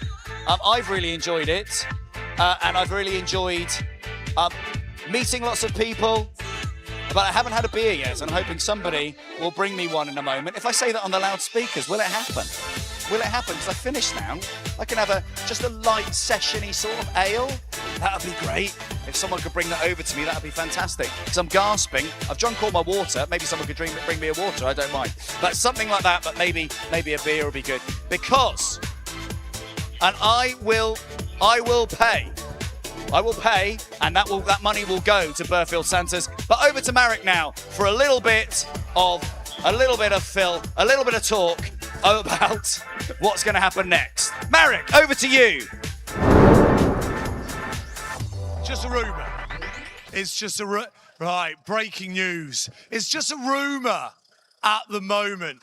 But I've had someone in my ear telling me that this might not be. Look, it's not confirmed yet. We'll wait for confirmation. But a rumour has said that this might not be the last ever box cart bash. Someone is willing to take this event on, and hopefully we will be back next year. I would love to be back if they ask me back. Hopefully you lot want to be back. It's a great event. These guys have had an amazing time. As they're coming back up, they are buzzing. They're ready for a party. They want to do it all over again next year. I want to do it again next year. Chris, would you do it again next year? Chris might have gone to the toilet. I don't know. Chris is gone. But I'm sure Chris would be back if you guys want him back. Soon we will have the presentation ceremony. So it's not long. The teams are all arriving. I think most of them, maybe all of them, are back up here. We also have a lot of people gathering. We have fans, we have teams, we have the groupies. Everyone is filling up this area. Like I said earlier, the bars are still open. If you are watching this or you're listening to this and you're not here, get yourself here, because the party, the after party, is just beginning and it's going to kick on. And I'm going to issue you a challenge. We've got to try and drink the bar dry. Come on, let's do it. It's World Cup season. It's what us British people are famous for. Going to America, drinking the bar dry. That bar needs to be empty before we close. I've laid down the gauntlet. Will you step up? If you're up for the challenge, get yourself down here, buy yourself some drinks. Let's have a good time. I've stepped up, Marek. Oh, Chris is back from the toilet. Wonderful. I've stepped up. Cheers, everybody. Hang on, he's got a beer. Where's my beer? No one's got me a beer. You've already had a beer, Marek. Someone Don't put a have any beer more. in Don't my give him any hand. more. I need a beer in my hand. Don't give him any more. Right, you got work tomorrow, Marek. I do have work tomorrow. You're right. So do you, Chris. That's not stopping you. Well, this is my first. To be fair, we're drama teachers, Chris. We could just improvise. I'm 53. I can't do that anymore. Just stand around pretending to be a tree. I'm adding age. I'm 52. Nearly 53. It's all good. No, you don't look a day over 40, Chris. Oh, thanks, Marek. Oh, no. Neither do you. Oh, stop it. I'm just after a free pint. Can you sort it out? Yeah? Right, we will. You know what? I don't know if they are here. Shall we maybe talk to one of the Ghostbusters? That might be a nice little filler. Shout out to any Ghostbusters. Get yourself over here. You are a winner of what we thought was the last ever box cart bash. How do you feel, Igor Spengler? We've been here every year since it first started. First time out, we didn't even to winning today. Okay, so it looks like Marek's mic is breaking up a little bit there. So it's been a marvelous day today, Marek, and I'm looking forward to the presentations, and I'm hoping we're getting lots and lots of people coming up the hill to watch what's going to happen. It's been a fantastic day today and incredibly well organised, really well organised. This has been the fastest runs that I've ever seen, going between them really, really quick. So you guys should be really, really proud of yourself. All the organisers, all the people who've done the organising, you've done a fantastic job of running this smoothly, quickly. So let's hear a big cheer for the volunteers and the organisers. Yeah, well done. Well done. Now, if you are not here, obviously make your way up now. But you can catch all the action on boxcart.org.uk/watch. That's boxcart.org.uk/watch. Marek, over to you. Are you with the Ghostbusters still? No, he's not. Marek's lost his voice, which is going to be difficult tomorrow when he's teaching his drama class. But that's fine. That's fine. He can just mime. That's another skill. That's fine, isn't it? So I have to say, we saw some great stuff today. Oh, Chris, I figured out how to turn on my mic. Oh, brilliant. Well done. It works. It works. It was just switched off. I don't know. I must have done that accidentally. It's all the dehydration. Look, there is absolute party carnage going on over here. You know, this is what it's all about, isn't it? But yeah, so we got a little bit interrupted. We had a bit of a tech failure. But you were telling us how on the first, you've done every single box cart, and the first time you did it, you didn't even complete it. What was your build that year? What was the theme? So the first year we were here, we had a beautiful cart with a canoe. It was painted red, really shiny, lovely. It only had 3 wheels though, which turned out to be a bad design choice. And we were number 13, very crashy. Went to the barriers, spectacular, poof, wheels off, everything. And we got told off for getting fiberglass on the boat and everything. So we were just dead last. So to come in first, finally, after all these years, this is a big thing. I'd like to make a big shout out to Uncle Gary, who I think is watching on YouTube. And he helped us build the car. He's a metal fabricator. He made all of the metal parts on it, made it really strong. And he's been really enthusiastic helping us over the years. So big shout out to Uncle Gary. Thank you, Uncle Gary. He sounds like an absolute legend. I'm being told something now. What's going on? It's presentation time. Guys, don't go anywhere because you are about to receive your award. Are we doing the top 3? We're going to do novelty first. Novelty? I don't even know who has won the novelty. Novelty. Well, no, because we just went and chose. Oh, you've just chosen? We've just chosen, yeah. So this by executive decree, we just chose. Is like breaking news. I don't know this. These guys are about to announce. These guys, by the way, have organised this. They are the OG Burghfield Santas. They've worked amazingly. Like, for years and years, these guys. Can we have a huge round of applause for the Burghfield Santas right here? Thank you. Thank you for everything you've done. What's that? Can we just do the awards? Oh, yeah, of course we can. It's hot. Sorry. Come on. We've got a lot of tidying up to do after this. So the award for Best Novelty has Hang on. Oh. You were doing Best Engineered. Go on then, you do novelty. Oh, you want me to go novelty first? why Best not? novelty car has to go to, simply because they brought a lemur with them, Beale Park. Best novelty car. Well Beale done, Beale Park. Cappy Jeep, where are you, Beale Park? Come on, boys, Beale you got to Park, come over and get yourself your over trophy. here, Come on. Give him a round of applause. He's a bit hot. Did he get that on camera? That was smooth. Here you go. Congratulations. Well done. I was only the driver. I had nothing to do with the build. I just come in to drive last minute. Big up to my team. They're the real ones. Quick. Get in.